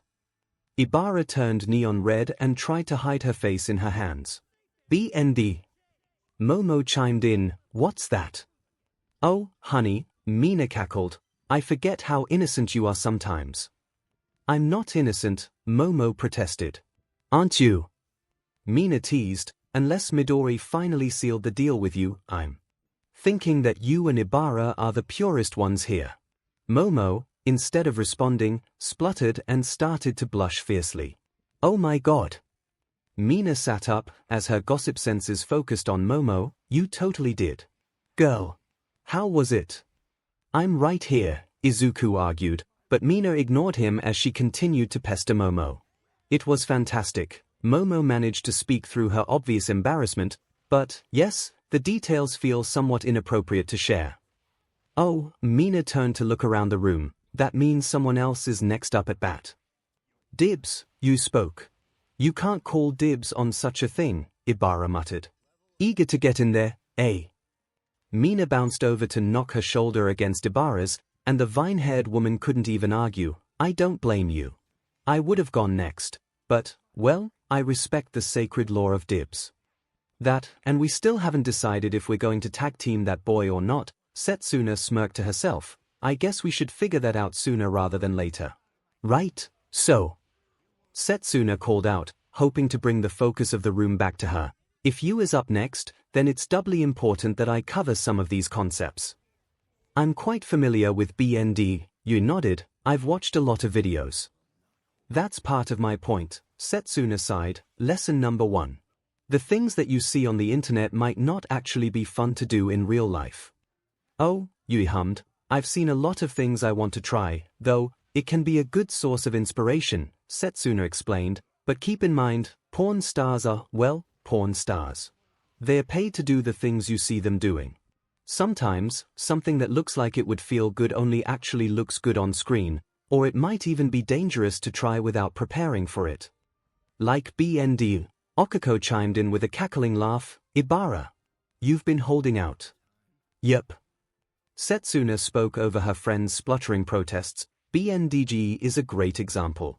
If you're using ropes and stuff, you need to know the right knots to tie that don't get tighter, and especially learn how to untie them in a hurry if you have to. Why would you need to untie in a hurry? Yui pondered, that seems to defeat the point. Lesson number 2. Setsuna gave her very toothiest smile. Safe words. Like, words that are acceptable to say during secretary. Momo wondered. Nope. Setsuna popped the pea, then realized that she'd picked that habit up from Mina, and in turn, felt a little wave of fondness ripple through her. Safe words are basically signals to stop whatever you're doing. Can't you just say stop? Okako asked. If you're role-playing, Setsuna elaborated, you might be doing a scenario where one person says no, stop, but doesn't really mean it, yeah. I don't understand, Ibara chimed in. Yui. Setsuna gestured to her friend. I'm really into the idea of rough sec, Yui helpfully provided, which might mean that I pretend like I don't like it, because I want the guy to pretend like he's forcing me. Eep, Izuku blushed, that sounds a bit too intense. Meh, Yui shrugged, it doesn't have to be a non-consent roleplay. As long as you don't mind smacking me around a bit, I'm down with that. Okako made various noises at Yui's blunt explanation, but none of them sounded offended, at least. Anyways, Setsuna refocused the group once again.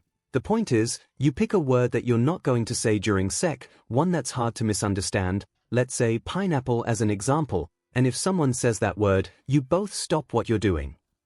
Both. Mina teased. Right, you all stop what you're doing, Setsuna clarified. I can't believe I forgot that a few of us are into group secretary. Okiko turned bright red at this statement, no doubt recalling the time when Mina and Setsuna had watched her with her boyfriend, but weirdly enough, Momo's blush made Okiko's nearly look non-existent. Setsuna wondered what that was about. That sure sounds like something for Mina to dig her teeth into. Other than my butt, she didn't even try and keep her train of thoughts on the rails. Rare. We're all on BRTH control, Setsuna continued, so safe sec is kind of already handled while we're here, but lesson number 3, aftercare. She had to admit, she felt somewhat in her element leading the whole conversation, and she supposed that, considering Yui had just claimed the next time with Izuku, this was a necessary conversation to have, as awkward and blushy as everyone was getting. Okay, half the fun is in how much they are all blushing. Setsuna wasn't going to be that serious about the whole thing. 3 months, 1 week, and 4 days since arriving Ibara, the rain was relentless. Ibara and Yui had made a venture outside to harvest another bounty of the various fruits and vegetables that grew around their camp, but had to cut their activity short. The downpour was so ferocious. They'd had to take shelter in the Love Shack, mere paces away from the main cabin, just to duck out of the increasingly torrential weather. So, Ibara decided it was appropriate environs to raise the thought she'd been mulling over. You have dibs on Izuku, do you? Yui replied. Someone else had to go next. Figured it might as well be me. Aren't you concerned that, Ibara pondered, he's not experienced enough to fulfill your desires in the way you're hoping for? I'm not expecting perfection at first, Yui shrugged. I figure it'll be easy to tell if he has potential. If not, then I'll appreciate his friendship. If yes, maybe more. You could have your first time with someone who you aren't certain about. Ibara was, admittedly, somewhat baffled by the concept. I am only willing to go that far, eventually, and hypothetically, because I can foresee a future of some kind with Izuku, myself. I think I can see a future with him, Yui hummed, but whether it's as friends or more, that doesn't matter too much to me. What Setsuna said, Ibara raised the next doubt she had, about some things only being pleasurable in theory, not in practice. Does that concern you? No. It troubles me, Ibara admitted, that you wish to be with someone who would torment you during lovemaking. I cannot see the appeal in it. That's 'cause you're a dom. You crossed her arms in front of her, you'd rather be on the other side. Inflicting pain is not what appeals to me, Ibara argued, it's simply about that I suppose the sense of control. That is what I find intriguing. It's the same kind of thing, you huffed, just from the other side. You've been doing good, Ibara, don't get hypocritical on me now. I am not. Ibara insisted, I truly do not intend to sound judgmental, I am merely worried for my friend.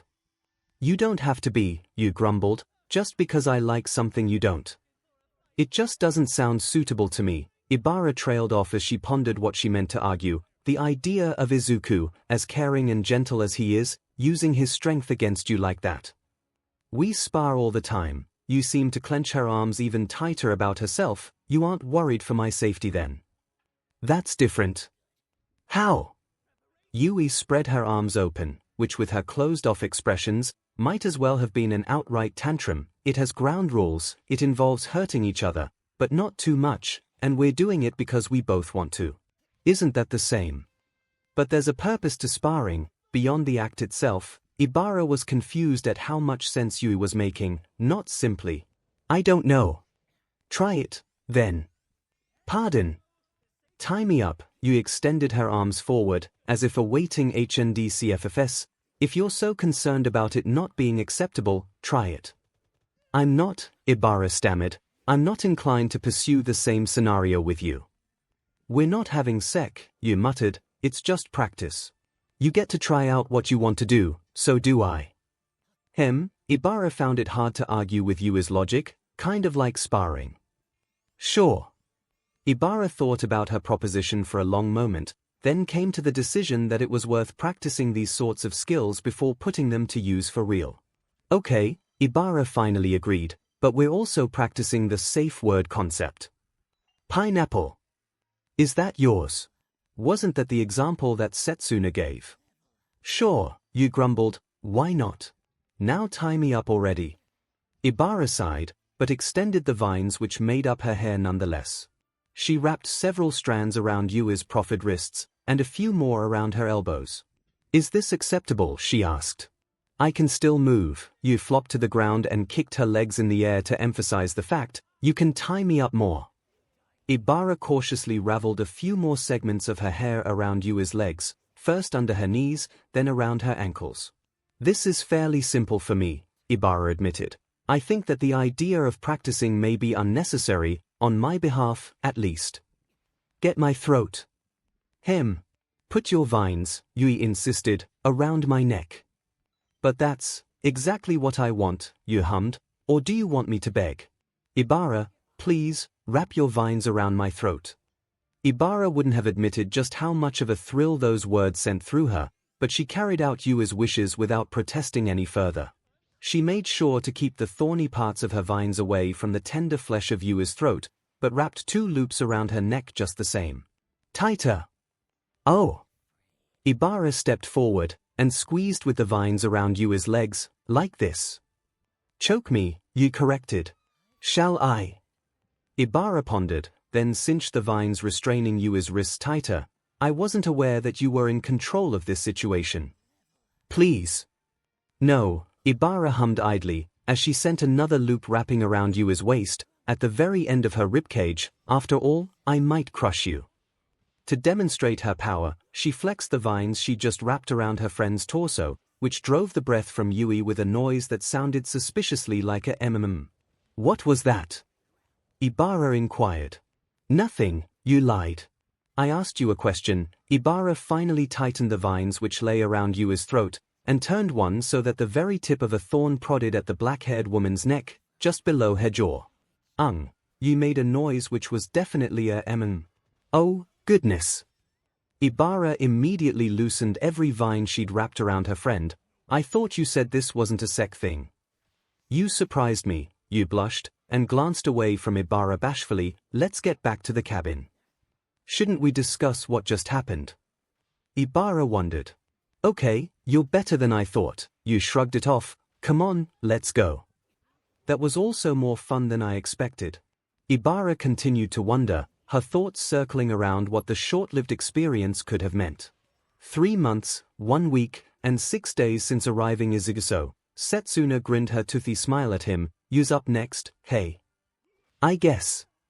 Izuku shrugged as he pulled another sheet of leaves to the side, allowing water to spill from them. I didn't realize that the whole batting order thing was a serious idea. He was still much more on the side of whatever happens, happens, but he supposed that it was only natural that the girls would have conversations about him that he wasn't a part of. An anxious part of his brain hoped that the conversations were good ones, but the rest of him knew that there was no way that 6 different women would be willing to sleep with him if he wasn't doing something right. I think it's more a suggestion than a rule, Setsuna provided. By the way, the second canopy on the left there is flooded too. Well, I don't want to misstep. Izuku made his way towards that one, and thanks. That's what I'm here for, boss. Setsuna was actually a huge help in identifying which canopies hadn't drained properly, as Izuku hoped to avoid any of them collapsing from the rain. Thanks, Set. Izuku made his appreciation known. Anytime she reattached her floating eyeball, then strolled over to him. But, since it's one of my best friends up next, I swear I'll be good. Izuku put his hands up in a placating gesture. No, that's the total opposite of what I was getting at, Setsuna chuckled. Greenie, you don't have a mean bone in your body. That's what I'm worried about. Yui has made it pretty well known that she likes it rough, Setsuna clarified. Or, at least, so she says. For all that she talks like she's knowledgeable, I'm pretty sure the entirety of that girl's SXL experience comes from the internet. Well, not all of it, Izuku mumbled. Right. Setsuna slapped her forehead. I forgot that the two of you had some handsy fun. It counts and all, but that isn't quite what she's aiming for, 𝐻𝐸𝐽𝐫. I don't think I understand, Izuku admitted. I mean, Setsuna whistled as she thought, she's a great girl, but I think sometimes she bites off more than she can chew. When she wants you to get rough with her, don't go all, like, plus ultra rough, but don't be scared to smack her around a bit, you know. I totally don't know, Izuku giggled nervously, and, frankly, I think I'm more confused now than I was before. Yeah, that's my fault, I'm being all scatterbrained about this, Setsuna chuckled, me being a space case. Who would have thunk it? You had really good advice the other night, Izuku reassured her, you know a lot more about this stuff than I do. This stuff, she asked innocently. Sex stuff, Izuku scratched at the back of his head, I'm not all that experienced, other than what I've done here, more than me, in some ways. Setsuna chirped, I haven't gone all the way with a boy yet, you know. I didn't realize, Izuku frowned in thought, and I mean, I know that everyone likes joking around about it and all, but you know, you and I don't have to. No, Setsuna leaned into him and wrapped her arms around him in a casual embrace. God, I'm making a mess out of this little speech I had planned. I'm not trying to make it into a big deal or anything, I figure someone's gonna be my first, and boy, you're one hell of a good option to break me in. Izuku swallowed nervously, not sure how to respond to that. I just don't want anyone to feel pressured, he clarified, you, Ibara, anyone. Aren't you leaving my girlfriend off that list? Oh, so you finally admitted it, Izuku teased her, but yeah, Mina's been pretty upfront about why she's interested in me in that way. I like your muscles, Setsuna shrugged, and you're a real nice guy, and you're patient when I get off on one of my rambles. That's enough for me, but I'm not going to be writing you love letters anytime soon, you know. Is that okay? If it is with you. Izuku wasn't sure how to navigate this situation. You're really cool, and I always like when I can learn something from you, but if you'd rather just stay friends, I'm not going to be offended. No, Setsuna whined, see me. She pulled him into a kiss, and as always, it was like she was literally starving for the contact. Her tongue was everywhere, but her teeth were equally as active, as she peppered him with a multitude of likes, kisses, and nips in the span of seconds. Izuku, Setsuna breathed, after she separated from him, you're a hell of a guy. I'm not saying that lightly, I think you might be one of my favorite people. I'm just, not great at the whole, you know, relationship dealy. That's okay, Izuku was even more confused, I'm not trying to push you into one. That's why I'm trying to make sure you know that you don't have to, do stuff with me, if it's too much. Boy, I swear, Setsuna giggled, I'm this close to cutting in line and jumping you right here. Stop it. Sorry, I will. I'm tassing you, she rolled her eyes, I'm saying stop being such a sweetheart, but I don't really mean it.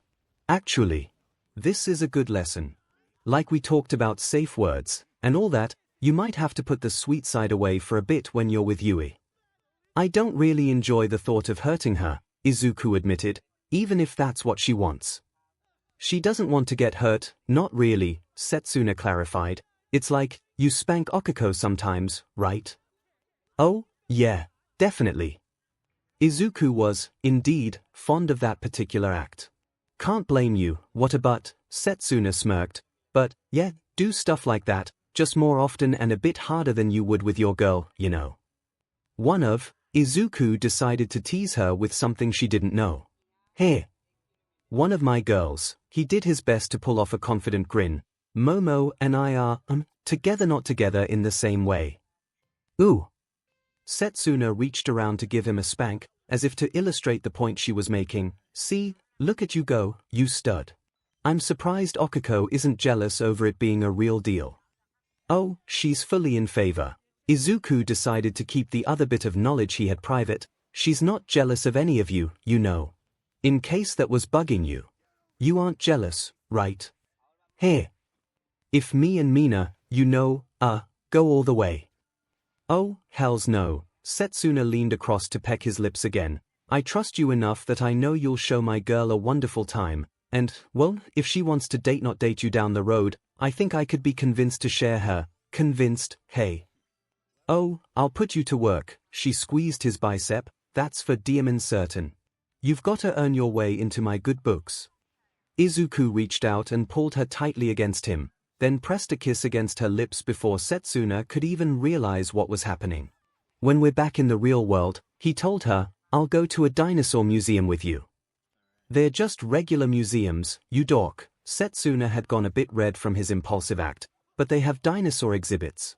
And, yeah, that sounds ideal. It's a date, then. I guess it is, isn't it? 3 months and 2 weeks since arriving Mina awoke to the sound of thunder and shrieked in surprise. She glanced around her room, and wondered for a moment why it was empty. It took her a moment, not helped by her pounding heart, to recall that Setsuna had overworked her quirk the day before, and still needed another night to herself to recover. Mina started to pout, until she remembered that she had a second option available to her.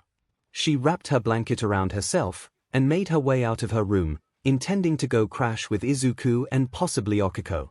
Mina made it into the common area of the cabin before she saw a familiar mop of green hair on the couch, and realized she wasn't the only one awake. Hey, Midori, she spoke softly, can't sleep. Hey, Mina, Izuku answered, no, I'm worried about the rain. Thunder for you. Thunder, she agreed.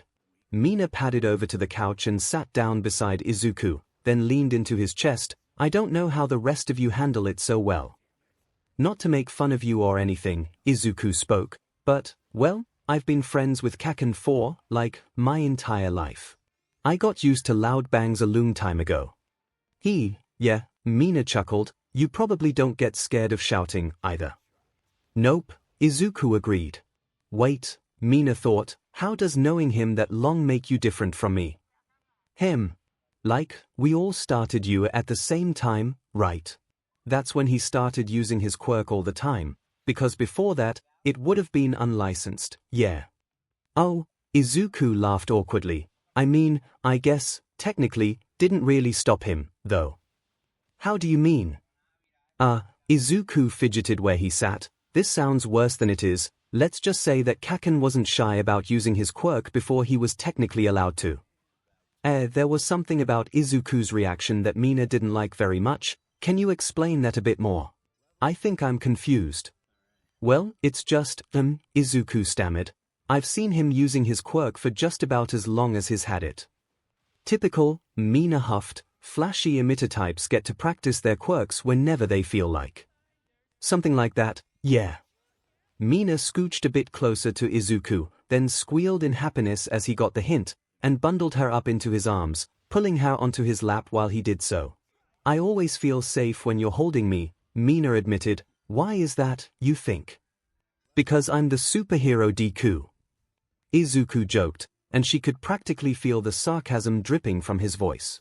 Maybe. Mina wiggled into a more comfortable position on his lap. Or maybe it's just because you've got such nice, strong arms to hold me with. It's not like Setsuna's lacking on that front, Izuku joked. Her biceps are pretty impressive. Oh, agreed. Mina nodded, but I'm flirting with you right now, mister. I guess I'm still not used to that. Izuku tucked his chin against her shoulder. Isn't that weird? I can handle loud explosions just fine, but a pretty girl flirting with me still makes me feel all clumsy and stuttery. It's weird, Mina wondered. Thunderstorms have to be more common than Bakugo getting to use his quirk around you when you were kids, wouldn't they? Heh, Izuku grumbled, around. Him. Mina really didn't like the sounds of that. Never mind. Let's talk about you. Izuku clearly tried to change the topic. Midori, Mina asked, what was that you just said about around? Oh, it's a nothing. Izuku's stutter made a return. Midori, I mean, it's all dealt with. What's all dealt with? Mina wouldn't be distracted from something that sounded this serious. Well, when we were kids, Izuku went quiet for a while before he resumed talking. Kaken, kind of practiced his quirk on what exactly? On me. Mina couldn't help but gasp. Sure, she'd always known that Bakugo was a brash, explosive in all senses of the word type, but she just figured that was how he expressed affection. Hell, he'd called Kiri shitty hair since the boys had met each other up until she'd last seen them together, and those two knuckleheads were obviously and for her almost heart-wrenchingly in love with each other. Midori, Mina's voice shook as she asked for clarification, did Bakugo bully you? It was a long time ago, and the teachers we had didn't help, Izuku rushed his words out. And anyways, he's more than made it up to me. I hate bullies. Mina huffed. When we get back to the real world, I'm not gonna let this go.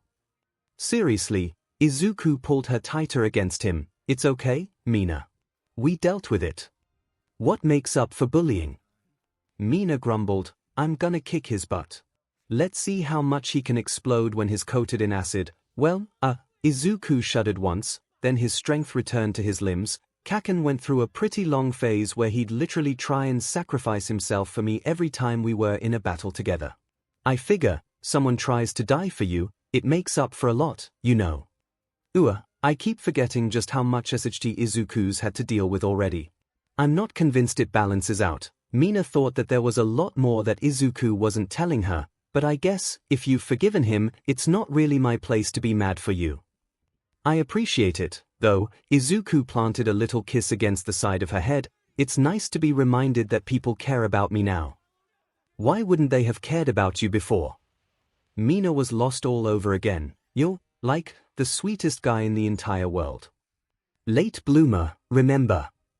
Izuku hummed in thought, until I started you. Well, people thought I was quirkless. It wasn't the best. That's awful. Mina protested, even if you were quirkless, it doesn't justify treating you like that. Not a lot of people would agree with you on that. Izuku spoke in a way that suggested far too much experience with the topic. Other people, Mina growled. I had to put up with enough because I'm a mutant. I'm not going to stand for anyone being mistreated because of who they are, quirkless, evil quirks, mutants, whoever. When I'm a pro, I swear, that's gonna be the first interview I give. Really? Izuku seemed surprised, for some reason. I mean, yeah, I agree with you, but not a lot of people are brave enough to say that. When have I ever managed to keep my mouth shut? Mina leaned back into him. I think that's really great. Izuku's arms were tight around her, and all she could feel was the heat of his body against hers. I think you're really great. Mina was overcome by the warmth radiating through her body, which couldn't be explained by their proximity alone. Izuku, she began. What she had meant to say next was interrupted by the loudest crack of thunder she'd heard yet, followed by a loud groaning sound from outside. Izuku cursed, which must have meant something was seriously wrong. Mina. Wake the others up. He didn't quite throw her off him, but he moved her off his lap as quickly as was possible to still be caring, before he charged towards the door. What's wrong? Mina asked, as she felt her heroic training taking hold of her. Landslide. He was gone in a flash. Izuku Izuku wasn't overly prone to cursing, but he had to admit that there was utility in various swear words, even if one of the worst he'd use, however, was entirely insufficient to encompass the panic that he felt in that moment. The noise of rocks and dirt grinding against each other as they shifted hadn't gone quiet, and if anything, had started to grow continually louder as he made his way outside. It was almost difficult to see the mountain above their camp, the rain was so heavy, but even from the distance, Izuku could tell that part of the mountain was moving. He summoned every ounce of one for all that he could manage, and made to leap over the fence surrounding their camp. Instead, he crashed into the side of one of the trees making up the fence, and had to scramble awkwardly over the top instead of vaulting the entire thing in a single bound. Terrible timing. He thought, why am I getting weaker now? That was barely 3%. From his new vantage point, his worst fears were confirmed. He could see what sure looked like a significant portion of the mountain sliding down towards their camp, as a mixture of mud, stones, and debris headed their way. Worse, by his estimates, the bulk of the mudslide was due to hit at an angle which would bypass the plow that they'd set into one of the walls, and the volume certainly looked sufficient to overflow the trenches they'd dug as a protective measure. Deku, he heard Okiko yell, "What's the plan?" "I think we need to abandon camp." Izuku screamed back, over the howling of the rain and the persistent thunder overhead, "It's headed right for us." Ibara appeared beside him, supported on a network of her vines. I fear you are correct, she spat. How long do we have? Seconds, Izuku realized. Guys. Get moving. I can delay this. Ibara started to move towards the oncoming landslide. I still have enough of my strength. No, don't risk it. Izuku reached out to grab her shoulder. In fact, I think you should carry us away from here. Like hell, he heard Mina yell. This is our home. A bit of dirt isn't going to take it away from us. Guys. Izuku repeated, get moving. We've got to go. Ibara, lift me. Mina demanded. Izuku's protests died on his tongue as Ibara and he both turned to stare at Mina for a fraction of a second. A bolt of lightning arced through the sky overhead, and in the single moment of illumination, Izuku could see the fiery intensity shining in Mina's golden eyes. A thunderclap tore through the air, and Mina didn't even flinch. Do it, Izuku confirmed her decision, and instantaneously, Ibara's vines reached down to ensnare Mina, before the pink woman was hauled atop the fence with the other two. I can do this. Mina promised, then leapt off the fence onto the ground below. Directly in the path of the mudslide. Every instinct of Izuku's screamed at him to grab her, and use all of his strength to leap to safety.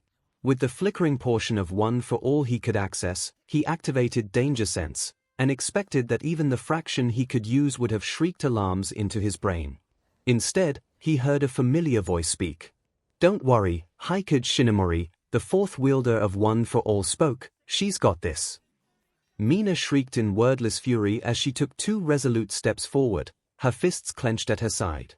Acidman, she bellowed, and immediately seemed to triple in size, as potent acid, dense enough to appear almost solid, surrounded her form. Wow, Izuku noticed, that's even bigger than it usually is. How's she using so much of her quirk? Babe! Setsuna's upper torso flew into the fence next to Izuku and Ibara. What are you doing? I've got this. Mina yelled, as the mudslide was seconds from hitting her. She took one more step forward, and planted her feet into the ground, her arms crossed in front of her. Part of a mountain slammed into Mina Ashido, and part of a mountain disappeared into a cloud of steam as her acid tore it apart. The water, mud, and rocks which flowed into Mina flowed no further. As the debris was dissolved in a pool around her, her acid more than potent enough to carry out the task she'd set herself to. Even still, there's more getting around her, Izuku realized, but the part of the mudslide she isn't stopping is going to hit our plow. Ibara! Izuku ordered, grab Yui. The blue-eyed girl was beside him immediately, and Izuku reached around her to grab her hip, then leapt from the top of the fence. The plow! Izuku yelled over the pounding rain, enlarge it. Yui nodded once, then Izuku charged towards the implement in question, sending a spray of mud in front of him as he did so. As soon as they got close enough, Yui slapped her hands against the wooden object, and instantly, it grew huge, to the point that its tip extended outwards to the base of the mountain which was currently threatening them. This last-ditch measure proved sufficient, as the bulk of the mudslide was diverted away from hitting the walls of their camp, just as it had been designed to do. Without Yui, however, the structure would likely have been torn away by the oncoming bulk of the disaster, which, in turn, was being diverted by Mina. Seconds which felt like hours dragged on, before the flow of debris slowed, then finally came to a stop as the mountain finally ran out of material to throw at them. If Mina hadn't bought us time, stopped the bulk of the mudslide, Izuku realized, would all have been flattened. He looked over to Mina, and saw her standing tall in the midst of a haze of smoke. Though the mudslide had finally managed to use up the acid which had surrounded her, she'd still emerged triumphant when she'd faced down an entire natural disaster. Izuku cautiously placed Yui down, as the other members of their camp started to appear on the outside of their walls. He stumbled towards Mina with heavy, mud-caked feet, as he saw her start to waver where she stood. Izuku made it to her just before she collapsed into the mud, and caught her easily. My hero, Mina teased, and she sounded absolutely exhausted. Nope, Izuku replied, you're my hero tonight. He pulled her free of the mud, up into his arms, and started to walk back towards the camp which only survived thanks to her. 3 months, 2 weeks, and 1 day since arriving the morning after the mudslide. Izuku, as he wandered throughout their camp, 𝐒𝐭𝐚𝐲 surveyed the damage that the weather had wrought. If it wasn't for Mina and Yui, he thought, we'd be absolutely screwed. Even with their heroic efforts, the camp had taken a beating. The rain had come down heavier than ever before, so while their camp hadn't been flattened, several canopies had collapsed. 𝐒𝐭𝐴 wondered if it was even worth rebuilding them, and a tree had fallen onto the main cabin. He counted all his various blessings that nobody had been in the building at the time, as the tree had pretty much annihilated Momo's, Yui's, and Mina's bedrooms. That wasn't a big problem in itself. Each of the three could easily share a room with their girl friends, but the fact that the roof had been opened up concerned 𝐒𝐿. Thankfully, the rain had slowed after, apparently, all of it came down at once. There was a persistent cold fog in the air that morning, but not even a drizzle of actual rainfall. At least it'll make the reconstruction a bit easier, 𝐒𝐿 mused, even if we might have to get into our firewood supply to make sure we're rebuilding with dry wood. The garden, the latest name for Vacationland, suggested by Ibara after Mina had grumpily announced this isn't a Dan vacation anymore, seemed to be oddly sterile, in some ways. Despite a variety of scrapes and scratches that had accumulated from various forms of LBR, 𝐒𝐿 hadn't had a single one of these minor injuries get infected, and their food seemed to last an oddly long time without going moldy. Just another sign of how artificial this all is, I suppose. The mudslide had been a bit of an awakening for 𝐒𝐿, reminding him once again that this was actually an exercise of some sort, one with a specific goal in mind behind its construction. He wondered if, perhaps, the students had become too comfortable in their cabin, that maybe the way a tree had fallen on half of the bedrooms had also been by design. He knew he'd have to sit the group down and talk things out again at some point, as futile as those enterprises usually seem to be. We've tried pretty much everything I can think of to complete an exercise. I can't figure out what else we could even do. Fight dinosaurs, maybe. The strange wildlife of the garden didn't bother them much, all things considered. Other than an occasional sighting of some sort of 𝐿, incursions by the local dinosaurs were almost entirely limited to herds of not quite right sauropods, according to Setsuna, that would sometimes wander around the middle of the island. It didn't really seem as if a hunting expedition was something that Aizawa would waste his time with, but 𝐒𝐿 supposed that he had to be missing something important, considering it had been 3.5 months and the students were still stranded. If my quirk was working right, beating up dinosaurs wouldn't even be a challenge. The use of quirks was another thing weighing on 𝐒𝐿's mind. Mina and Yui had, when faced by imminent danger, been able to use their quirks spectacularly, perhaps even more powerfully than they'd have been capable of back in the real world. During the same oncoming disaster, 𝐒𝐿's quirk had grown weaker. By his best estimates, he dropped from around 5% of one for all down to a measly 3% at most. At this rate, I'll be quirkless again before winter comes. The thought honestly terrified him. Even if he knew that this had to be a temporary limitation, that he wasn't actually being stripped of one for all, returning to a state where he'd been so helpless useless, even wasn't something that 𝐒𝐿 was prepared to handle. Sure, I'm still big and strong and all, he grumbled to himself, but all the muscles in the world don't match up against real super strength. 𝐒𝐿 knew that part of the reason that this was weighing on him so much was the fact that he didn't have anyone who he could talk about these fears with. As far as anyone in the garden knew, he had a late-blooming quirk that manifested a whole bunch of different applications, not one that he'd been chosen to receive, a blessing that contained other quirks within itself. He wondered if he should tell the girls at some point. 𝐒𝐿 knew with all his heart that he could trust Okiko and Momo, at the very least, and he'd grown closer with the others than pretty much any of his friends back in the real world, but revealing one for all, that felt weighty. A heavy burden. Not something that can easily be placed on another. It can't be taken back, even when we return to reality. 𝐒𝐿 sighed, and made his way to the covered pile of firewood. He selected a couple of long, durable-looking logs, then started to haul them back towards the cabin. Maybe if I get the roof fixed, I'll be able to relax a bit, he wondered, or maybe I'm just putting things off again. Later that night Mina was exhausted. Super tired. Worn out. Absolutely and utterly pooped. Any phrase she thought of seemed to be insufficient to describe the extent to which she still felt drained, even after an entire day of rest. She'd napped for a number of hours in Setsuna's bed, since hers was buried under a tree, and even that had only brought her up to her current level of fatigue. I guess I did really do a number with my quirk last night, she figured, but, wow. That was the strongest acid man I've pulled off yet. It was strange, she supposed, that she'd been able to access the full potential of her quirk, when it had otherwise been so frustratingly inconsistent during their time in Vacati, the garden. This is a shitty vacation, that she had mostly stopped using it altogether. Come on, you, Setsuna came by the couch and swooped her up into her arms, let's get you to bed. Yeah, Mina whined, I'm being a big baby right now, aren't I? No, you're a gorgeous babe, though, Setsuna teased, I don't mind. You're tired. Mina craned her head up as Setsuna easily carried her, and leaned closer to her ear. You know, Mina whispered, if you want to sleep in the love shack tonight. I'm not too tired, if you catch my drift. Oh, heck yeah, Setsuna smirked, and started to carry Mina in that direction instead, as long as you're up for it. I seriously don't mind if you just want to snuggle tonight, you know. I know, Mina agreed, but I'm kinda in the mood, even if I'm tired. Babe, same, Setsuna laughed. I guess watching you be a hero and save the day like that really got me going. And I'd rather work my nerves out doing something fun. Mina leaned up and pecked Setsuna's cheek, then leaned a bit further and gave her a smooch. Okay. Setsuna walked them over to the love shack, and paused outside it. Grab the sign, would you? What, you don't want Midori and Chako breaking in on us tonight? Mina teased, and flipped it over to occupied. Not tonight, no, Setsuna grinned, you're all mine. Ooh, Mina giggled, I'm looking forward to it.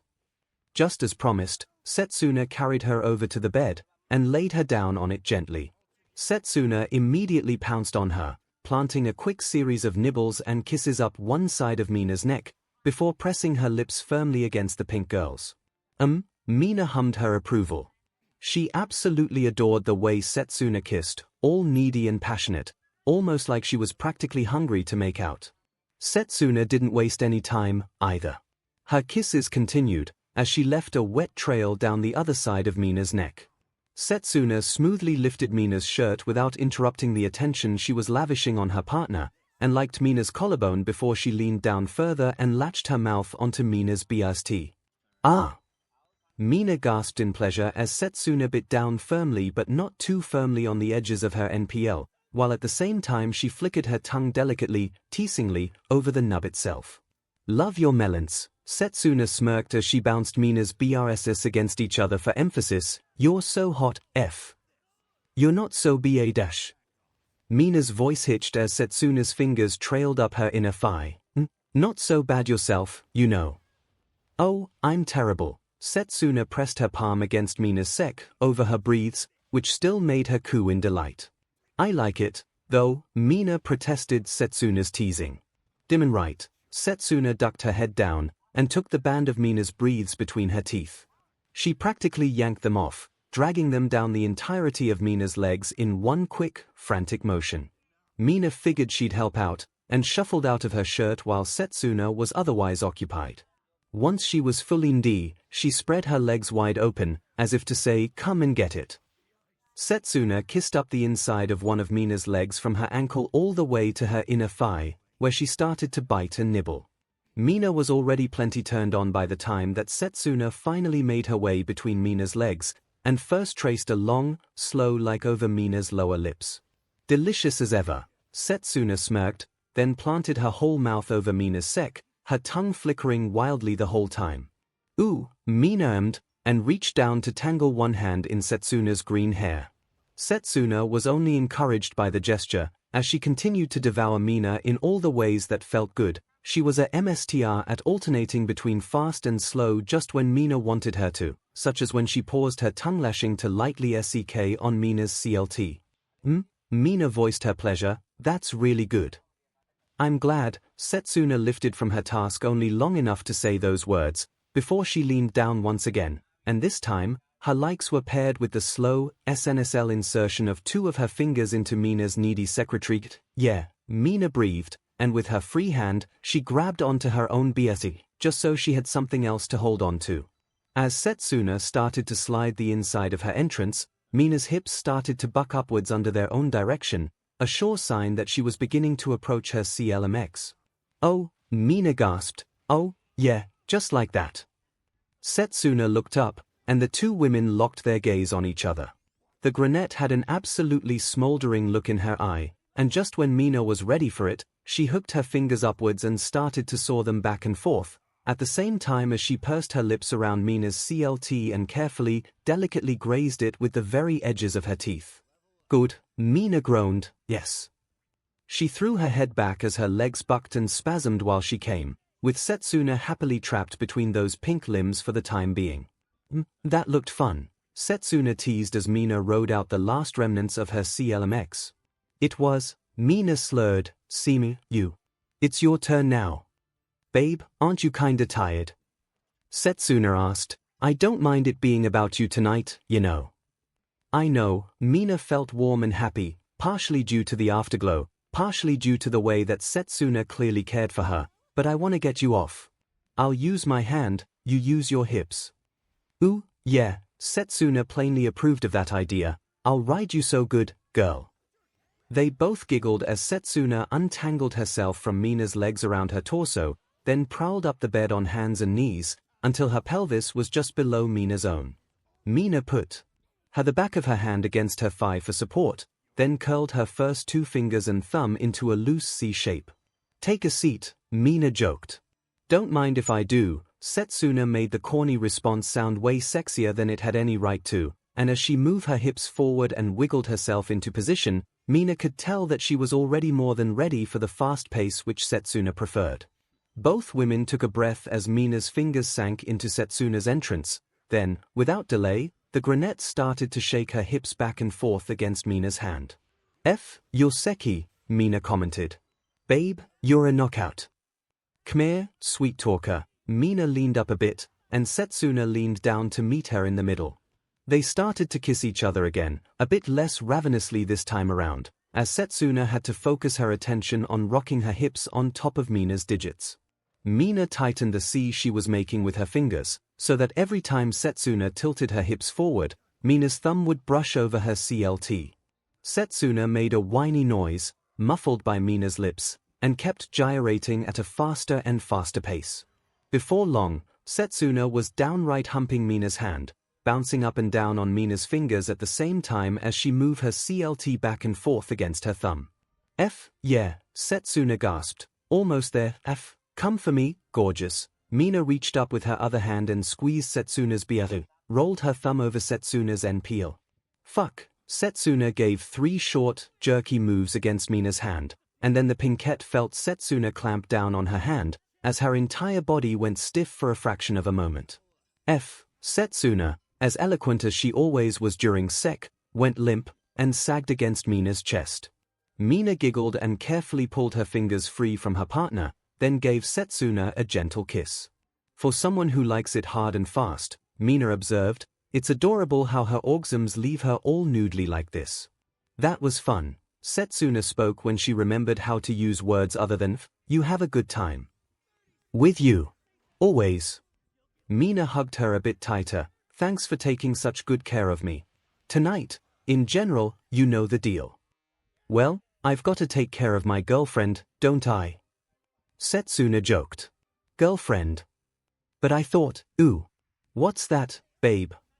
Mina teased, having heard Setsuna's words quite well. "Oh, hush." Setsuna chuckled and writhed into a position beside Mina, in the crook of her arm. "You heard me just fine. Yeah, I figure it's time I stop hiding behind the whole no labels thing. Like we talked about before, we're obviously dating, we just weren't calling it that. But you want to now." Mina felt a blush on her cheeks, as something she'd been hoping for but hadn't really expected suddenly became a reality. "Heck yeah, I do," Setsuna smiled, a less saucy expression than she usually wore, "if you'd let me." Mina made an excited whoop as she squeezed the breath from Setsuna with a super enthusiastic hug. "I've been waiting to call you my girlfriend," she explained excitedly. "I'm so down." 3 months, 2 weeks, and 3 days since arriving. Momo sat in a chair and pondered.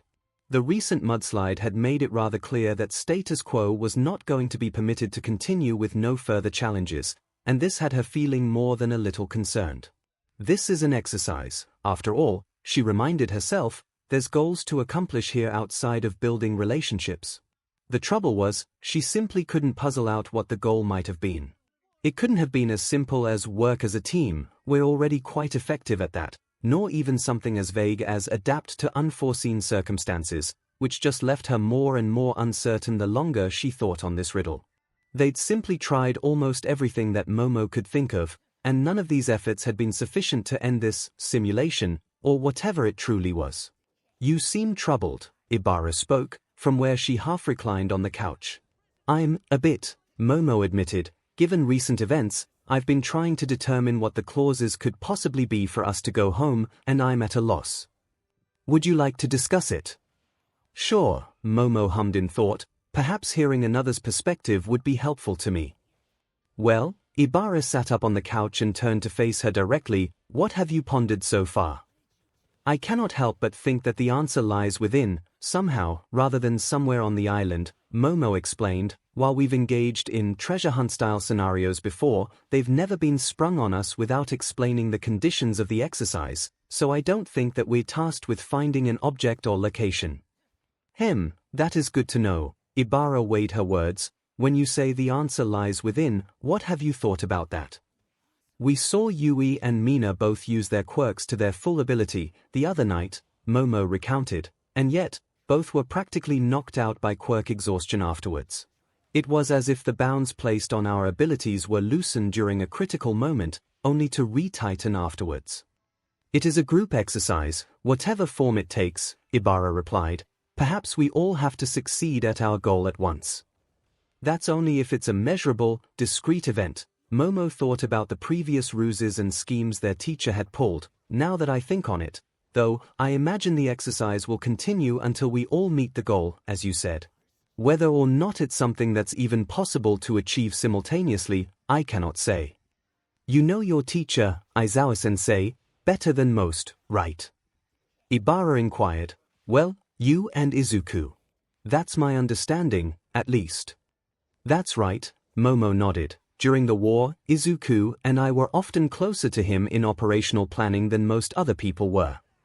In that case, it's probably something to do with heroics, Ibara assessed, rather than personal development, per se.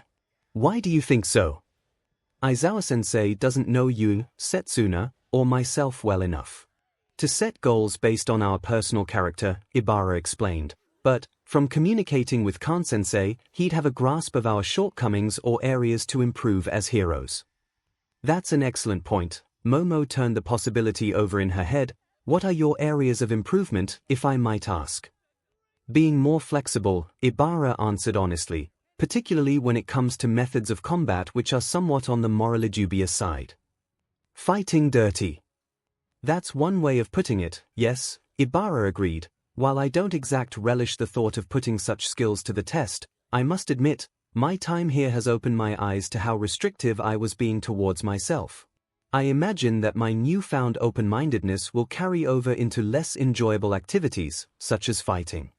Yes, you've certainly come a long way, Momo thought. It was only a few months ago when I couldn't imagine speaking with you for this long without getting annoyed, or you getting judgmental about something.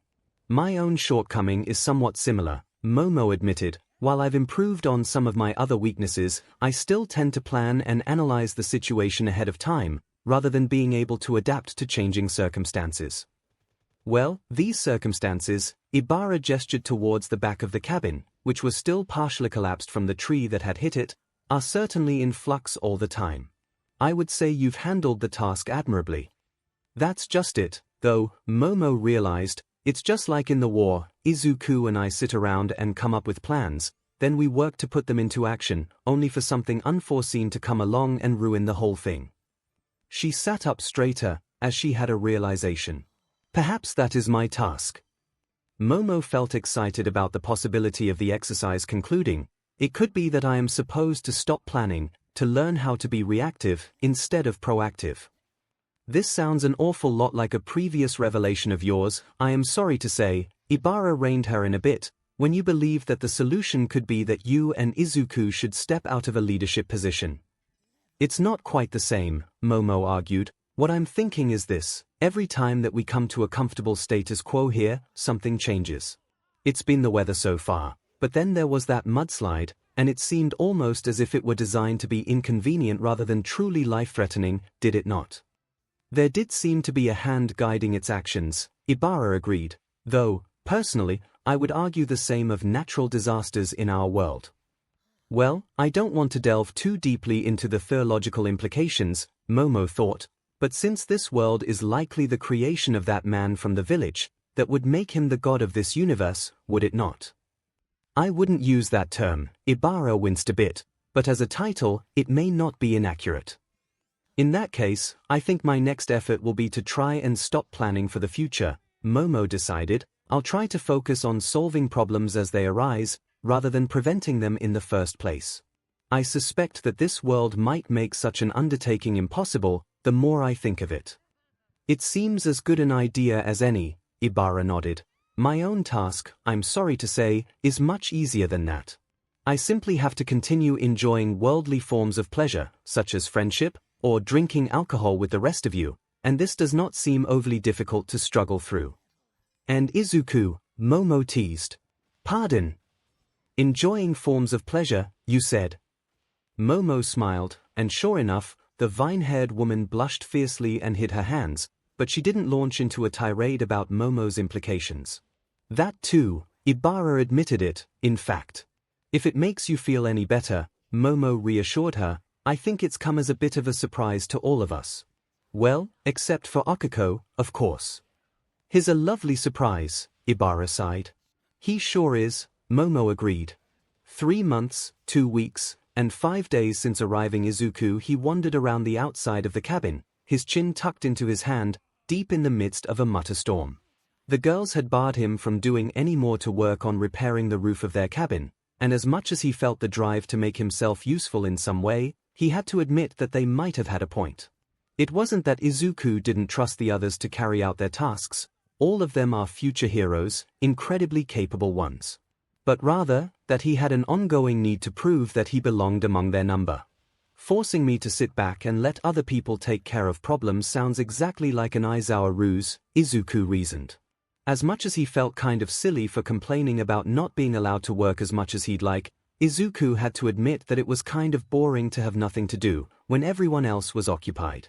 Ibara, Setsuna, and Momo were on roof duty. Akiko and Mina were out foraging, and you is not up to much right now. Why don't I go see if she wants to hang out? Izuku continued his wandering in a vaguely inside-ward direction, and sure enough, when he popped his head in the cabin, Yui was sitting on the couch, a slightly confused expression on her face as she watched the other 3 repairing the roof. Hey, Yui. Izuku called to her, and gave a little wave that he immediately regretted as terminally dorky. Wanna go spar or something? You pondered the idea, definitely. Ooh, sparring, hey. Setsuna's head floated over towards Izuku, you two have fun. He could practically hear the wink in her voice. Wait, is that what Yui thinks I just invited her to do? Izuku supposed he wasn't opposed to the idea, but he'd been pretty comfortable with the pace set to date in the garden, where it was the women of the island who initiated certain activities. With Yui, it seemed that she was very much hoping that he would initiate instead, and the idea frightened Izuku a little bit, if he were honest with himself. I'm pretty sure that she'd want something more enthusiastic than suppose I'm not opposed. On top of that, this thought immediately led Izuku to another one of his more anxious habits, overthinking. Oh God, is she even going to be into it? I mean, she had fun the one time that we hooked up, but that was after she took charge of that situation. Does she think I'm not into it, because I haven't made a move yet? Is not being brave enough to make a move a sign that I'm not into it enough? He pondered that last idea, and then discarded it. While Izuku was definitely a bit nervous about what getting rough would entail, he knew for sure that he was very much attracted to Yui, and something about the idea of trying something a bit kinkier than his usual did appeal to him on some level. Wait a sec. What if being confident enough to follow my instincts without overthinking is the lesson I'm supposed to learn here?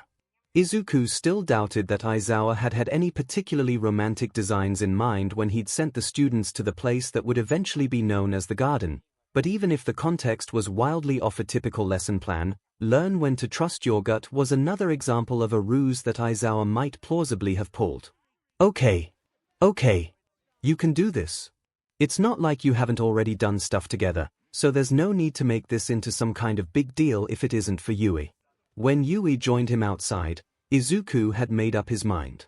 Instead of walking over to their training ground, which, Izuku just realized, was probably a mud pit at this point anyways, he walked vaguely in the direction of the love shack.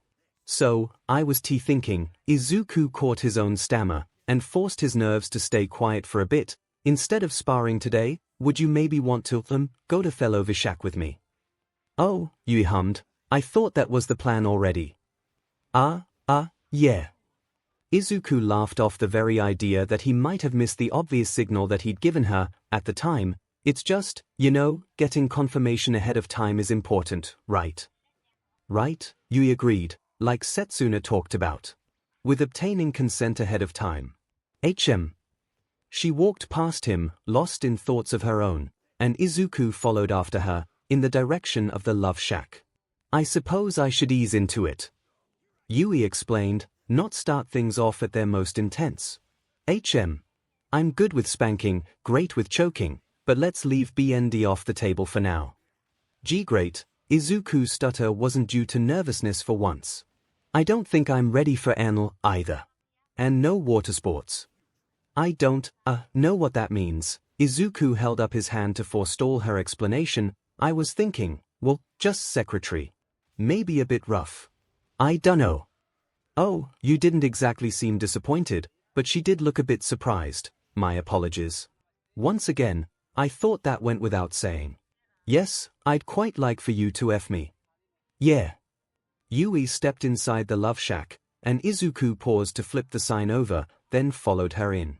Very much, you confirmed. I was getting impatient, actually. Well, Izuku scratched the back of his head. Let's try and make up for it, then. Yui nodded once. I think I'll just use pineapple as my safe word, she continued. Setsuna picked a good example. If I can't use my mouth, I'll tap out 3 times. Right, yeah, that sounds great, Izuku agreed rapidly. He wasn't sure why tapping out would be necessary, but he understood the concept of safe words thanks to Setsuna's prior explanation, at least. Okay. Yui smiled, then stood stationary in the middle of the room. Oh, right, Izuku walked towards her, and tried to fake doing so in a confident manner. She'll want me to take control of her. As soon as he was close enough, Izuku reached out to pull Yui into his arms, and started kissing her fiercely. She let out a little and immediately opened her mouth to allow his tongue inside, as the two started to make out sloppily. Izuku let his hands slide down her back, took a breath, then grabbed her but forcefully, pulling her against his front even more forcefully than he already was. She does have a great butt, though. Yui hummed happily against his lips, and, feeling emboldened, Izuku lifted one of his hands from her rear end, then started to slide it up the bottom of her shirt. He traced over her bare skin, until his fingers brushed against the underside of her breasts. As soon as he felt the contact, he shoved his hand further up her shirt, and began to grope at both of her melons at once, alternating between each of the pair with his one hand. Yui mumbled to him. Izuku rolled one of her nipples, which were jutting out from her breast, already stiff from his attention, between his finger and thumb, then pinched her lightly, and twisted the smallest degree. Yui stopped kissing him and pulled back, and Izuku feared he'd done something wrong. That's a good start, Yui said, instead, but you can get rougher with me. I can handle it. Okay, step it up, Izuku. He commanded himself. You need to give her more of what she's asking you to do. He lifted his hand off her butt, then brought it back down firmly, spanking her hard enough that the slap echoed through the cabin. Izuku then proceeded to start pushing her gently towards the bed, kissing her with each stumbled step they took. Izuku didn't shove her into the bed, but he guided her on top of it a little bit more forcefully than he normally would have. Yui propped herself up on her elbows, and looked at him expectantly. Izuku didn't waste any time in leaping on top of her, both of his hands at the base of her torso. As he kissed her again, he started to slide her shirt up her belly, then over her breasts. As soon as her melons were exposed, Izuku craned his head down to start kissing and sking them. He lavished his tongue over one NPL, then the other, making his appreciation of her assets very thoroughly known. She's got great melons, too, he thought, as he mashed his face between said beefs. She's just gorgeous all around. Enough FLY, Yui reached down and grabbed his junk, and Izuku was glad that he was already mostly hard. Considering the brief murmur of appreciation she made, he landed firmly on the "it's a good thing I'm getting hard" side of the fence. "It's time for you to F me already," Yui concluded. Izuku was confused, both with what to do, and with the fact that Yui was being so demanding, despite insisting that she wanted him to be in control of the scenario when they had secretary. Izuku tried to think about what he should do, and came up at a loss. Obviously, starting sec itself was what Yui wanted, but that was also what Izuku had thought he was doing. It was clear that his definition of aggressive or rough was a lot less severe than Yui's. What would someone confident do in this situation? He tried to think of his usual examples of confident people, then immediately stopped those thoughts. It'd be weird to think of All Might during secretary. So weird. Okay, another example. It would have been even weirder, somehow, to think of either Bakugo or Endeavor, other confident people Izuku used as examples for himself at times, so instead, Izuku thought about the different women on the island. What would Setsuna or Mina do if Yui was being like this with them? The image that flashed through his mind with that question did an extremely good job at erasing his earlier, more awkward thoughts. They wouldn't let her get away with it. They'd fire back, somehow. Izuku reached down and grabbed each of Yui's hands by the wrists, then brought them up and over her own head. "I thought you wanted me to do what I want to you," Izuku asked, but he forced himself to turn it into a rhetorical question, rather than a genuine one. "Yes," Yui said, "but that's during secretary. This isn't secretary." "Not yet," Izuku agreed, "but it's what I want to do." He shifted so that he pinned both of her wrists against the bed with one hand, then trailed his other hand down her bare torso. This time, when he paused to tweak at one of her nipples, he was a bit less gentle about it. Yui shuddered, and her chest rose into the air enticingly as she took a gasping breath, and, most importantly, she didn't make any form of protest or tell him to stop. "Okay, I can do this. Just pretend like it's sparring, except instead of hitting each other, it's a different kind of aggression." Izuku released her NPL, and, without hesitation, gripped the waistband of Yui's shorts which she still wore, despite the increasingly cool weather. He yanked downwards, and although their position didn't allow him to get them any lower than her thighs, his action still exposed more than enough skin for what he had in mind. When Izuku brought his hand back up, he let it glide between Yui's legs, grazing softly over her secretary. His fingers came away wet, even from that briefest moment of contact, and Izuku realized that she was absolutely, completely drenched. "Stay still for a second," Izuku ordered, and pretended like he was giving directions in a spa so that he could stay confident. As Yui listened to him, he lifted his hand off of her wrists, then hurriedly removed his own shirt, and shoved his breeds off. Once he was naked, he pulled Yui's shorts all the way off her legs, though her shirt remained wrapped around the top of her chest. He planted one of his hands back on her wrists, and shuffled up the bed, until he knelt between her legs. With his other hand, he firmly grasped his manhood, and gave it a couple quick strokes so that he was all the way hard. "Is this what you want?" Izuku angled himself so that the tip of his PP slowly dragged up between her lips, and he had to suppress a lustful shudder as he focused on staying in control of his motions. Is it?" Izuku continued the lazy up and down rather than in and out movement, stroking her PP with his PP without actually penetrating her. "Yes." Yui nodded rapidly. "F me." Izuku tilted his hips forward, just enough to prod at her entrance without making it inside. "Should I?" "Stop teasing me," you ordered. "F me. Now." Izuku pushed forward a tiny fraction further, and his head slipped inside her, which caused both students to let out a small, shuddering gasp. "Harder. Give me more. All of it. Come on," you whined. "What if I want to take it slow?" Izuku teased. "Izuku." Yui begged now, "Please. F my salty little PP, make me come." Right, that's definitely dialogue straight from a porno she watched, Izuku realized, It doesn't really work in real life. I really think that she's got more in mind than she can actually handle. Luckily, in the scenario that Izuku had unintentionally started roleplaying, the whole teasing and denial aspect worked in his favor. It made any brief moments of hesitation or uncertainty on his behalf look like part of the game that he'd started to play. Izuku lifted his hand off his PP and moved it up to place his index finger over her lips, maybe if you ask politely. Please, Izuku. You actually gave him puppy dog eyes, please F me. Okay, that's both super adorable and actually kind of hot. That's better. Izuku encouraged her and started to slide his PP further inside her. Unlike with Momo or Okiko, Yui didn't seem to need as much time to accommodate his size, so Izuku's movement carried forward slowly, but inevitably, until he bottomed out inside her with that single move. She feels really good, he thought. Yui was incredibly wet, and Izuku could have sworn that he felt every fold inside of her as he had pushed into her. He pulled his hips back, then, when he'd almost popped free from her pleasurable grasp, Izuku lingered in that position, rather than moving forwards again. Yui begged in hitching syllables, please. Be patient, Izuku taunted her, as he realized a way that he could be rough without worrying about hurting her. Good girls get what they want, bad girls don't. Sure, that's a horribly inappropriate rephrasing of an old heroes and villains educational video. Izuku could have winced at himself, but I'm going to ignore that for now. This is working. Izuku placed his index finger back on Yui's plump lips, and, just like he'd kind of expected, she immediately latched her lips around his digit, sking and liking passionately at him. He decided to reward her by plunging his hips forwards in one powerful move that reached all the way inside of her. MMMF. Yui ***.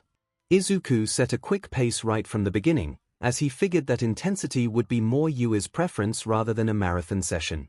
Izuku, for his part, was entranced by the sight of her. Her eyes were closed as she ***ed around his fingertip, her plump, pink lips looked fantastic wrapped around his finger like that, and her bias swayed enticingly with every movement he made.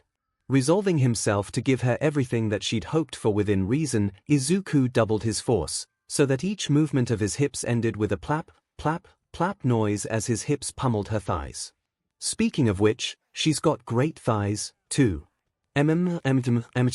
You started to more and more as Izuku went faster and faster, until every one of his moves was aggressive enough to make her melons bounce against his chest as he leaned down over her. Niche. She groaned a long exhalation, and Izuku felt her tighten around him. Instead of pausing, as he usually would, he maintained a stubborn pace even though her PP clenched and spasmed, which only seemed to heighten the experience for Yui, if the way her mouth hung open and her tongue lolled out against his finger were any indication. Heightened the experience, Izuku mused. Izuku lifted both his hands free of her. Are you going to be good now? He asked. Okay. Izuku leaned down. Wrap your arms around my shoulders. Hold on tight. Once she did so, he shoved his hands against the bed, lifted Yui into the air, and clambered to his feet, still inside her as she clung to him.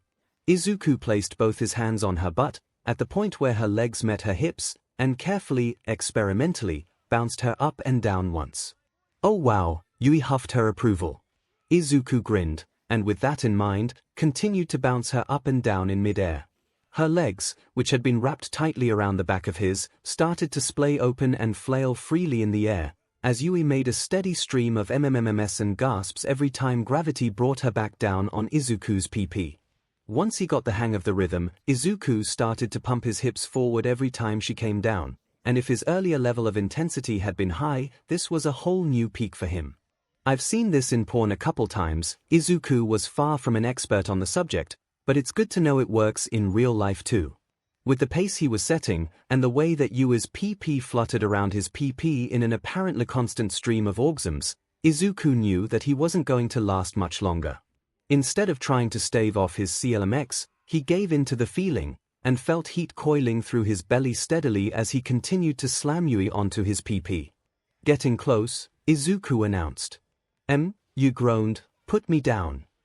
Izuku hesitantly lifted her free of his PP entirely, then set her on her feet. As soon as her feet touched the floor, Yui sank down to her knees and reached out to start stroking his member with fervent intensity.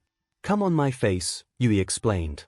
"Oh, F." Izuku groaned at her blunt sensuality, and within moments, he did just that.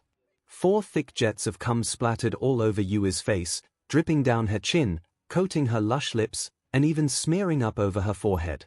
"F yeah," Yui muttered, and Izuku couldn't help but chuckle in a satisfied way as he staggered back to the bed and slumped to a seat. "Was that good?"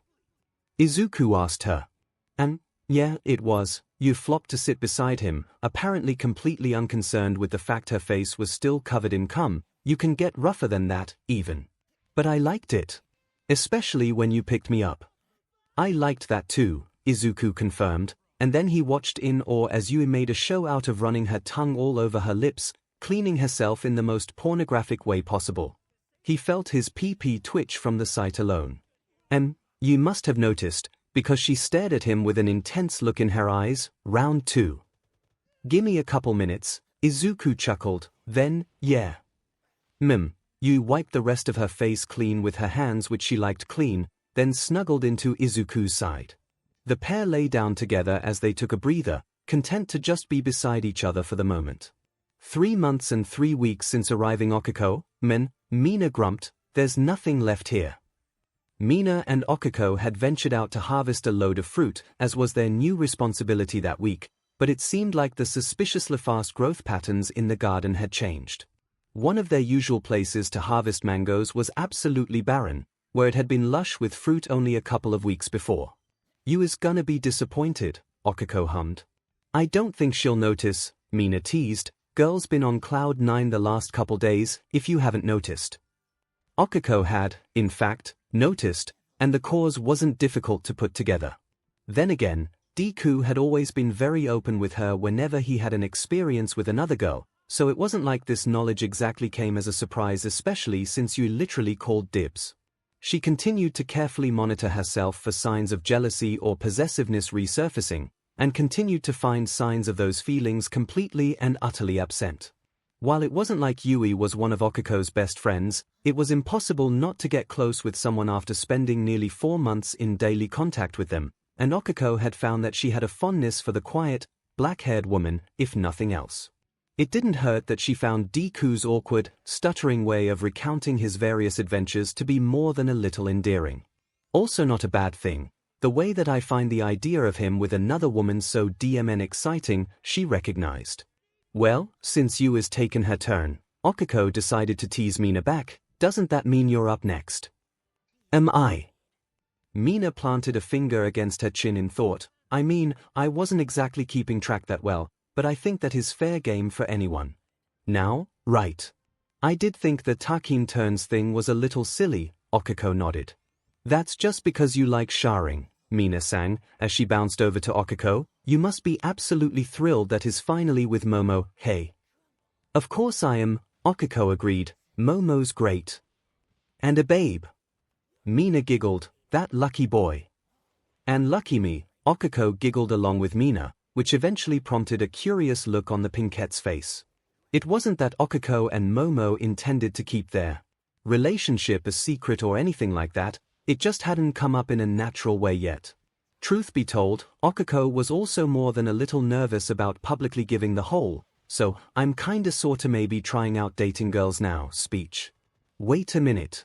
If there was anyone who'd be helpful to ask, it would surely be Mina or Setsuna, considering that they must have gone through the coming out ordeal at some point. "You're just jealous that you aren't dating Momo too," Okiko said it with a light-hearted, teasing tone, a way to breach the topic without being too obvious about it, she thought. "I'm not jealous." Mina whined. "I mean, envious, maybe." "Yeah, Momo's absolutely and incredibly gorgeous," Okiko nodded along enthusiastically, "but I'm with Set. So my whole bisexual menace desires are satisfied, you know."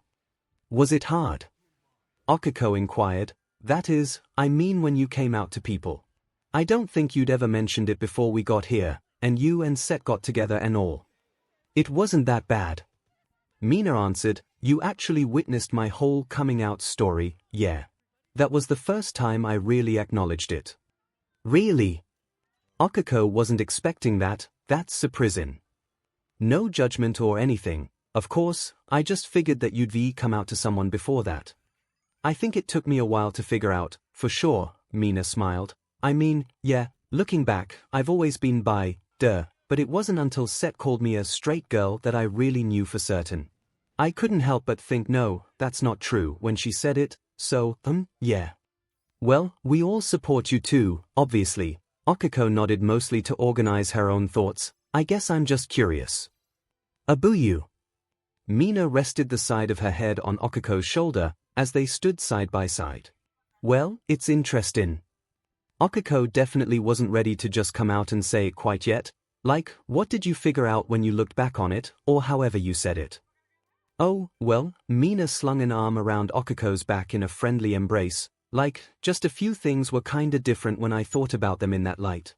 It's nothing creepy, I promise. It's not like I've been secretly harboring crushes on all of you. You haven't. 𝐒𝐴𝐲 sighed and feigned being wounded, and here I thought I was a bodacious bootied babe, or whatever you called me last week. You absolutely are. Mina dropped her hand as if she was going to squeeze 𝐒𝐴𝐲's but for emphasis, then hesitated, and lifted it back to 𝐒𝐴𝐲's shoulder. It's just, a lot of people assume that bisexual people are constantly trying to sleep with everyone, you know. I trust you girls, and I know that you all wouldn't stereotype me like that, but I don't want to play into stereotypes either. Or something. I dunno, 𝐒𝐴𝐲 shrugged.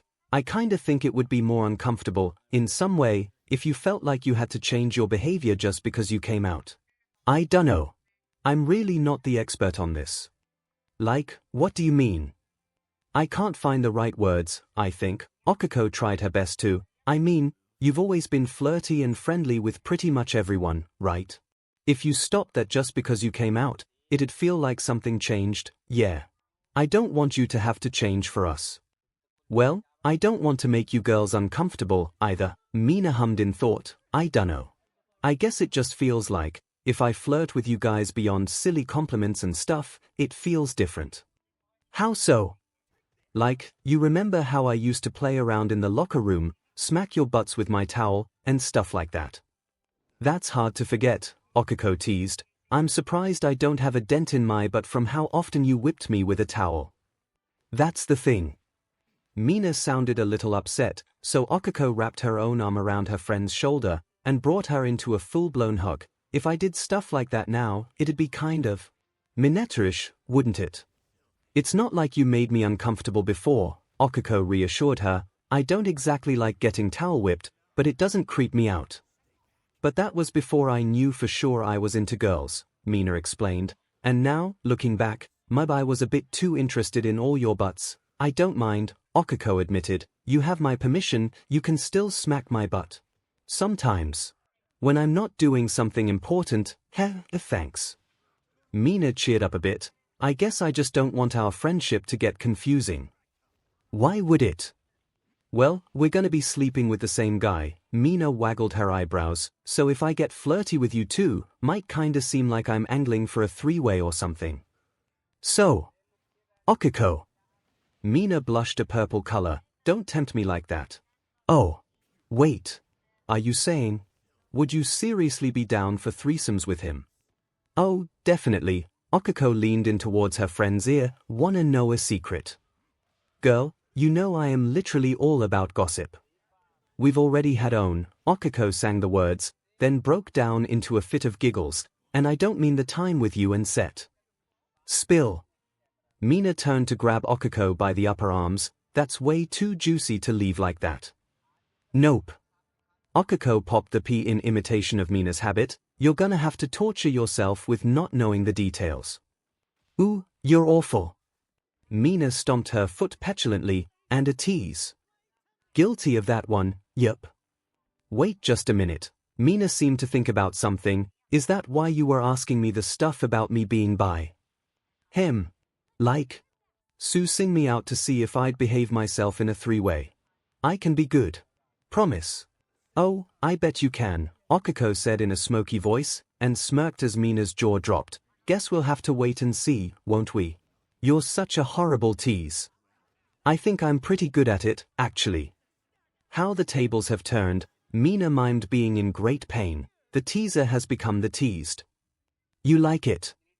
𝐒𝐭𝐼 insisted. Nah, Mina pouted. 𝐒𝐭𝐼 argued. The pair of women continued making various not-quite-words noises at each other as they made their way to the next fruit grove, and 𝐒𝐿𝐼 had to admit that their conversation had helped to clear things up a bit. The final part of their talk had also proved to be surprisingly intriguing. 𝐒𝐿𝐼 was shaken from her thoughts when something cold and wet landed right on her nose. Is that a snowflake? 3 months, 3 weeks, and 1 day since arriving Izuku winter hadn't really started yet, but it was clear that after the rain, cold weather was the next challenge that the garden was going to throw at them. The night had been chilly enough that Izuku almost missed the times when it was practically too hot to sleep. Then again, it's not like there aren't benefits to the cold. 𝐒𝐼 had decided to join him in bed that night, and she'd been a lot cuddlier than usual, to the point that she practically clung to Izuku like a koala the entire time. He certainly didn't mind this state of affairs, as her proximity kind of helped to reassure him as well, despite his concerns about the exercise they were supposed to complete. When he awoke in the morning, it was to a near faceful of reddish-brown hair, as 𝐒𝐼 was tightly pressed into his side, with her head resting on his chest. Izuku still had one of his arms wrapped around her too, and he was pleased to note that somehow, he'd avoided waking up with an entire limb full of pins and needles. He pressed a kiss into the top of 𝐒𝐼's head, and she hummed happily in her sleep as she wiggled a bit closer to him. It was enough to wake her up, but for her, waking up was always a whole process that took a while to complete. Morning, 𝐒𝐼 drawled, when she'd finally gathered together enough wakefulness to speak. Good morning. Izuku smiled as he watched her yawn. How'd you sleep? Amazing, 𝐒𝐼 snuggled back into him. I could go for more, to be honest. I think I'm pretty much awake now, sorry to say. Izuku chuckled at her little mirth noise of protest. You can catch a couple more hours, if you'd like. I don't think we'll exactly have much to do today.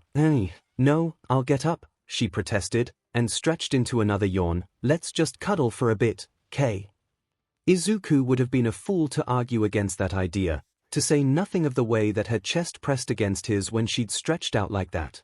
That sounds great to me. He smooched the top of her head again, and she wrapped both arms around him and nestled in even closer. What are you doing today, anyways? 𝐒𝐼 asked after a long, comfortable silence had passed between them. Honestly, not sure yet, Izuku answered. If it's gonna start snowing, we might have to move. I don't think the cabin would stand up to a heavy snowfall, if the rain was any indication. 𝐒𝐼 grumbled. Well, I'm sure it'll work out. We've got Deku looking after us, after all.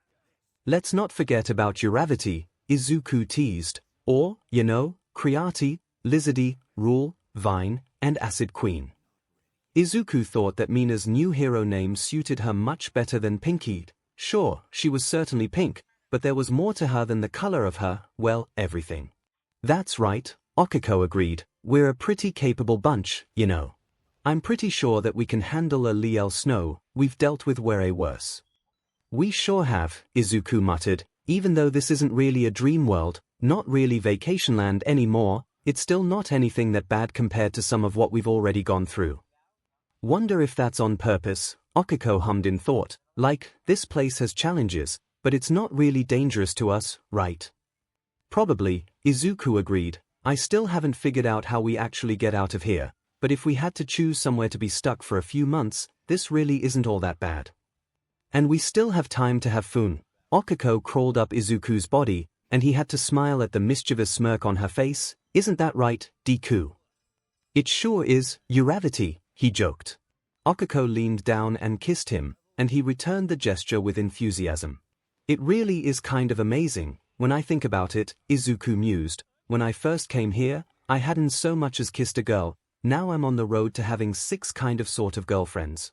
While part of him still didn't really believe that it was possible to be this lucky, Izuku had started to feel like there was actually something natural in the way their dynamics had evolved as a group, even though it was in the midst of a blatantly artificial situation. Mina and Setsuna make sense together, he thought of one example, but, in a lot of ways, the fact that Momo and 𝐒𝐼 have found a new depth to their bond also just feels right, somehow. He found that he was much more comfortable accepting the fact that he was part of a wider group relationship, rather than finding himself in the baffling scenario where a bunch of women all wanted to be with him and nobody else. Heck, I wonder if Yui and Ibara might wind up getting involved, somehow, he pondered. When it comes to Sek, at least, Ibara's referenced wanting to be in control, and Yui wants to be controlled, that seems like it just kind of fits. Izuku hadn't voiced this kind of speculation to anyone, but it wasn't like he was keeping it a secret or anything. He just found that it was nice to be able to watch other relationships grow and bloom without him needing to meddle in them. Not that Izuku planned to be a passive participant in their unconventional 7-person arrangement. He might have been a fool in many ways, but even Izuku wasn't foolish enough to ignore the 6 appealing women who wanted to be in his life in different ways. Speaking of which, Izuku trailed his hands down Okiko's back and gave her but a healthy squeeze as they continued kissing. Okiko made a pleasant noise. That's nice, but don't get me too riled up, mister. If we've got things to do today, I can't exactly wear you out before you even get started. I'm sure I have the energy for both, Izuku argued. We'll see, Okiko giggled. If you're still ready to go later tonight, then, yeah, let's have one last hurrah in the love shack before we move. He hadn't even considered that finding a new residence might put a damper on the more NTMT ways that several of his relationships had developed. The more he thought about it, however, the less of an issue it seemed. Izuku wasn't entirely convinced that privacy was going to continue to be a pressing concern if things continued in the way they had. Izuku kissed Okiko again, then reluctantly released his grip on her butt. You're the best, you know. Izuku smiled happily as Okiko returned to snuggling against him mostly innocently. Nah, Okiko laughed, you are. We both can be, I suppose, Izuku chuckled. After all, everyone else here is the best in their own ways, too. They sure are. Okiko ran a single finger along Izuku's jawline. We're all lucky to have you as our shared boyfriend, or whatever you want to call it. I think I'm the lucky one, Izuku teased her, continuing their back-and-forth compliments. But then again, maybe you've got me and Momo now, after all. I think you're still luckier, Okiko giggled, because you've got both of us.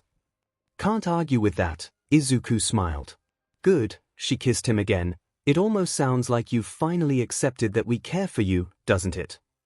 I think I have, Izuku agreed, and I wouldn't change a thing.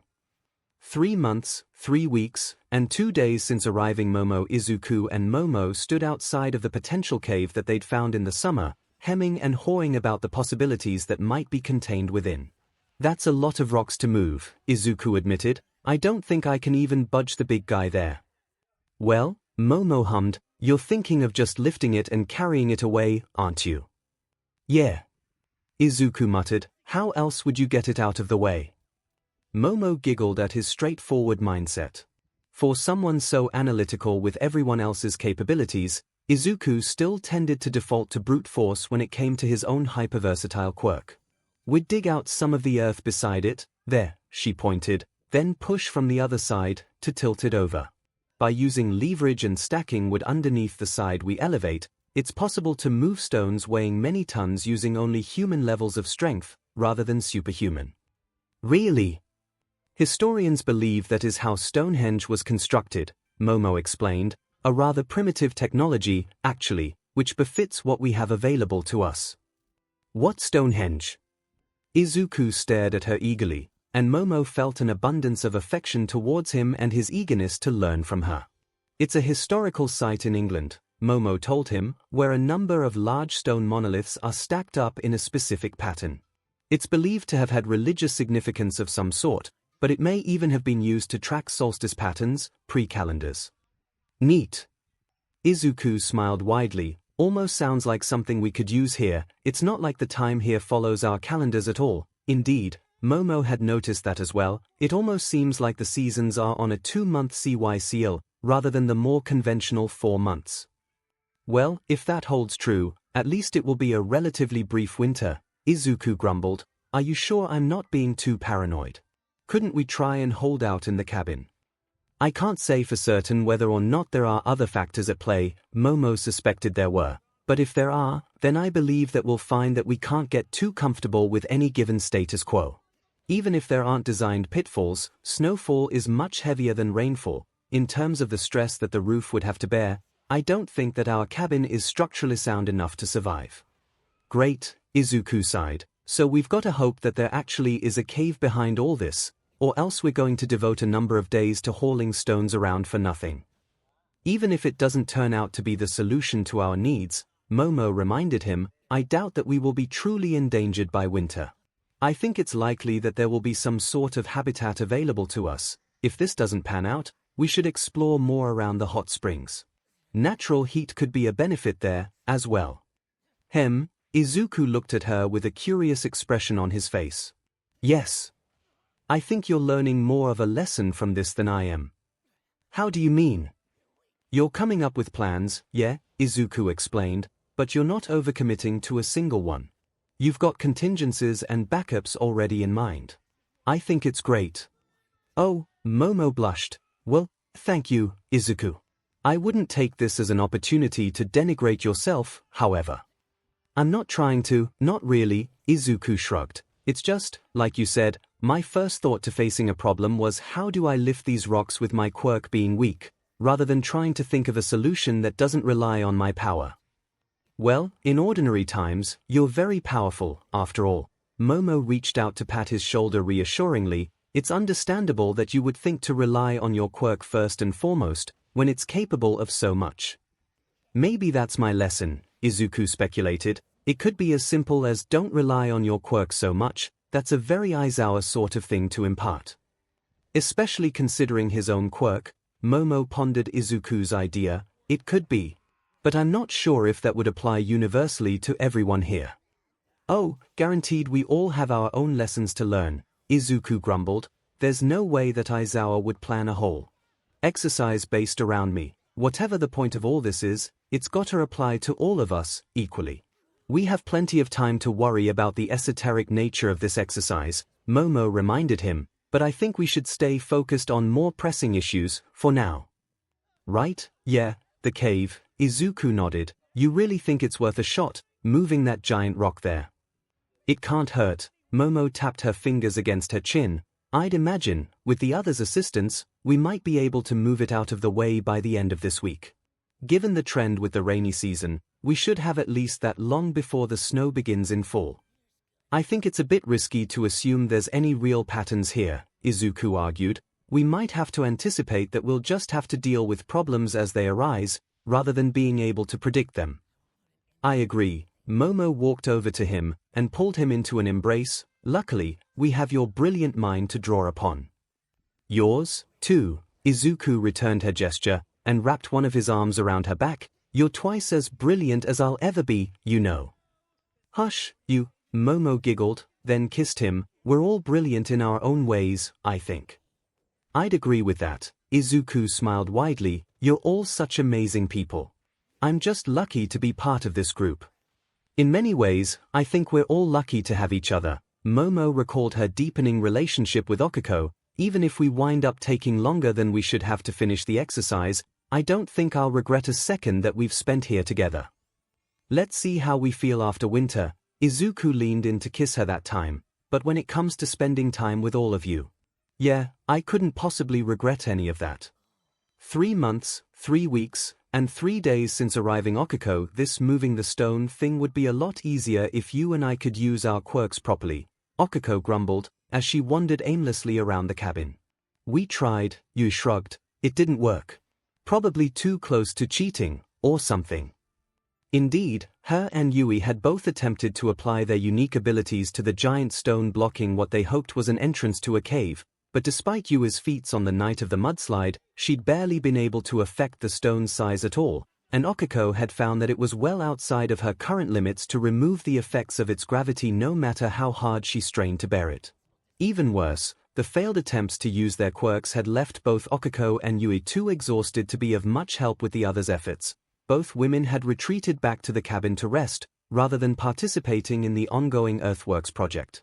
They hadn't wanted to sit entirely idle, and so had busied themselves with the relatively low-impact activity of packing up the various beverages and preserved food that they wanted to transport to their new residence, wherever it wound up being. You started to speak. I've been wondering. What part of Kansai are you from? 𝐒𝐭𝐚𝐲 didn't see the relevance. 𝐒 prefecture, why do you ask? Oh, Yui hummed to herself, my family's from 𝐒𝐿 in Chugoku. I was thinking the distance might have been smaller. What, you think we're related or something? Yui nodded. Why? We're pretty similar, Yui replied, same height, pretty much the same proportions, even similar quirks. God, it's going to be a disaster when you meet Todoroki. I'm pretty sure we aren't, 𝐒𝐭𝐴 replied, related, that is. I don't remember any Kodais in our family tree. What was your mom's maiden name? Kajimu.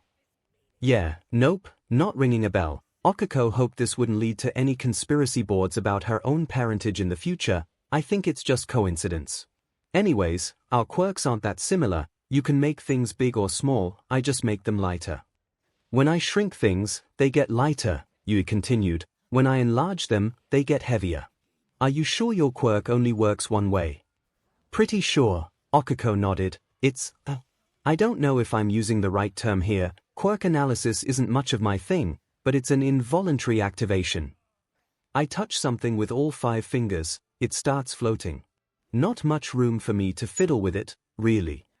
It's always involuntary. You can't stop it from happening. Nope, 𝐒𝐴 replied, at least, pretty sure.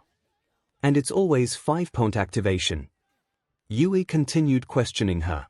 God, it's like there's 2 Dekus now, 𝐒𝐴 thought fondly, except Yui isn't embarrassed about asking a bunch of questions. You know, 𝐒𝐴 thought back, actually, if I strain real hard, I can use my quirk with only a finger or 2. There you go. There I go. The process you use to activate your quirk with only 1 finger, Yui explained, that's how you can train it. Like, now. 𝐒𝐴 wondered just what Yui was getting at, but she didn't want to discourage the quiet woman, as this was probably the most words they'd ever exchanged in sequence. Well, not now, no. Yui nodded to herself once. When we're back in the real world, I bet you can learn how to make things heavier, too. How would that work? I haven't had a quirk awakening or anything like that. 𝐒𝐴 had enough knowledge of quirk science to have a working grasp of the means by which someone's powers could suddenly grow stronger, but she knew the phenomenon didn't apply to herself. I don't know the particle science, Yui hummed, you'd have to ask Momo. Or maybe Setsuna. Whatever you do to affect gravity, I bet that if you're taking something out of objects to make them lighter, you could put that stuff back in to make them heavier. 𝐒𝐴 had stopped paying attention to her task, and the jar she was holding slipped out of her fingers and rolled under the couch. Oh, you looked at where it went, I'll get it. No, I dropped it, 𝐒𝐴 waved her offer away, I'll find it. Should I lift the couch? Don't bother, I'm sure it's right here. Both of the women wound up on their hands and knees, reaching under the couch to fish around for the jar she'd dropped. Oh God, it's everywhere. Mina cried out as she walked into the cabin. Ay! 𝐒𝐴 didn't see anything spilled, but even if it had, she didn't think that it warranted Mina's reaction. The butt. Mina clarified her intent with a loud smack on each of 𝐒𝐴 and Yui's butts. Mina! 𝐒𝐴 turned to face her friend, we're in the middle of something. Waving your butts around. Mina smirked, sorry to disappoint, I assumed this show was for Midori. No, we're looking up, forget it. 𝐒𝐴 rolled her eyes. Izuku didn't seem very into spanking, you spoke, he only did it to me once, I think. Oh, 𝐒𝐴 felt a blush rise at the topic, and decided to move to a kneeling position, rather than her hands and knees. You've kinda got to warm him up to it. I dunno, I don't think he likes taking initiative that much, when it comes to, secretary. Her gaze traced over Yui's form, still on all fours, bent over to look under the couch. Hell, I'd spank her, 𝐒𝐴 thought, before she smacked her own face to clear those thoughts from her mind. Keep it in your breathes, 𝐒𝐴. She commanded herself, bisexual awakening or not, you don't need to be perving on everyone like that. You should talk to him about that, Charco, Mina jumped in, I mean, look at all that butt. Boy needs to know how to handle it. I know I've got a big butt, Yui hummed, isn't that a good thing? Oh, very yes, Mina chirped, what do you think, Charco? It'd be a bit hypocritical of me to say that big butts aren't nice, 𝐒𝐭𝐚𝐲 grumbled, as she fought the urge to hide behind her hands, considering mine and all. Right, that's another thing we have in common. You sat up. I think we've got the biggest butts on the island, actually. I've got to be in the running. Mina bent over to show her own butt off. Besides, can either of you do this? She started to shake her butt rhythmically, wiggling and gyrating in a way that seemed to make it bounce everywhere. I'm missing a show. Setsuna appeared, and practically sprinted over to flop onto the couch. Woo. Take it off, babe. Mina started to do so, until the appearance of the rest of the students made her pause for a moment. Just when it was getting good. 𝐒𝐭𝐴 thought. No. Enough of that. Control your corny. She knew that she was fighting a losing battle. 3 months, 3 weeks, and 4 days since arriving Mina, it had been a surprisingly busy week. After the announcement, from Momo and Izuku, that the students would have to plan to relocate, Mina had been upset at first. Why'd I try so hard to save this dang camp if we have to abandon it anyways? Before she calmed down and realized that the things they were saying made sense. While the cabin was certainly a nice place to stay, Mina wouldn't have bet on it being the warmest, and she didn't want to freeze if the winter got really cold. Apparently, the leader duo figured that a cave would be a better place to spend the winter, and they even thought that they had found one. Mina had never really planned to be a cave woman, but she figured that whole leopard print bikini look from the pin-up days wasn't exactly that far off her usual style.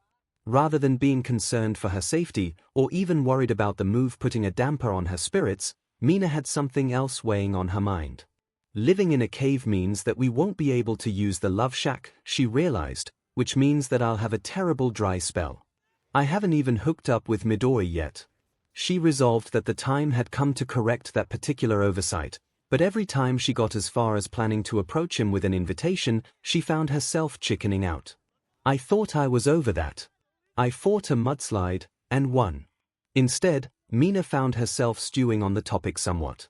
She wasn't sure why it somehow seemed more intimidating to approach Izuku than it had with Setsuna. Mina pondered the various causes that could be behind this unforeseen awkwardness. Is it because he's not single? No, I didn't feel weird about watching him have sex, that can't be it. Is it because I'm not as into him as I am with Set? That can't be it, I've got a buying old crush on that green dork. Maybe it's because he's a boy. Ah. Mina had already lost her virginity, to Kirishima, of course, when they'd been dating. It wasn't long afterwards that they broke up, because the experience had apparently been enough for her now friend to determine that his sexuality was exclusively oriented towards men, not just partially or even mostly, as he'd believed at the time. It hadn't been great for Mina's self-esteem. She knew there was no risk of the same thing happening with Izuku, but it was also clear to her that this was almost certainly the root cause responsible for her uncharacteristic hesitation. It's lots of fun to flirt with him and get him blushing and everything, she pondered, but I don't want to have to take charge of everything when we sleep together. Mina also knew that Izuku knew what he was doing in bed. She'd literally seen evidence of that fact, but she couldn't quite shake the doubts that lingered in her thoughts. She feared that Izuku might not be physically expressive enough about his attraction to her, which in turn might make her feel undesired. Sure, it made her feel a bit weak in the knees when he complimented her on things like her eyes, but on the occasions where she'd fooled around with him a bit, she'd always had to guide his hands into place on different parts of her body, because he was so worried about overstepping her boundaries.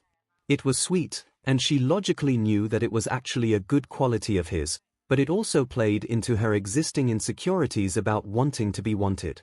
It doesn't help that Momo and 𝐒𝐭𝐴 are no help at all, Mina grumbled to herself. The vice president, in fact, had been strongly insistent that Izuku wouldn't do anything you don't want to do, while 𝐒𝐿 had promised her that he'll be really sweet, neither of which did anything at all to alleviate her concerns.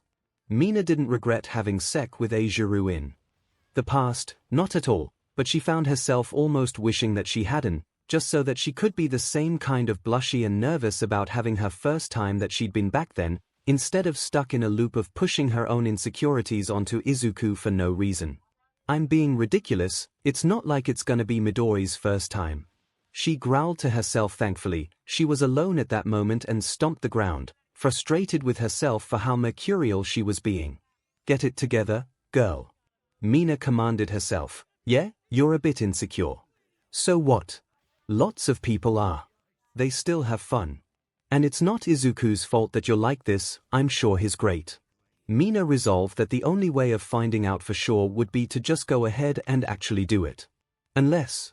She realized that while Momo and Okiko hadn't given her the answers she was looking for, there was now a third woman who'd slept with Izuku on the island. I could talk to Yui. She won't be shy about giving me the answers I want. Mina had already decided that she was going to sleep with Izuku. Her feelings wouldn't exactly allow her to ignore the longing she felt for him, but it somehow felt less intimidating if she had an opportunity to express some of her self-doubt to someone ahead of time. I definitely don't want to dump all this on Midori right before we get busy. And it'd just be weird to talk to my girlfriend about this stuff.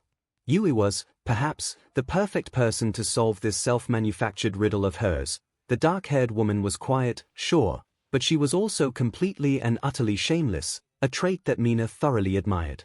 Yeah. Mina felt greatly reassured by the idea alone. Yui will help. Part of Mina wondered if Yui might even be able to suggest things that she could do with Izuku that he hadn't done before, bypassing the whole issue entirely. Ooh, she had an idea, there's a thought. 3 months, 3 weeks, and 5 days since arriving Setsuna onward, noble steed. Setsuna commanded, and kicked her feet in imitation of using spurs. I'm not a horse, Izuku protested, as he carried her piggyback style, and I'm already going onwards. I know, Setsuna teased, I've just always wanted to do that. Setsuna had to admit that she was definitely struggling in the colder weather. While it wasn't like she was actually going to hibernate, or anything that extreme, the general principle of the colder it gets, the sleepier I get absolutely held true. It was at the point where she didn't trust herself to have the energy to manage the walk out to the hot springs and back, so she decided to recruit a particularly strapping young man to assist her in making the journey. While we're there, Izuku spoke as he carried her, I'm going to have a look around, while you're having a bath, and see if there's any caves that we might be able to hide out in. Nope. Setsuna corrected his statement as soon as he made it, we'll do that part first, then you're going to help make sure I get all clean. Oh, she swore that she could feel Izuku's blush. Okay. I'm an awful dirty girl, don't you know? Setsuna leaned forward to nip at his ear, and the way that Izuku shuddered underneath her was enough to make her break out into a cackling laugh. I've heard you make that joke before, Izuku jokingly complained, besides, you can't be that bad. I promise you, I absolutely am, Setsuna insisted. Nah, Izuku turned his head to look into her eyes, you don't stink. That much. Hey! Setsuna kicked her heels against his thighs again. I don't stink at all, thank you very much. No, you don't, Izuku laughed as he agreed with her, but you left that door wide open. There's a first, Setsuna grumbled, you actually taking the opportunity to walk through an open door. You're neglecting my girlfriend, dude. Setsuna laughed. I mean, I'm not actually complaining, but if I were you, I'd jump on that in an instant, and I have. Oh, right, Izuku stumbled over his words. I'd rather wait until Mina takes that step, you know. Not really, Setsuna hummed. I'm pretty comfortable with initiating things, personally. I wish I had your confidence, Izuku admitted. It's always impressed me. Thanks, Green Bean, Setsuna nuzzled against the side of his neck. You're a pretty impressive guy, you know. Trust me, I know I'm a shameless flirt and all, but it's not everyone that I treat this way. I know, Izuku agreed, and I didn't want to imply that. You didn't, she rolled her eyes at his constant fears about offending her. Trust me, dude, if something you say bothers me, I'll let you know, okay? Okay, I actually like you, you know. Setsuna spoke a bit softer, not completely comfortable with the topic, but she decided it was time to have this discussion. That is, yeah, most of what we have in common is that the same girl is into both of us, but I've got to admit, your whole hero thing kind of does it for me. My hero analysis hobby. No, dingus, Setsuna lightly slapped his shoulder, I mean that you're such a hero. Oh, Izuku grumbled indistinctly for a moment, thanks. I don't think it's all that impressive, honestly. It is, and you are, Setsuna corrected him. It's been great having you here, because we can always rely on you. I'm just trying to be helpful. Dude, you punched a T-Rex, Setsuna laughed. Well, kinda. I still don't know what the F the dinosaurs here are supposed to be, but whatever it was, you did a hell of a job protecting me from it. Yeah, that's what anyone would have done, Izuku muttered. Nope. I'm aiming to be a pro hero, and I wasn't brave enough to fistfight a dinosaur. Well, you don't have super strength, Izuku argued. Just, hey, wait a second. I know our quirks aren't working right here, Izuku continued, but, back in the real world, why don't you have super strength? Because that's not my quirk. Setsuna thought it was fairly self-evident. Don't get me wrong, I dig having lizard tail splitter and all, but it's not a bang-bang, punchy-smashy kinda quirk. It could be. Izuku sounded excited. You've got telekinetic control over your body parts, right? Yep.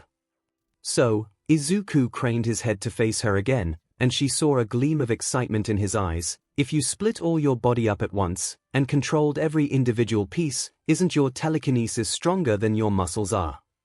Setsuna pondered the suggestion. Wow, I never thought of it like that. Danjit. I totally could imitate super strength, couldn't I? Izuku nodded his head so rapidly that Setsuna was half worried that he'd managed to dislodge her from his back. See, it's stuff like this I'm talking about, Setsuna told him. You make people better, just by being around them. I'm just a big quirk nerd, Izuku tried to downplay it. I'm sure that you would have come up with that application too. But we didn't, Setsuna smooched the side of his neck. You did. Dork. Yeah, guilty of that. I like it, though, Setsuna nipped with her teeth, on the same spot she just kissed. Put me down for a minute. Izuku did so, and as soon as her feet hit the ground, she turned him around, and planted a big kiss right on his lips. You're pretty freaking amazing, Izuku, Setsuna told him honestly. Don't try and ignore that. Oh, he blushed. Thanks. I'll try. And you're amazing too. Of course I am, Setsuna giggled. Now, pick me up again. We've got some exploring to do before we make out at the hot springs. Oh, that's what we're doing? Izuku asked, as he crouched down so she could clamber up on his back once again. You know it, boy, Setsuna dug her heels into his hips. Now, I'm getting impatient already, so let's see if there's a nice cave or not. Izuku just laughed as he continued carrying her towards their destination.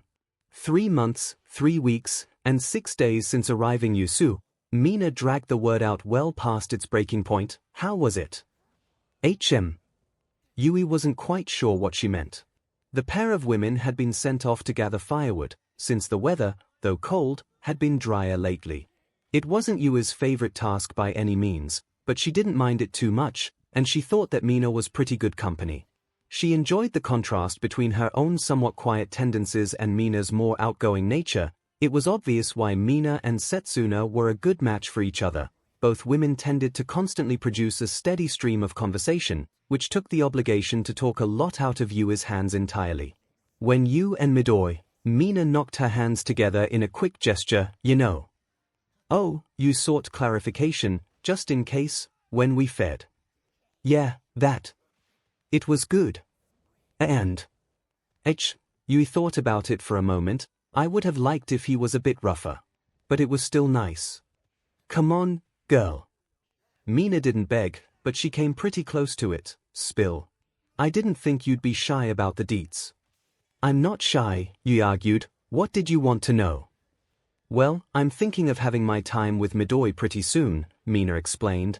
And, I wanted to know what I was getting myself into. Momo and Okiko just get all blushy and don't talk about it, so I came to you next. Yui pondered her question for a little while. She didn't exactly have the clearest memory of each and every individual moment, considering that when Izuku had lifted her up into his arms and continued fing her in that bold position, she'd basically come non-stop until he'd clenched himself. He's very strong, Yui provided. I imagine he's capable of pretty much any position. Depending on how flexible you are, I guess. Oh, I'm plenty flexible. Mina boasted. Look. She dropped to the ground in the splits, and then proceeded to lay her torso along one of her outstretched legs. It was, in fact, an impressive display of flexibility. That's fun, Yui commented. I'm not that bendy. It's one of my many talents. Mina smiled, then rose from her contorted position. Anyways, I'm getting distracted. You and Midori. Keep talking. Well, you tried to find the right description, he's very giving. Even though I don't think he wanted to get as rough as I did, he seemed to try his best to find a middle ground we'd both enjoy. You've mentioned that a few times now, Mina asked, are you disappointed or something? No, definitely not disappointed, you smiled at the memories, it just wasn't exactly what I pictured. Then again, my fantasies may not have been realistic. What did you dream about? I wanted my first time to be a bit wilder, you described, as if the boy, whoever he was, I never had a very specific person in mind before now, couldn't control his lust for me. Thrown around the room, pounded for hours, all that. Dang, I actually forgot that it was your first time, Mina whistled. No wonder Midori didn't get rough with you. He was probably worried about hurting you. I use lots of toys, you shrugged. It didn't hurt, anyways. He's got a big PP, though. Goddamn, right. Mina smirked. I might not be as much of a size queen as I hear you are, but I'm really looking forward to taking that for a ride. It won't be my first time, Mina commented. Do you think that'll be an issue for Midori? I don't see why it would be, Yui answered honestly. I dunno. I guess maybe it'd be different for him, since all the rest of you, hadn't had it yet. I don't think it has to be some sort of momentous, magical thing, Yui explained her thoughts. I mean, I had a fantasy about it, sure, but I've got tons of chaos. A deflowering scenario makes sense for me. I guess. Mina seemed a bit less certain than she usually was. Does it bother you? It not being my first time. No, not really, Mina sighed. It's just, when I did have sex once, it led to the guy I was with figuring out that he was gay right afterwards. I don't have hard feelings, all the power in the world to Kiri and all, but it didn't feel great, you know. I doubt that's an issue with Izuku. You tried her best to be reassuring, he seems to be very interested in women. Oh. Yeah, no, I'm not worried about that, Mina giggled nervously. I don't even know what I'm saying. I guess I'm just a bit nervous, and that's why I want some intel ahead of time. Like I said, you repeated, he's very caring. If there's something you really want to do, I'm sure he'd try. If there's something you don't want to do, there's no way he would. That's just a description of Midori in general, Mina huffed, and I've heard that already. I want to know what he's like when he's getting busy. I've seen him in action once before, and he looked like he knew what he was doing, but 𝐒𝐿 basically took the lead when me and Set watched them together. You pondered something, maybe he's used to women being more DMNT. I should keep that in mind. Maybe he's got some dom potential still. Yeah, that's actually a good point. Mina bounced closer. I know he didn't get as rough as you wanted, but did he manage to take charge? Or did you have to do everything?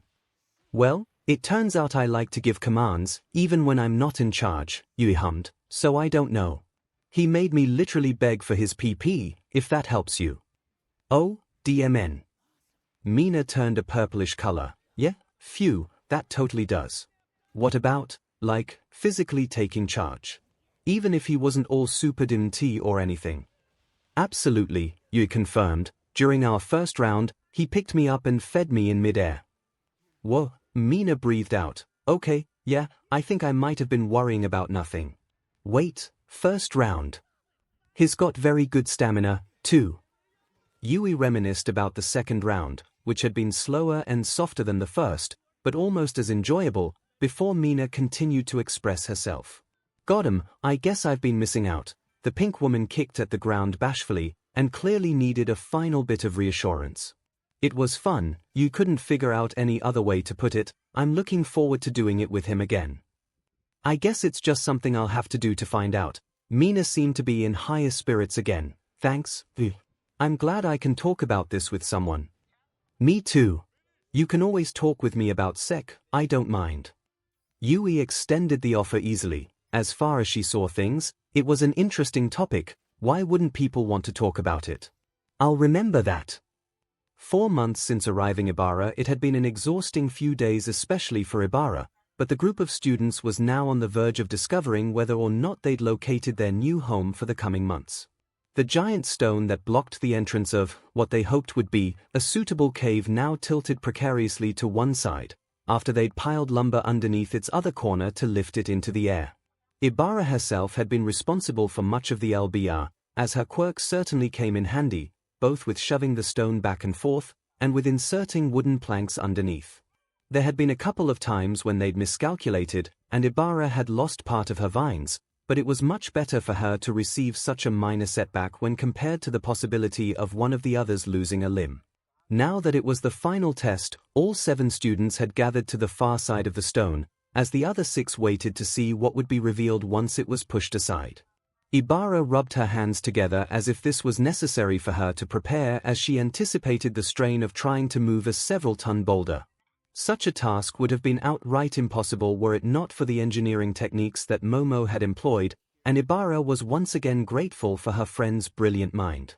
"I believe I am ready," Ibara announced. "Please stand back, you 6.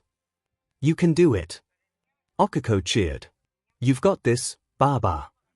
Setsuna still insisted on using that nickname, and it had almost wrapped around the other side of annoying to become endearing once again. "Don't strain yourself." Izuku provided the voice of caution. Ibara planted her feet, and slowly, cautiously extended her vines towards the stone in front of her. She sent another few smaller lengths into the dirt behind her to anchor herself, and then, when she felt sufficiently steady, she heaved. At first, nothing happened. Then, as she increased her efforts, feeling her muscles straining and shaking from the weight involved, a loud groaning sound began to emanate from the pile of rock and wood. Slowly, but inexorably, the giant boulder tilted to its side, then it finally toppled with a heavy thud that shook Ibara's bones. "Woo!" Mina cheered. "Check it out." Behind the enormous boulder, a pitch-black opening yawned. Their hopes had not been in vain, for it seemed that a cave indeed resided behind the barrier that had blocked it until now. "Don't go in yet," Izuku called out. "We need to make sure it's safe." He and Momo gathered together, and Izuku held up a torch that they'd put together earlier in the week. Momo made a strained expression, but she managed to produce a set of flint and steel, and before long, the pair had lit the torch to a bright flame. "Okay, stand back, everyone," Izuku commanded, as he approached the entrance of the cave. Ibara saw him hold his breath and take a moment to reassure himself before he stepped inside. The flickering light of the torch revealed what very much looked like a single large room, more than big enough to accommodate the 7 students. The cave traveled deep enough that they'd definitely be able to get out of the cold, but rather than descending into the depths of the bedrock of the garden, it terminated at a point that Ibara could just make out by torchlight. Ibara watched as Izuku waved his torch around while staring at the flame, and then, apparently satisfied, he took a deep breath and paused again. "I think it's safe, guys," he called out after the cave passed whatever test he'd just administered. "Come check it out." As a crowd, the 6 women made their way inside, which prompted a number of different reactions. "Dude, this is dope," Setsuna called out. "This'll totally work for our winter hideaway, won't it?" "I was hoping it'd be deeper," Yui opined. "If the wind is blowing, it might not be that warm." "We could set a fire near the entrance," Momo evaluated. "It should be able to burn without filling the cave with smoke." "Not much for privacy, though, hey?" Okiko giggled. "We'll all have to be in real close company for the next while." "I don't mind that," Mina chirped. "Who knows, maybe the love shack will hold up when we want some privacy, him." "I'm more concerned with staying warm than my privacy," Ibara admitted. "I think that this will do just fine." "Yay!" Mina celebrated. "You did it, guys." 3 cheers for Ibara.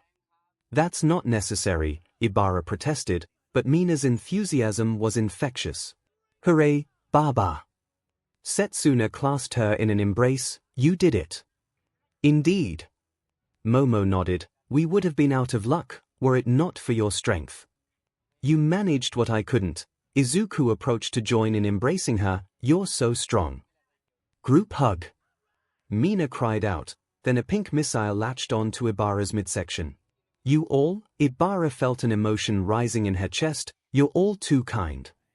"None of that," Okiko joined in, and wrapped her arms around one of Ibara's. "You're the hero of the day." Ibara became increasingly flustered at not only the praise she was receiving, but the proximity of everyone who'd latched onto her. Even Momo, who was usually more reserved, had approached Ibara from behind to cradle her head. Yui, quiet though she was, had downright clung to Ibara's waist, in the gap that wasn't occupied by Setsuna or Izuku. Ibara felt her heart flutter from the sheer affection she experienced. Truly, she realized that she'd been missing out on these sorts of gestures, back when she'd feared that they'd somehow be improper. Alright, Izuku finally announced an end to the group hug, and Ibara found that she almost missed it once it concluded. Let's get our bedrolls and food and stuff, we might as well spend the rest of daylight setting up here. Yeah. Mina agreed, let's have a cave party. Really break it in, you know. Well, I don't think we can christen it just yet, Setsuna teased. We need to get a little more comfortable with each other before that can happen. Aren't we comfortable with each other already? Ibara wondered. Oh. She blushed as she realized what Setsuna meant by christening. Back then, I would have probably found something to object to about the implication, Ibara realized, but now, all I can think is that sounds somewhat thrilling. Truly, her time in the garden had changed her. Ibara thought it was for the better.